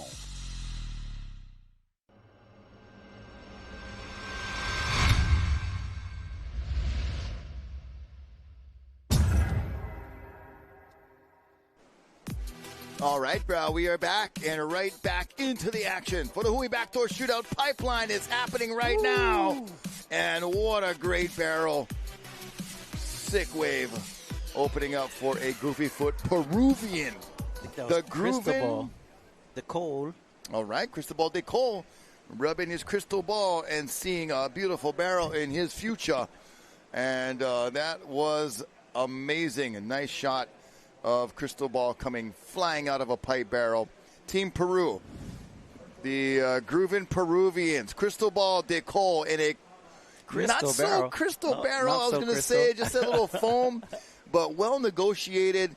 You know, it doesn't matter what the wave looks like. It's all about getting in the barrel and getting out. Rocky Cannon with Isaiah Walker, and there is Alonso Correa, Joaquin Del Castillo, Cristobal de Cole, Gabriel Villaran, and Alvaro Malpartida. Talk about a tongue twister of pronunciations Did well, of though. this heat. And it is always a pleasure to watch these Peruvians shredding. Yeah, Peru has always had a strong showing here on the North Shore. Actually, Peru does have a deep history of surfing, even in the modern era. There's some professional world championship titles way back when in Peru. They have big hollow waves down there, too. And so Peru definitely has its culture of surfing. And here we have rider up in this barrel, pulls in, stalls, beautiful crystal ball there. I think that's Alonso. Zoko. Alonso Correa. It's got a nice ring to it, doesn't it? Yeah, you're great at giving nicknames. Yeah. But, yeah, just a way to start for a couple of goofy foots in this heat. And Zoko getting a nice, beautiful view from inside that pipe barrel. Seems like there's a little bit of new energy in the water, in the waves. I was watching off camera as I was waiting for my cue to come back in here, looking at having the last heat off, looking at the waves over the balcony, and this beautiful westerly set came in right at the end of the end of the heat for New Earth Project and right before the beginning of Team Peru, and it did have an appearance of new energy. Yeah, it's really cool, and conditions have stayed really nice, and the swell is still here. Every heat we've seen waves ridden, some great barrels, and so it was awesome call today. Yeah. We're fortunate and blessed. The Backdoor Shootout usually is blessed with great waves, and so continuing on that tradition of the shootout, getting some solid waves, some clean waves, and we still have time to go. We still have to the 16th, right? Back at the beach from that drone shot, and mixed with a holiday, MLK Day on a Monday, so just one of those days we're not able to run due to the holiday, but what a great run of ample swell that we've been seeing. And it's always better to have too much than not enough, I feel like, when you're running surf events here on the North Shore. So having the selection, the option of days to have the event has been a great run of swell to help us with that. So that's very much appreciated to Keokua, Mother Nature, whoever you like to refer to. I always, think it is Mahina on the beach. She's standing by with Koa Smith. Always a great thing to hear from him. Take it away, Mahina. Aloha here, guys. Mahina here with Koa Smith. It looked like you kind of had like a little board problem. You ended up breaking your leash, so tell me what happened. It's pretty wild. I haven't really gotten a major score yet, and I feel like this heat, I was like, I just gotta let go. Like the intention was to just stay super present, but then if I'm a little too deep, like still go. If I'm a little too far in, still go. And I just went on this right, and it just like wasn't very good. Took a late drop, and then I ended up having to like dive through the wave. And then I watched the next one. Bethany went on it, just sent it, and that wave just landed right on my head and broke my leash. But it's really interesting doing little board changes here because there's so much like rocks on the beach. It's like pretty hectic, so it kind of took me a while to get back out there. So where did your board go then? That is a good question. I think by now it's probably at sunset. I'm going to have to go for a long walk on the beach to find it. That's what Pipeline is. It's the long walks on the beach. I noticed that you had a GoPro in your mouth. What was that all about? I'm pretty much like a GoPro just lives. It's a part of me right here. I mean, with my YouTube channel and social media, like that stuff's so funny and demanding that I just like film everything every time I surf. And by now, like, I've broken a couple like mouth mounts like in my teeth. I did one in the last session, but other than that, like, never lost a GoPro before, and I've taken some pretty bad wipeouts. So I feel like you and Jamie are the only ones who are kind of like sending it with GoPros and somehow managing not to lose it. So I give you guys all that props on that. And then also too with your little funky boards and stuff. How's that going? Yeah, I just like try to experiment and maximize it, but I'm just finding like this one has a little beak nose. It's like wider up the front, and like when you're paddling, there's just so much glide, and so like this is a 6.2, but it feels like a 6.6, you know. So you can get you can catch the waves, but then once you're standing up, it's like so fast and zoomy. So, yeah, it's fun. Well, hopefully you get more visions with your GoPro mount, and obviously get maybe the perfect 12 with that vision. So hopefully we'll get more waves going through the rest of the week, and back to you guys up in the booth. All right, thank you, Mahina. And Koa seeking perfection for a second time this winter. Already had a perfect wave at the Pipe Masters and a grab rail. Perfect technique right there. Oh, Cristobal. For Cristobal de Cole. Boy, and he did find the crystal ball. He's getting the good ones in this Yeah, heat. man. He has really been taking that name to heart. Oh, here we go. Oh, yeah. Beautiful glass ball that we have here. Part of our set decorations, courtesy of the Hui Ohe'enalu. Thank you very much. And Cole Smith talked about how he, uses a GoPro mount in his mouth. I think Nate Florence is also one of those guys. And here we go. Replay during the interview. Yeah, and Team Peru starting to come alive here. Woo. And getting close to resembling their heat a couple of years ago when Pipe just turned on. And they had about, a dozen quality rides. All surfers were getting in on the action. It was like almost like when the bait ball and all the seals and dolphins and everybody's just getting a piece of it. I feel like that heat a couple of years ago, Team Peru really it was the bait ball that came in, and they were each representing a different animal and just taking part of it, getting their fill. And that was a heat to remember for sure. And they've been a little bit, less lucky this year, I feel like, with the treacherous conditions and testy conditions of day one and day two. But right now, I feel like they're starting to make up for a little bit of lost ground here. Yeah.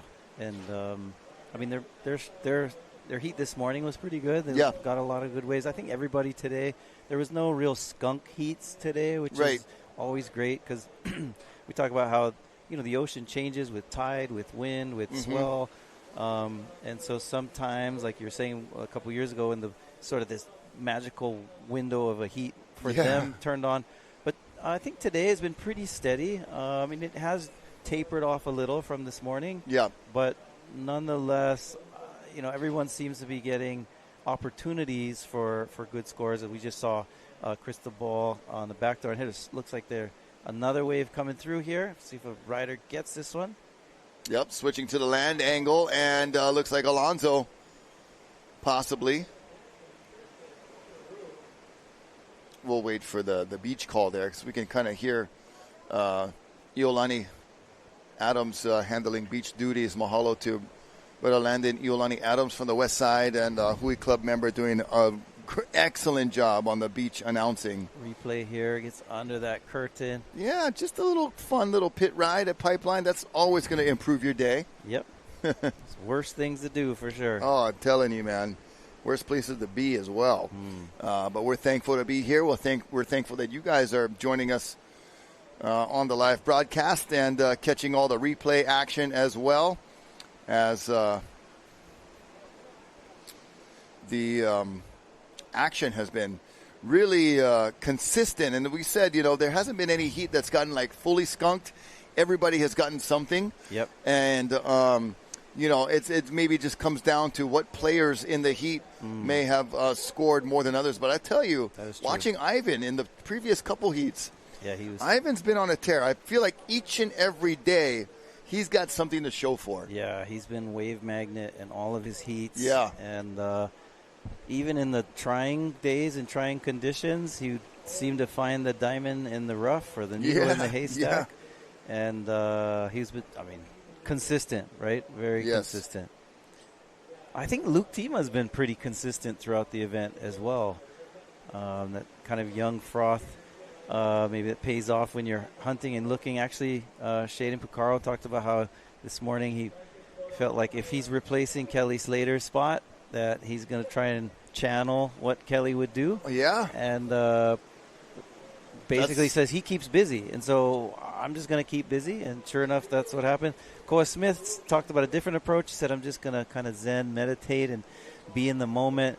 He said it didn't really pay off because he ended up going on a wave that broke his leash, and watched Bethany get a good one right after him. But here we go, live action from behind the section, pulls into this beautiful. Inside, launches Just out. Really nice conditions right now. It's turning around for the better. I believe the winds look like they've clocked a little more east to proper trades. When they came up this morning, you and I noticed a little bit of tint and hint of the north in the wind, but it is now clocked around more easterly and has really opened up that end of the barrel nicely. Wow. And a good negotiation right before the closeout. Everybody loves the big flyaway kickout. You can still hear the beach. You know, it's almost like our Team Japan, every photograph, they're going to throw the peace sign still to this day. And still to this day, people are going to get so excited on the beach for that big flyaway kickout. Yeah. And it doesn't mean a wipeout like in the movie North Shore. They make it sound like it's actually you're getting away from the wave. You're jumping over it and getting into safe zone. So, all right, we got 16 minutes and 40 seconds in this heat, and no takers on that wave. We're here on the North Shore of Oahu in the moku of Ko'olauloa on the Mokupuni o Oahu. So Mokupuni is referring to the whole island, and the Moku is a district. So in Hawaii, and this is tradition times, and for us today, you break up an island into different districts. And so the Mokupuni is the island, Moku is the district, and on Oahu, we are in Ko'olauloa. So Ko'olau is the name of our mountain ranges. And there's two sections, though, of Moku in Ko'olau. So there's Ko'olauloa, which is the northern part, and Ko'olaupoko, which is the Kaneohe Kailua So we're currently in Ko'olauloa. Correct. And some love from the UK, once again, from Brother Dave Hunt. He wants to shout out the Hawaiian Water Patrol and the water safety and all of our lifeguards. The daily duty is beach and ocean safety here. I've been hearing a lot of sirens up and down the coast, where I live at Velzy Land, and every time I hear that, I'm always, just hoping everybody's okay. And Dave, thank you for tuning in from way over on the other island across the Pacific and Atlantic, the UK, and looking at a paddle for this wave here. Ooh. And a beautiful drop in, but nothing much happening except a nice Papa Wheelie bunny hop right there. And, just reading some of the messages coming in at Rocky Cannon on Instagram, as well as my NSOG Hawaii at Gmail is also where you can reach us too. It's like a wave here. Got a paddle. Oh, not going to come to fruition for this rider, but we can watch and mind surf that wave as it spits out there. Yeah, here on Oahu's North Shore, technically the northwest shore.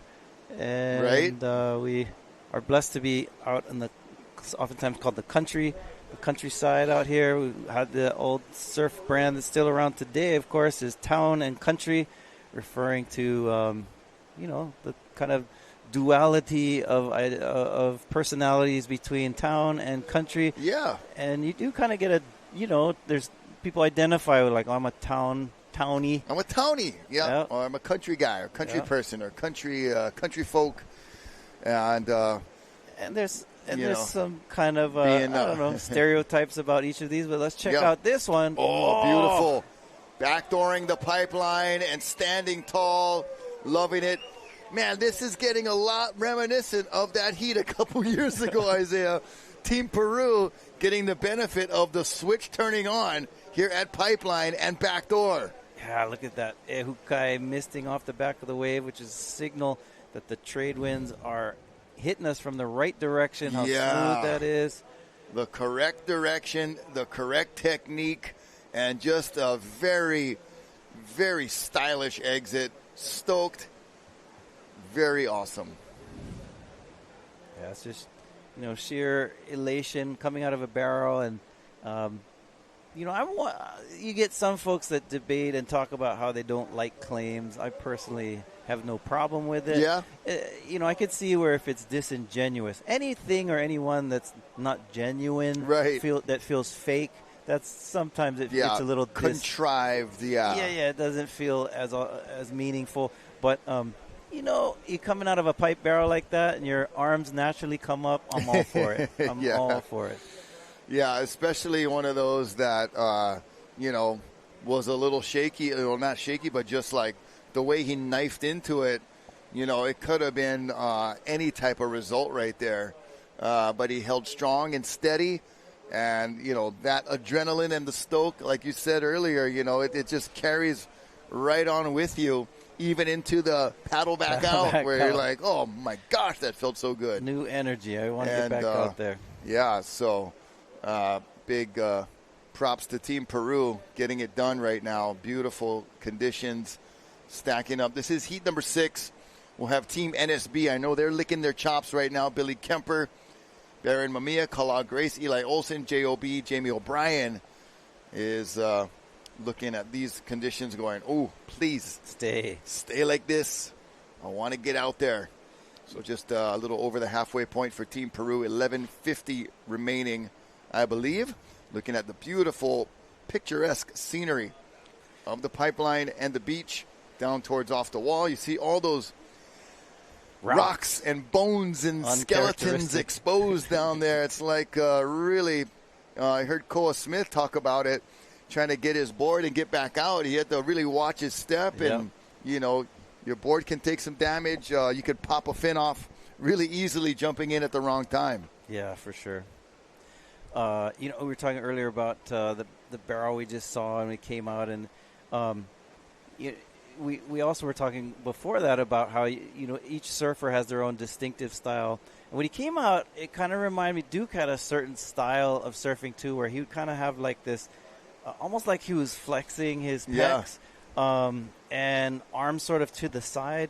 We see that the logo or the artwork done by Jack Soren, who I was talking to earlier, but his arms out. Really, though, if you look at photos of Duke surfing, his arms are out, but usually down. Okay. And he kind of like flexing his abs sort of look. Okay. So when he came out of that barrel, his claim sort of had that same sort of like low arm spread flex. Oh, Here we go wow. again. Come on, please come out. That was almost super exciting. Way to get into it. But just couldn't find his way out. And there's another nice drop. Oh, gosh, these guys it's turning on. It is doing it. The grooving Peruvians, I'm telling you, they've got the secret spell they can cast onto pipeline before they paddle out. Backside drops in, grabs the rail. Wow. Gabriel Villaran. More out the back. Look at this. This is a party. Stacking up. Oh, side slips. Holding it. Stands tall. No way. Oh, my gosh. The judges have their hands full, as the saying goes, for looking at all these incredible waves ridden by Team Peru. They've probably scored exponentially above what they've done the first couple of rounds. You're right, Rocky. Look at and it's still coming here. Hopefully, I mean, oftentimes it's notorious in surfing competitions where if one heat is going, the next heat's not. It kind of alternates and, goes heat by heat. But here we go. Check out this nice positioning right there. And then Gabe getting right underneath the hook. And then side slipping, almost lost it. Almost. Just the presence of skill to hold that line and not get distracted. Stay true to the task at hand. Really impressive. Yeah, I love that. The drop was late. Here we go, live action again. And just a little late drop, but that spit is still quite vigorous for such a, marginal wave. Pipeline really just over and over. It never gets old watching that pressure washer just shoot out all that water. Yeah. I love it. I feel like when so I heard a time call of 7 minutes, so just a little discrepancy on the clock there, but close enough for our sake. Enough. Good enough. Good enough for us. Oh, yeah. No We're just matter. enjoying the action. I mean, seeing this many barrels in this short amount of time is definitely what it's all about, putting on a good show. And that's something about surfing that never gets old, is watching people get barreled, especially, you know, as surfers, if you're not doing it yourself, you want to watch somebody in the action, and you're kind of almost living vicariously through other people that are surfing these kinds of waves.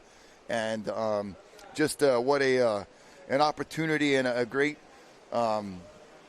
way to showcase this type of surfing and being able to put it on so many platforms. Zone Media getting all the angles, top-notch production. I mean, the amount of wires and screens and lights and everything that it's taken, all the cameras, all the equipment. It is top-notch production here by Zone Media. So make sure you check their YouTube channels out, Hawaiian Extreme Sports, Island Paddler TV, all of the cultural interactions going on around the islands. Zone Media is there, so we want to say mahalo and check out more action. Look at this, bro. Deep and deep, no standing way. tall. It's just getting ridiculous. Oh, my gosh. Even they're like, okay, am I going to stand tall in this barrel again? It's getting a little redundant, but it feels good. It looks good. Like, what can I do next? Maybe twiddle my thumbs I in the don't barrel? know. Yeah, exactly. Just have the full, like... Love it. And that's wow. That's how you get deep at pipe, right? You take off behind the peak, which is counterintuitive to, you know, our survival instincts. You typically don't want to be behind a treacherous curtain that's like lurking and crashing down on you. But that's what it takes to get deep into these pipeline waves. And so, well done, and traversed that one exceptionally. Well, we've got probably 5 minutes left. Even though the clock says 6, it looks like we're down to our 5-minute warning.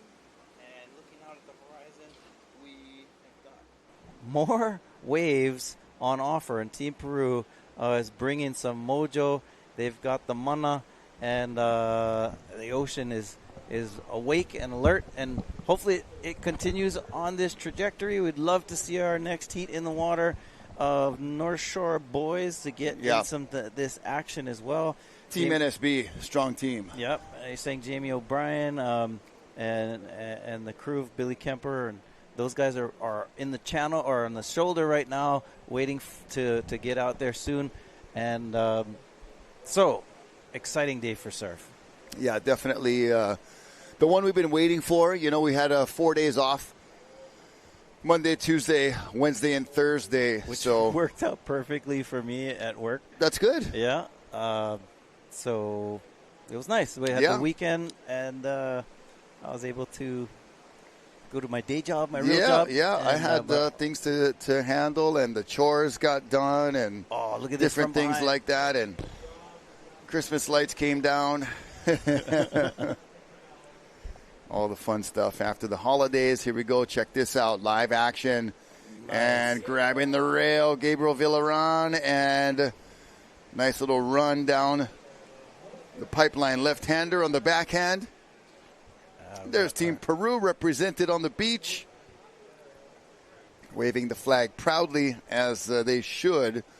Always really classic representation here on the North Shore. And I like Mahina asking them what their pigeon word is, as we see Villaran. The pigeon word for you, brah, is mean. Mean, Klaus.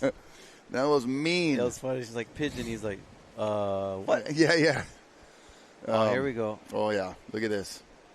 Nice. Late drop. Oh, wow. Come on. Wow, Come on, just for fun. Almost. He just had to roll up the windows on the bottom of that one. A little bit steep on that one. I think it was a little steeper than he anticipated. Lean back. Oh, he's kicking himself. Got his body a little stretched out. You'll see it here. It comes into it all nice and cash. Leans and back then there. Tries to pull up high, but his body momentum was going the opposite direction. Pretty much dropped into the barrel. Gabriel Villarin again, a deep one. Let's go. Wow. Oh, close. That was really, really a great effort. And the Peruvians are just getting a lot of good tube time here. This is action. Scoring. 1:30 on the clock. So they're going to be hustling to get at least maybe one or two more. We'll see. Team NSB eagerly standing by. See him starting to sneak over into the lineup right now and get a jump on their time and be in the right spot as soon as that horn blows, because it is the kind of day where once that horn sounds, you could be 3 strokes into a good pipe wave. You want to wait. No wave is going to be wasted today. Yeah, for sure. And there they are, just I think we're doing that just to waiting up. maximize our time today. So usually there'll be a break in between each of the heats, but now it's like, nah, we got to maximize our time today. Yeah, we'll basically almost run it back to back. And there comes a wave with no riders. That one swung out a little bit wide. You saw the photographers on your right-hand side of your screen. They were scrambling to get under that wave. Someone on the inside right there getting another barrel. Sure. Might as well, bro. Might as well. So 30 seconds remaining for Team Peru, who has scored in round 4.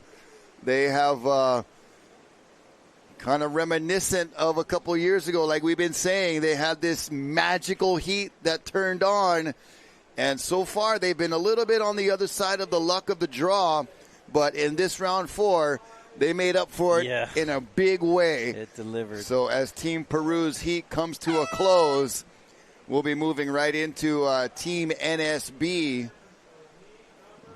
And before we watch the next heat, though, we'll take you to a short commercial break, and we'll be back with more round 4 action at the Hui BackDoor Shootout. Stay right there.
The 2025 Hui BackDoor Shootout is presented by Keiki Beach Bungalows. Special mahalos to the members of the Hui Oahu and these great sponsors: North Shore Club, White Claw, Hawaii Volcanic Water, Haleiwa Distillery, Saltwater Society, Na Menihuni Umi Kumaono, and Excel Haleiwa. This live broadcast is produced by Zone Media, creators of Ocean Paddler TV, Hawaiian Extreme Sports TV, and In the Zone.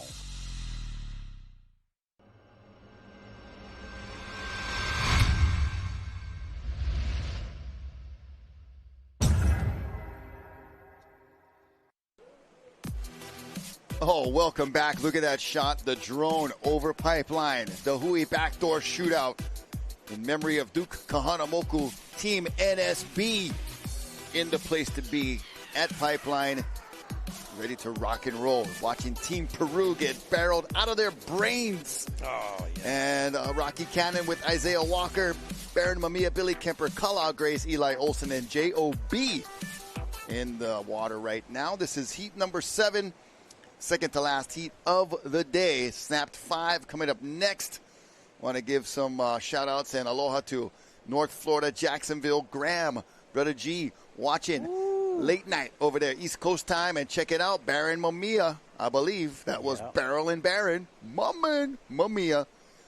Getting some tube time action. But mahalo for watching, Graham. And hopefully you can get some barrels in the frigid waters of Jack's Beach. It is cold that time of year, this time of year over there. Whew, man, I've been there in winter. Full suit action, not for the faint of heart, but man, such a good crew of shredders up in the North Florida complex. And glad to have you guys tuning in, watching live wherever you might be. We got the UK tuning in. We got all kind of brothers and sisters, uncles and aunties watching from around Hawaii. And always a pleasure to bring this action to you. Check out this replay. This is Baron Mamiya. Baron is one of our World Tour Title Championship Tour competitors, showing us how it's done. Behind him, we have a goofy footer who I don't know. Fells from the last heat, maybe. Still going in, possibly.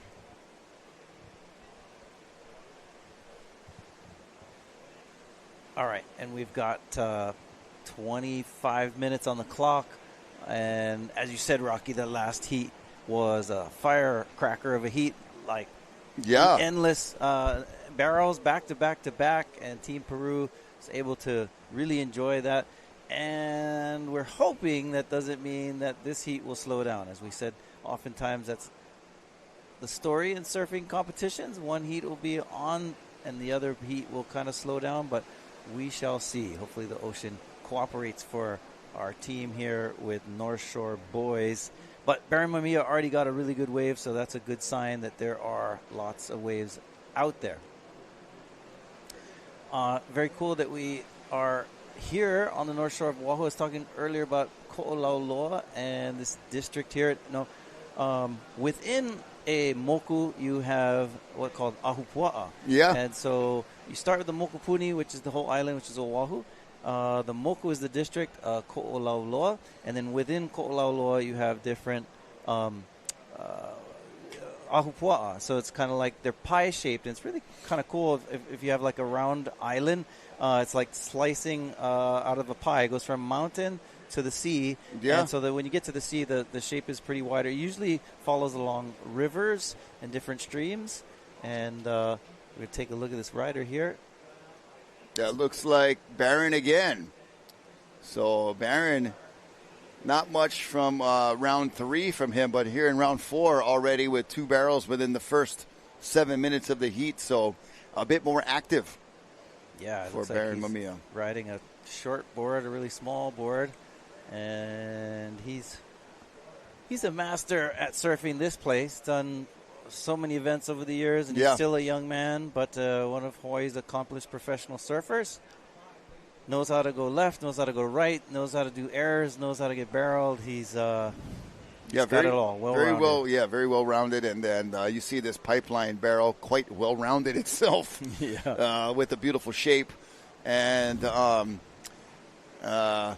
sounds like my friend Graham at home is tussling for the remote control right now, watching this live on hour number 6. Baron on barrel number 3 coming out at pipe. So definitely somehow staying so busy, just coming out of that backdoor wave right into another pipe wave. Maybe we'll catch this one, How too. is he doing that? But, yeah.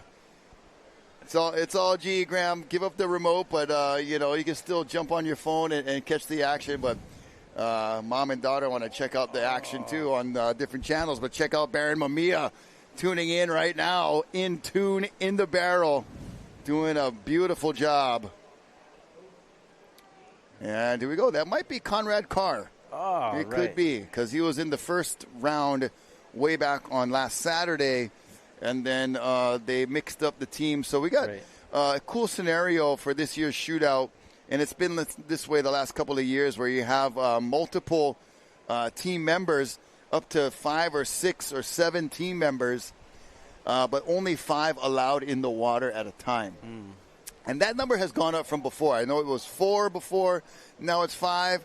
And while we have a little bit of a lull in the action, we're going to take you down to the beach and talk to Mahina and Joaquin. Aloha guys, Mahina here. This is round 4, Team Peru, Joaquin de Castillo.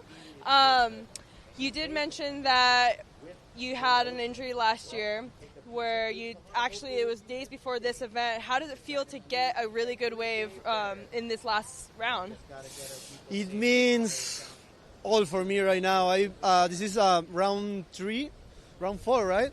And I didn't get nothing the first days. Even this morning I got a fun one, but finally I get a really wave that I really like it. So stoked for the next rounds. The team is strong. Everybody surf amazing here. It's an honor for me to compete here. Yes, this is my 7th season in Hawaii, and that means all for me. Tell me a little bit about what happened last year going into this event. You did mention that you had a hip injury just days before. What does it mean with your health right now going into this event? Well, that happened to me 1 week before the shootout. I took a backdoor wave and I broke my iliac bone in 10 pieces. And after 3 months I was surfing, so thank God it was not that bad. I feel like maybe better than before, so I'm here making my dreams come true. I'm so happy.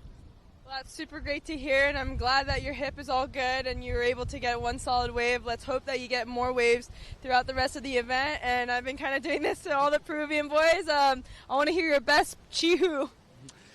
Arriba Peru. Vamos, Peru. Woo. Thank you, guys. Thank you, guys. Back to the booth. I got one for Peru with the Chihu, because that rhymes. Chihu, Peru. Too easy, bro. But thank you, Mahina. Joaquin, stoked to be back in the water after injury. Live action. Check this out. Scrambling, paddling. Of course. Up and riding. Eli Olsen. Oh, beautiful job there. I almost thought it was Baron again. I was like, oh, my goodness. Oh, going for a little pop air. That was a beautiful wave, Eli Olsen. Did I hear him right when he said, I broke my femur in 9 places. Thank goodness it wasn't that bad. Oh, gosh. Yeah. He's just stoked to be back out there. Look at that. There he is.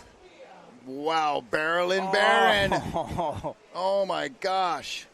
Talk about the sleeping giant. Just was cruising through the first few rounds. He could win this event in this one heat. And all the scores could be coming from round 4. I mean, that is entirely possible. We've seen it happen in this event where the heat or the moments just turn on and really on fire at the moment from last heat to this heat. Yeah, Baron, oh, man, you can tell how technical of a tube rider he is. We'll see the replay. Excuse me, this is starting off with another surfer, sorry. But Baron, when I say technical, we were talking about all day. There are several surfers who are struggling to come out because the pipeline has a tendency to clamp and get really almond at the end of the barrel. Yeah. We saw like McConaughey and others getting sick barrels, but then struggling to kind of punch through that last part. On that, Baron has a way of like going up so high and just squeezing out of the very top corner of that barrel and That last one, I honestly didn't think he was coming out. That the DOD level is pretty high, and it spit, and then he managed to come out. And you see, he was riding so high that when he tried to after he pulled out of the barrel, he was a little out of sorts, right? Because he had gone to kind of contort himself so high up on the top that when he uncoiled his body, it threw him off a little bit. But a lot of technique involved with this.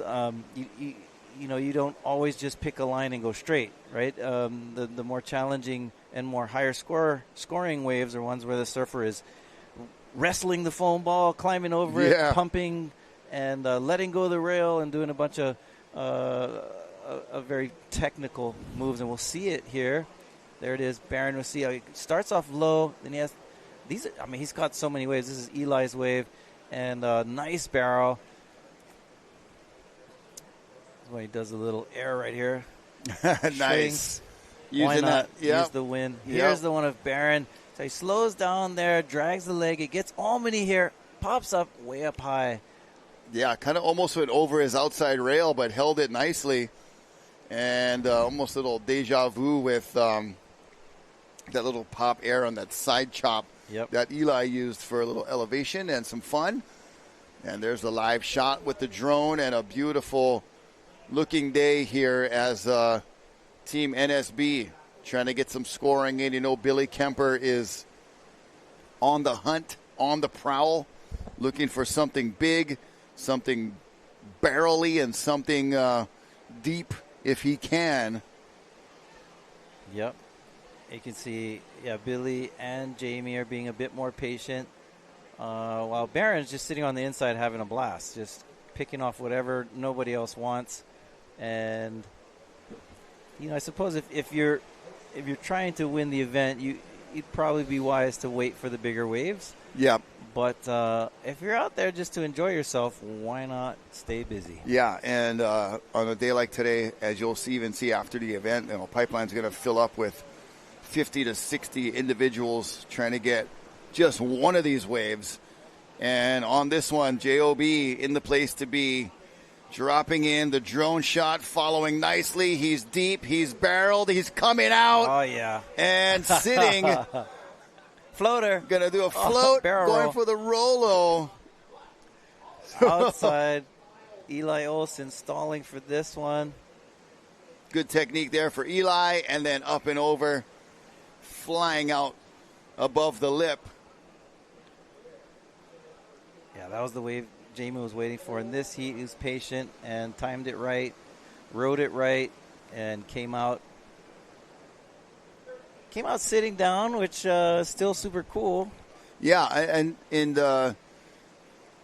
any other events that are super technical in the scoring would not be considering that, a clean make or maybe an incomplete ride. But here at the Backdoor Shootout, everything's counted and noted. And that was a reappearance on the board. So I think he would have scored better if he could have been remaining standing. But look at how deep in the wave he was. And only JOB and a select few others would have been able to even come out the other side of that one. And whether it's sitting, standing, laying, whatever, Eli Olsen working hard to fit in that barrel, but not getting as deep as his previous wave. So we know he's got better scores out there, and time remaining is just under 13 minutes. Looks like Barron's so much action. We're watching replays, and then there's live stuff coming from while we're watching replays. So we've got replays that were happening during the previous replay, and Barron Mamiya staying busy. And look at that, how he just so easily traverses a super big backdoor section. Yeah, that was nice. And again, Barron, that's like his fifth or sixth barrel make in this heat. Yep. So he's staying busy, and it's paying off. He's having fun, just picking off whatever the boys on the outside don't want. Yeah, you saw Jamie stroking into that one prior. He was really hungry for that one and gave it a good, solid effort. And then on the inside, I believe that could be Conrad Carr, who's decided to jump back in the spot. And looking at this wave, is that Billy Kemper? No. Beautiful conditions. The beautiful trade winds keeping the barrel open. Yeah, a lot of times, it's the patience between the good waves, and even for the beach crowd, and even those of you watching from home or the office, wherever you might be. There's so many waves that come through that, okay, yeah, that was okay. And then you get the flurry of really good waves, or you get that one that's just like, oh my gosh, the mind-blowing, worth the wait kind of wave where, sometimes like baseball, you're watching, okay, there's a pitch, and then there's a big drive, to the upper deck. And you're like, oh yeah, that is why I was waiting, and wanted to see that. So you'll see the big hit coming every so often, and Pipeline being the pitcher, throwing the waves at these surfers, and they're looking for the big connection. Yep, so this is round number 4. We ran round 3 and 4 today, and this is looking at the bottom of the half of the event here. North Shore Boys, Heat 7, remember Heat 8 coming up next. Snap 5 will be, looks like the last heat of the day. We have surfer here looks like Baron Mamiya, Mr. Busy Baron, pulling in the back door. Oh, no way. Oh, sick. Let's see what he... Oh, run away from that. Barrel number 20. Yeah, geez. In the time frame, I mean, it is becoming a scientific phenomenon here. How many barrels can you get in the number of minutes? I think Baron is approaching the White Claw world record, because we're not sponsored by Guinness over here. Nice. You see how he goes high. Let's try to avoid this closing doggy door here. And the nice little step off. Very technical surfing from Baron. Just lining up the drop well and picking the right line. And so he's definitely enjoying himself out there in this heat. And we're enjoying watching you, so keep it up. Yeah, Baron. The show goes on, my friend, and Hawaiian Water Patrol helping a great deal with the production of this event, not only for safety, but for efficiency, getting our surfers back out there for more. And I think everybody would agree we'd love to see more Baron Mamiya, Billy Kemper, Eli Olsen, Conrad Carr, as well as Jamie O'Brien. Always a pleasure watching those fellas as well. But right now, it's the Baron Show. Yeah. Well, shout out to the Water Patrol. Staying busy today. There's no break for this crew. You got to make sure that you're always alert and ready to be there at anyone's beck and call who needs your assistance. Yeah, and getting the epic water shots right there. You see the camera ski to the left-hand side of the screen, and really nicely positioned. The coordination it takes to have that antenna beam back to the studio here, and then beyond. Oh, J.O.B. at backdoor. There it is. Oh, and he's liking that one. He's feeling it with that casual exit, little stylish pose. Well done. Try and see if we can get the replay too shortly, but Jamie getting caught here on that backdoor shallow section.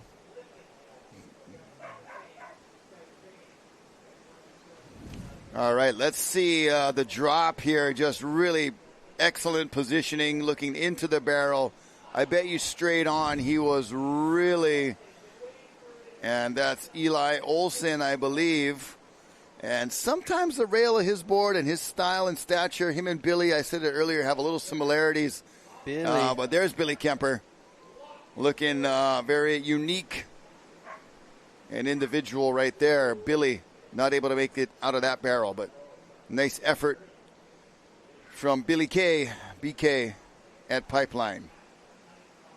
Yeah, I mean, it looked like he was going to make it, but unfortunately right at the end, the wave kind of gurgled on itself.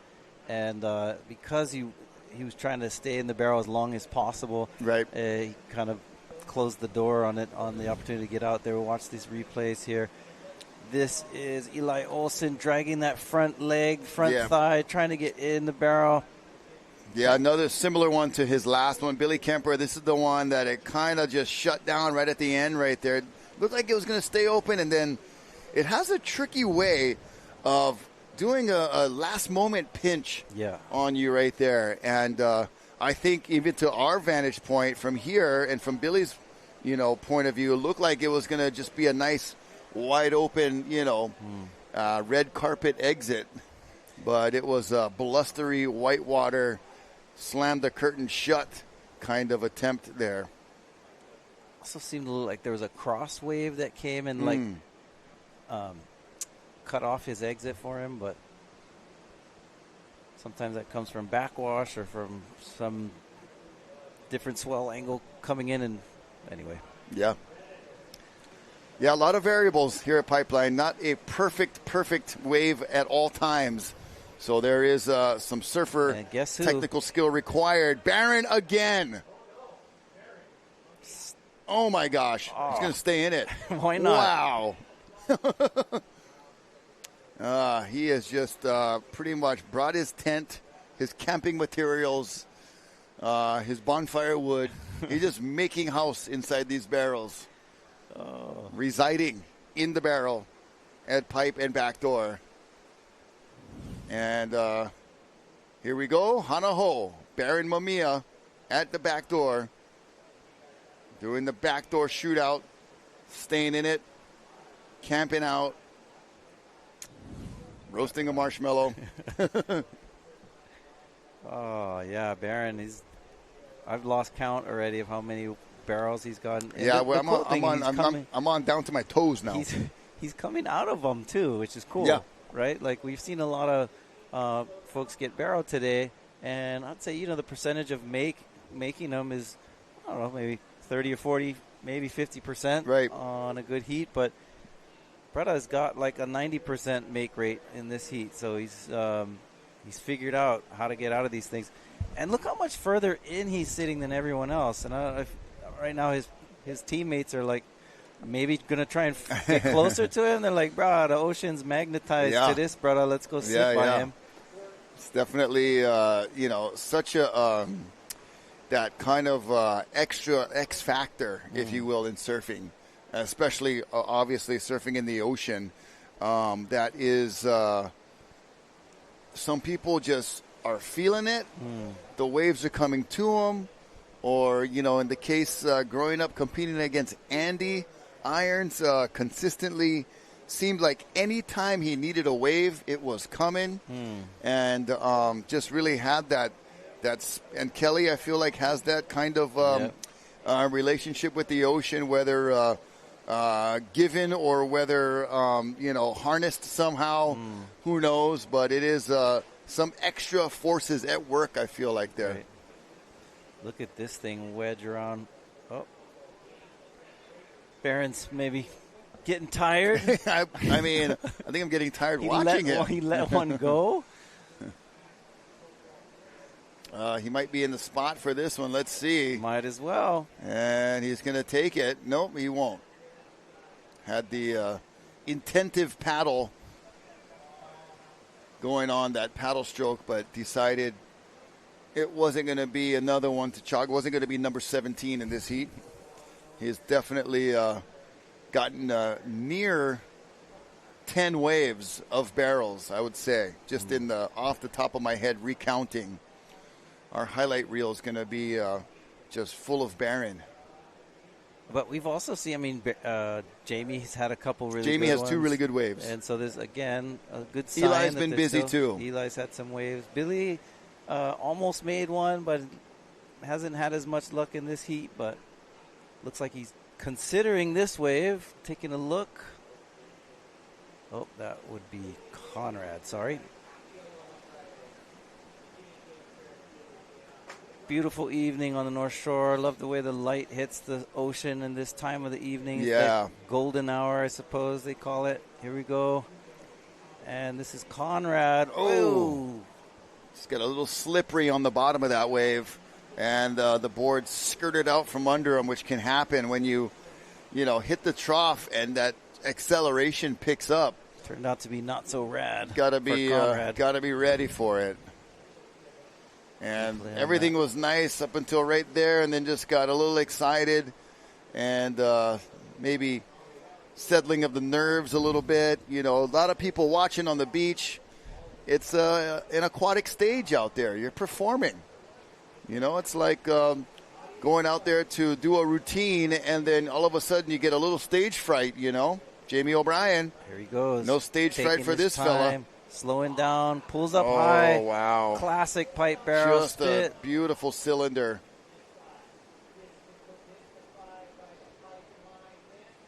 His pink boards that he likes to ride. His signature. Yep, and all of the staff over at the JOB Surf Experience. Mahalo for you guys' daily hard work with our Ritz-Carlton guests and everybody who comes out to surf with us and with you guys. I work alongside the crew, and we're often collaborating out there, and it's great to have good, reliable instructors and crew to work alongside. So JOB crew, Scotty, you guys, mahalo, brother Chris, everybody. Thanks so much for Jake Maki, part of that crew too. Yeah, you know, back in the day, Jack Soren was over there teaching surfing too. So nice. I feel like everybody's done a little bit of time and shared a little bit as we watch Baron Mamiya again. Just nothing new, bro. Another walk in the park, day at the office, another Eli tent in the campsite. Backdoor, pumps it. Beautiful. Riding it. Come on. Oh, still in there. Yeah. Beautiful. Goes for the air double grab. Okay. We'll call it a burial. Backdoor burial. Oh, getting the air, getting the aerial right at the horn. Great timing. What a great heat. Pipeline is turning on for the afternoon. We'll be right back with more. The Hui BackDoor Shootout presented by Keiki Bungalows, Keiki Beach Bungalows, all in memory of Duke Kahanamoku. Heat number 8, Snap 5, coming up next. Stay tuned. Don't go away.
The 2025 Hui BackDoor Shootout is presented by Keiki Beach Bungalows.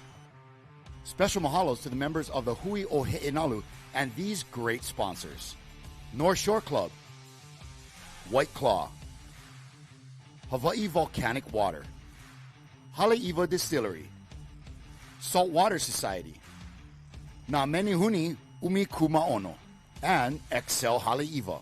This live broadcast is produced by Zone Media, creators of Ocean Paddler TV, Hawaiian Extreme Sports TV, and In the Zone.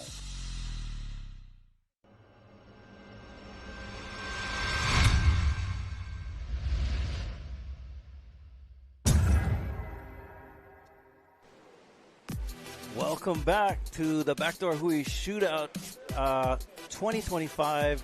We are in round 4. Our final heat of the day is Snap 5. Team Snap 5. We got Mason Ho, Benji Brand, Josh Moniz, Clay Marzo, and Parker Coffin. We just finished up the North Shore Boys heat, and waves are still firing.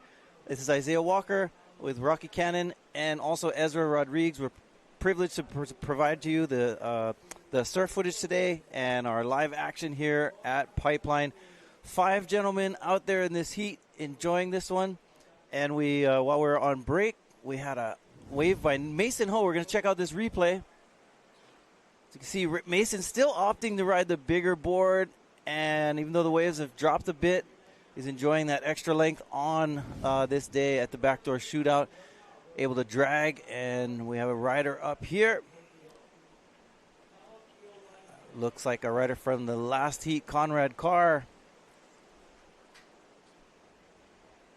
Conrad coming from Malibu. Prayers to the families out there in the region. All the unfortunate fires, and thoughts and prayers are with them. And Conrad's from that neck of the woods, and hopefully all is well with them. Team Snap 5 in the water.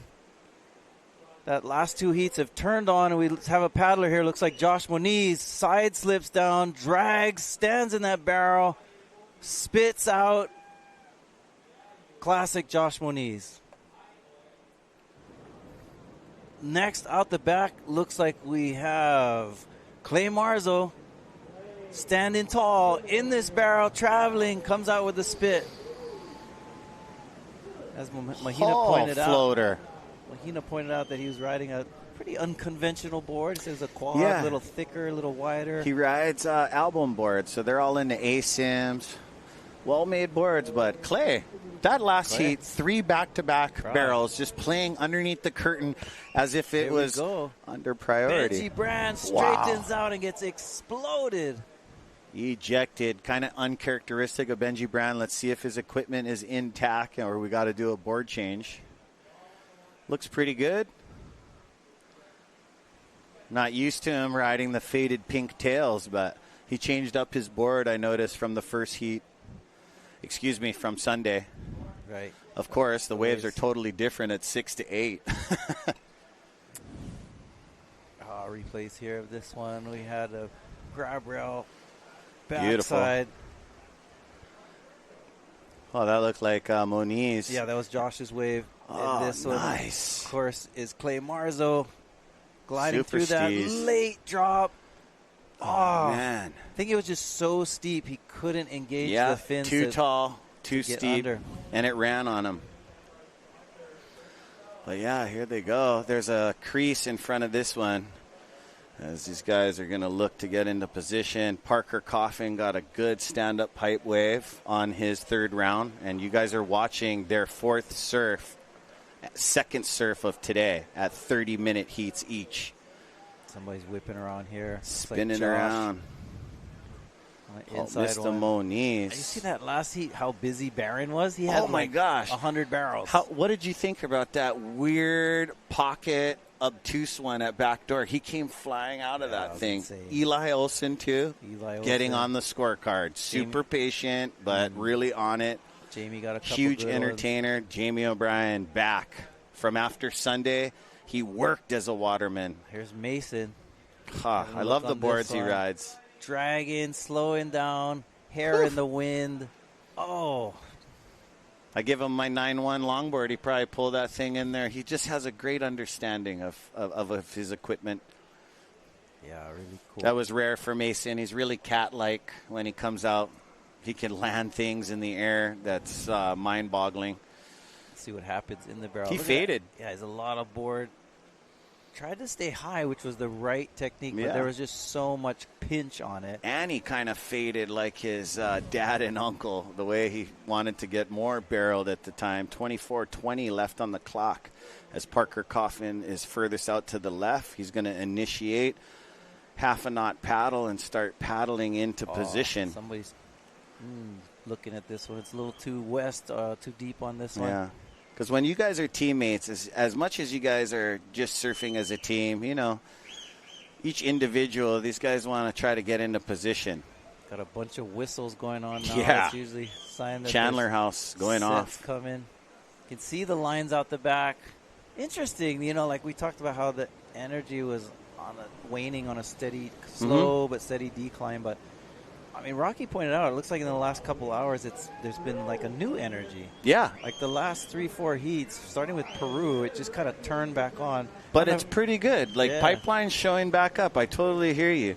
Cole Rothman looks really refreshed down there with his team, Dark Sport, and his camera crew. Look at this. Things are happening. That's them whistling over there. Who's going to get into this one? In the spot. Beautiful drone footage. Oh, from behind the peak, Clay Marzo. Here there we he goes go. with that layback. Clayback. Clayback. Oh, nice sag. My gosh. Underneath. How's this Maui boy go? How's that snap underneath the hood? It wasn't like a safety ride out of it. He gouged it a little. It's like a cutback under the lip. Guy swings a different kind of pendulum, but right now we got Mahina Maeda with Stay Sykes, Jamie O'Brien. It's Aloha Friday here, Mahina, on the beach with Jamie O'Brien. Obviously, you got a lot of your scores in this last heat. How did you feel out there? I felt good, actually. It looked a little funky a couple heats before that, but the heat right before ours started firing the Peru team. We're getting some amazing waves and just kind of channeled everything from their heat and ours. And, I got a fun right. I got a fun left, and then I had another left that came out sitting down. I had some opportunity out there, and that's what this event's all about. It's not about winning your heat. It's about just getting good waves and giving yourself an opportunity to, be in the top 6. Do you think that wave that you were on your butt, do you think that was a make? No. But I think it would have been a good video clip, like good content, kind of funny laughter. And then I kind of went for like a sit-down barrel roll. Didn't end well, but I thought I was going to get a little bit more lift. Yeah, I definitely saw that little butt floater kind of going on that on that last wave. But you mentioned that obviously everyone knows where you kind of live, which is pretty hard to be a little bit more private. But you've mentioned that it's hard to almost get out of your house, and then you tend to forget you have a heat. Yeah, honestly, I just sit there because the live streams so well. I mean, shout out to everyone that's all in behind the scenes over there doing all the magic. But I'm sitting on my couch at Pipeline watching the live stream. We got like 5-6 different angles. Next thing you know, I'm like, okay, I got 15 minutes, and then I'm like, oh my God, 10 minutes, and I run downstairs, and then I'm almost late for my heat all the time. Well, let's hope that you don't miss your next heat, and it's obviously going to be pumping in the next day, and hopefully we get more barrels, more waves, and hopefully you get in the top 3. So I wish you all the best, and back up to you guys in the booth. Thank you. Wow, Jamie O'Brien.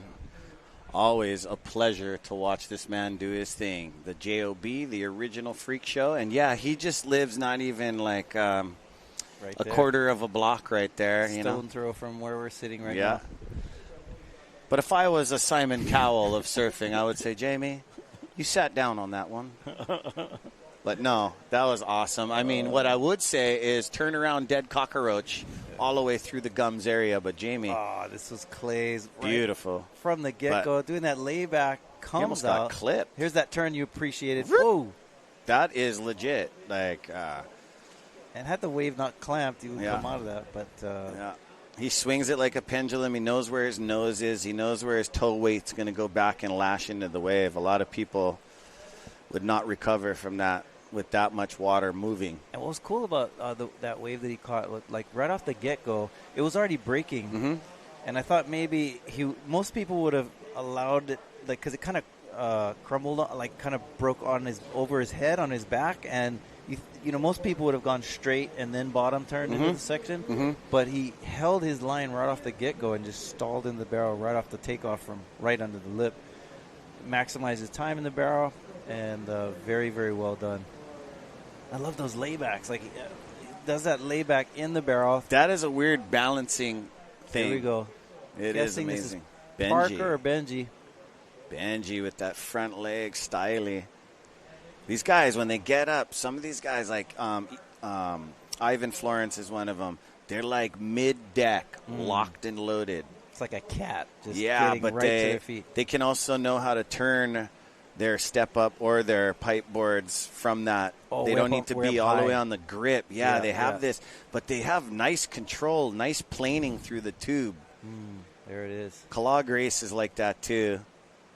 Benji, nice one. Yeah. Real low center of gravity. Yep.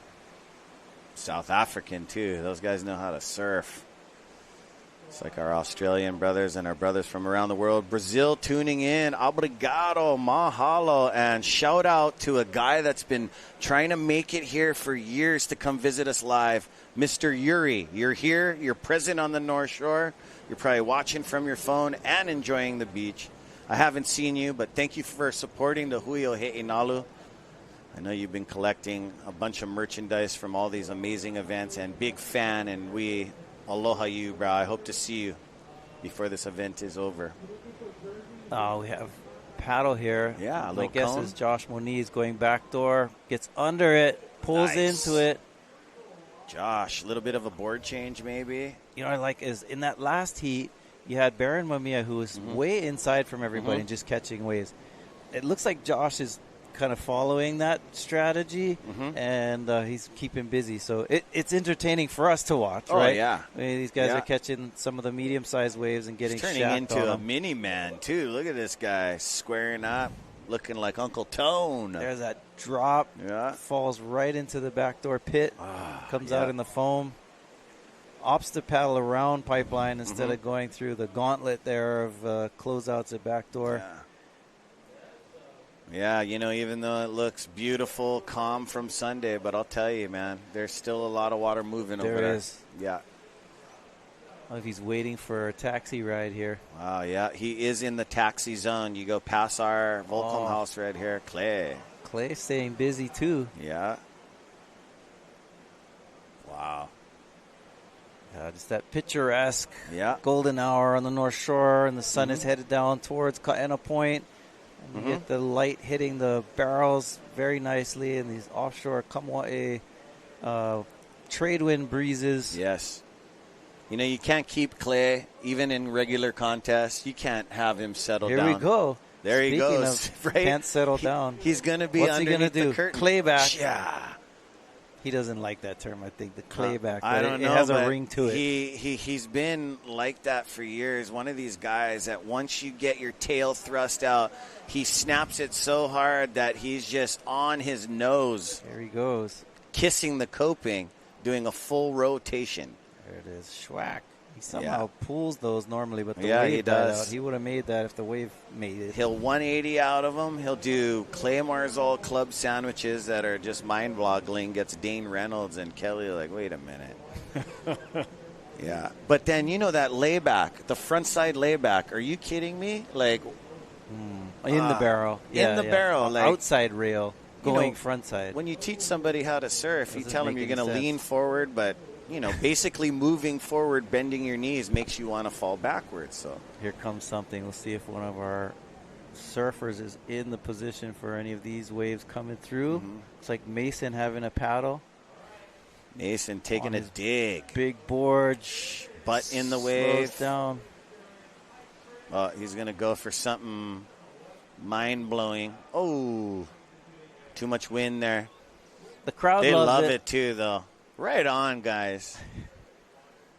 You know, usually he lands those. I'll talk to him. I'll talk to him. Look at him smiling. I love it. Right there. Butt in the wave. Drags his hand really quick. He knows this wave's so good, he was just going to go for something spectacular. He knew the barrel wasn't going to happen, but the wind is not in his favor as well. Next time, if he was to readjust, he would probably go for a grab and hang on to that thing. Mason Ho. Shout out to you, Pop Shakur, Michael Ho. All right. Seriously. Awesome. Yeah, it's been a great day here at the Backdoor Shootout at Yeah. Pipeline. We started right on time at 8 o'clock, and we're running a full day here, and every heat has been a banger. We've had barrels in every heat. First heat of the morning, Sheesh. Ryuru Ito had like a 8-point-something ride going backdoor. We had some amazing rides today. I'm just thinking ones that stood out to me. We also had Maikai Birdine that had like an incredible one in round 4, which is the second round of today. So a lot of exciting action today. The highlights should be incredible. Yeah. You know this guy. Shogo Harada. Yep. He's 19 years old. You know that guy has 2 significant scores on the board, and then from his 4th surf, I didn't get to see this. He's up there. He's up in there. the top 5. And then we saw Baron Mamiya get like a bunch of keepers in that Billy's last been heat. patient. He packed a couple today. Jamie O'Brien's happy with his last session. So there's a lot of things going on tonight. As we don't know when Picaro this morning had tons of another good one. waves. That's another one too. And don't forget on the bigger day, he packed one too, and he escaped out the back.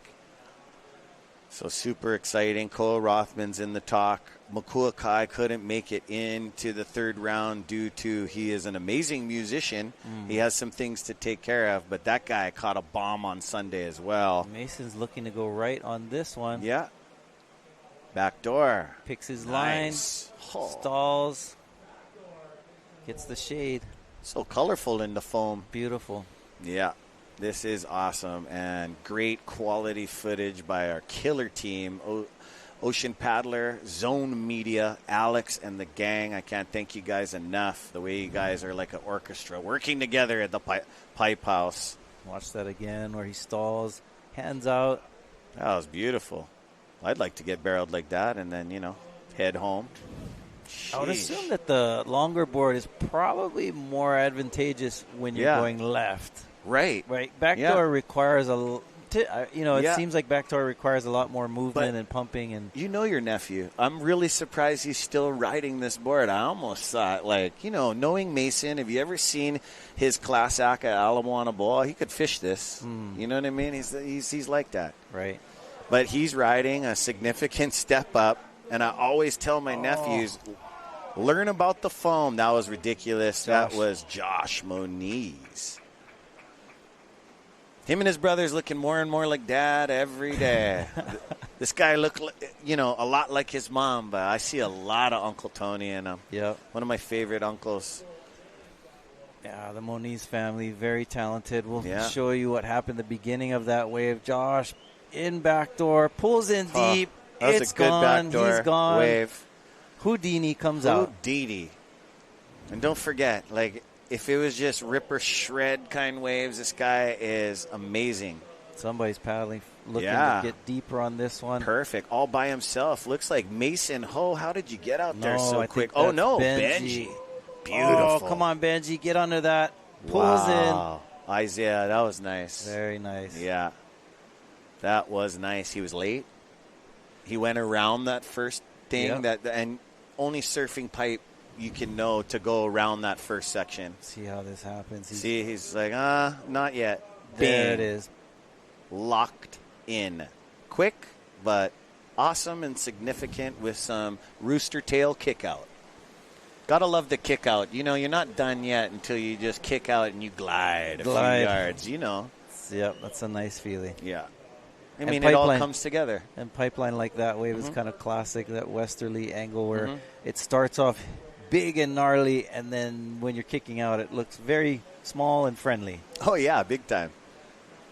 From 10 feet to 2 feet. Yeah, look at these groom conditions. I can tell you right now, this is the 3rd day of the backdoor shootout, but the day that when we close down, turn off the lights, land the drone, start surf potty cruise, everybody's going to be out there tonight. Side slip, Parker Coffin. Parker Coffin, first wave of his 4th round, not going his way. That was rough. The fins just disengaged and side slipping like that. I believe he's riding a quad, possibly. It wasn't flipped over, but Parker been wearing the black singlet for the last 3 years with the black helmet. Part of a brother legacy. And Connor Coffin, WSL Tour vet. This guy's searing cutties, big barrels. Awesome.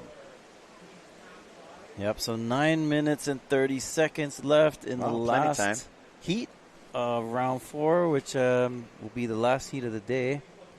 I was really seeing Harry Bryant as their alternate. I don't know if you ever seen his video, but this guy, outstanding Aussie performer, also scored a 30 at the Masters. Wow. And he's an amazing barrel riding surfer. Right. part of Snap 5, so you know he's got a segment in Snap 5, so very exciting. You know, the guys that go into the video, those are usually the hottest guys doing the most innovative things. So here we go. Oh, look, crowded really quick. It's a camera, guys. This is Parker again. Hanaho. Trying to make up for that last one. Unfortunately, that one pinches on the end for him. Yeah, that one barreled over its ending barrel, so there was no exit. Oh, who almost went over? Josh was looking at that one, I think. Really? Pipe Predator, investigative look. Mind surf that backdoor wave. Yeah.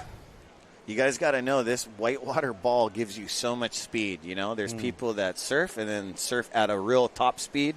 There's a big difference there. Don't be that delusional guy. Know that you're going at top speed.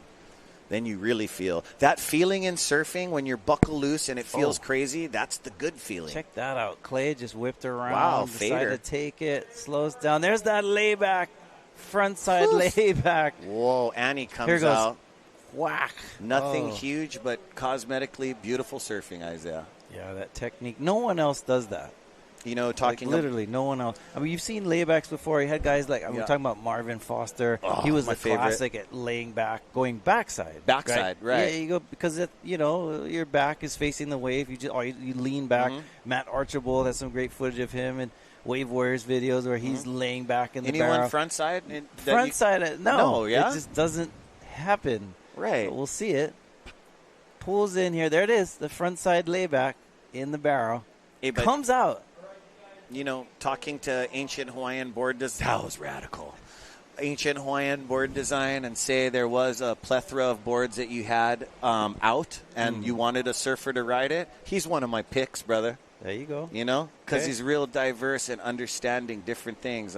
Some surfers can't stand up on a bodyboard or an Alaya, and they're amazing surfers. And then there's those ones that can and understand those little hints. Yep. Like our Shell Doggy Door from the west side. What's up, Makaha?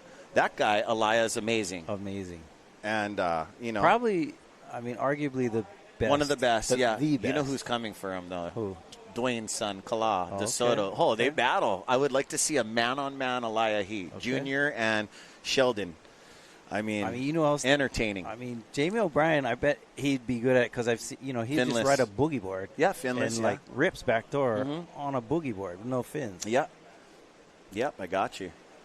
Yeah, that guy understands a great deal, and he's one of those guys that took off on a 15-foot season on a sub-squatch with Team North Shore. That's why I always egg on the North Shore boys, bro. They're not scared. And they need to go out to the Wild West and play with the wild things. We all brought us. You're right, 6 though. minutes. I think some of the best surfers are able to ride anything. Like, and just it just really makes them versatile in the way that they approach the wave. That is very different. So guys like Jamie, you mentioned Clay Marzo, and other folks who you see them ride anything. Longboard, shortboard, bodyboard, canoe, sub-squatch, whatever, and they're somehow making it work. Yeah, and body surfing is the most humblest way to catch a wave. Here we go. Mason stroking on Nice this dig. one. Committed, slows Boom. down in the barrel. It clinches, but he comes out high. How's that wonky went over? Yep. That's the thing with his arm in the wave, his knee in his butt. Ooh, someone just said no to that one. For good reason, too. Yeah, but how gnarly was that one? Oh, we wanted to watch it. I know. No, but I just wanted to tell you out there in the lineup, you were good enough to go on that one. That was just my honest opinion. But, yeah. Awesome heat in the water. Mason Ho, Benji Brand, Josh Moniz, Clay Marzo, Parker Coffin, and this Right is a here. replay of Mason. Bum slide over the wonk. Just, so Mason. You know, and his uncle Derek used to ride big boards out at Pipe all the time. And I think, he's probably taking a page out of his family's notebook. And there is something about riding a bigger board out at Pipe. Especially, a lot of guys are getting clamped at the end. And having that shorter board, you're unable to maintain the momentum. Yeah. Because a smaller board slows down quicker. Which is advantageous if you're trying to slow down. So you see guys like Barry Mamiya in that last heat. He was able to slow down and like get a in the ball. right spot because Yeah. the board is small. Now, but the disadvantage of that is you're on a tiny board. It's harder to get out of these clampy ones that are pinching at the end. But whereas Mason on that bigger board was able to just come out of where a lot of people were getting clamped today. But they're also paddling 50 yards, 20 yards here, too. You know, that piece of foam, too. You know, every surfer is different. Right. There's amazing surfers that don't paddle that good, but if they catch a wave like you, they are next level. And then there's those guys that can paddle, they train. Oh, man. Look at this action out here. They're just having a good time. It is absolutely beautiful out there. Clay and Mason Ho. You know, Clay's probably frothing to be in a team with Mason. These guys, knowing Clay from little boy days. And the first time I really saw a video of Clay was it was like a Young Guns Quicksilver movie that came out in like 2001 or something like that. Yeah. And he was just killing it. And that was also Dane Reynolds, part of that contingency of surfers that Young Dane, But Clay had some of my favorite sections of that whole video because he was doing this stuff like these laybacks that no one else does, and here he goes again showing us how it's done. Jeez. Airdrop. There's that front side layback. Are you guys watching this technique? He just sprayed a photographer too. I bet he's kind of thinking one guy is kind of like in his line, because if you know how creative Clay is, it's not about the competition. There's sections that he probably wants to obliterate just because that's who he is. See, even look back like, who's that guy? That's the second time he was in my line. And that's my definition of kind of genius mindset, is someone who is doing things that no one has ever thought of doing before and making it work for you. Whereas innovation is like taking something that's already been done and, you know, adding some flavor to it. But Clay has a way of rewriting the manual for surfing. And no one else is even trying to do. We haven't even figured it out yet because it's not in the manual. I hear you. Oh, and just like that, Josh really wanted that after the seconds. Oh, hey guys, that was an awesome heat and an awesome day. We're going to take a break. We'll be right back. Don't go nowhere. Aloha.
The 2025 Hui BackDoor Shootout is presented by Keiki Beach Bungalows.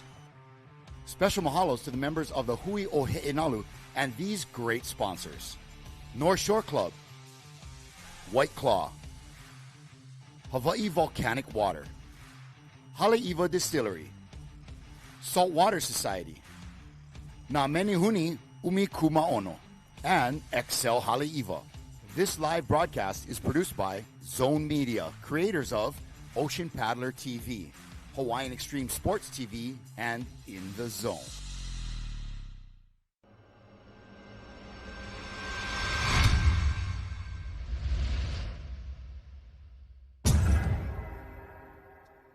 Well, happy Aloha Friday. We're here at Pipeline for the Backdoor Shootout 2025. We just wrapped up round number 4, Ezra, and it was action. Action. 2 rounds today, and we got one more day to go. We got some amazing highlights from you. It's been an amazing 3 days as we started Saturday, Sunday, 4 days off. Happy Aloha Friday, crew. You guys are about to hit the weekend. It's about to get real, and we're not too sure Here's the highlights, gang. Check them out. Man, we start off early this morning. We had beautiful, sizable waves coming from Backdoor and Pipeline. Team Japan in the water. Yala.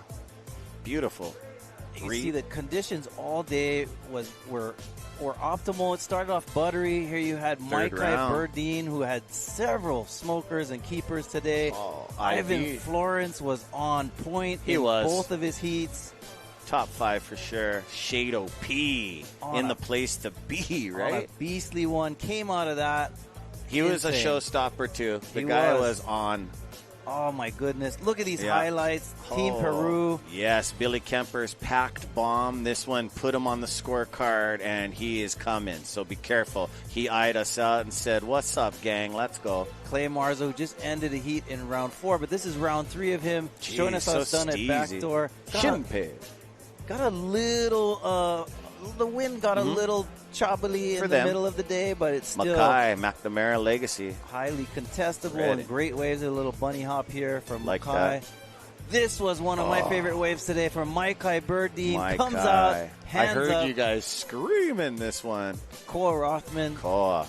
He's got some under his belt. Watch out for Koa. He's just winding up his wheels. Speed floater. Koa Smith. Koa Smith with the GoPro in the mouth. Nice. I like this straight air. No landing, but celebrate surfing. Our team from Peru. Oof. That was awesome. That's when it turned on. We have Baron Mamiya, who caught a million barrels in this one round heat. Was just hunting for the inside waves. Clay, I really like this. Are you going to try that tomorrow if you're free? Because my back won't allow me to do that, unfortunately. So you guys, it's been an amazing 3 days. We have Saturday and Sunday. There's amazing waves on Saturday. Sunday is going to get bigger. Talking to the Hui O'He'enalu, we also have Monday and Tuesday, all the way to the 16th. No, it's great because we ran on the first 2 days of the waiting period. And then we got this day, Friday, Aloha Friday. Great conditions. The first 2 days were pretty spooky. Spooky. And it was more like warriors in the lineup trying to survive.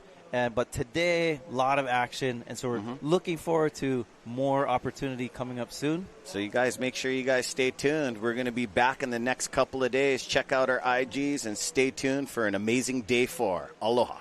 Ahui ho.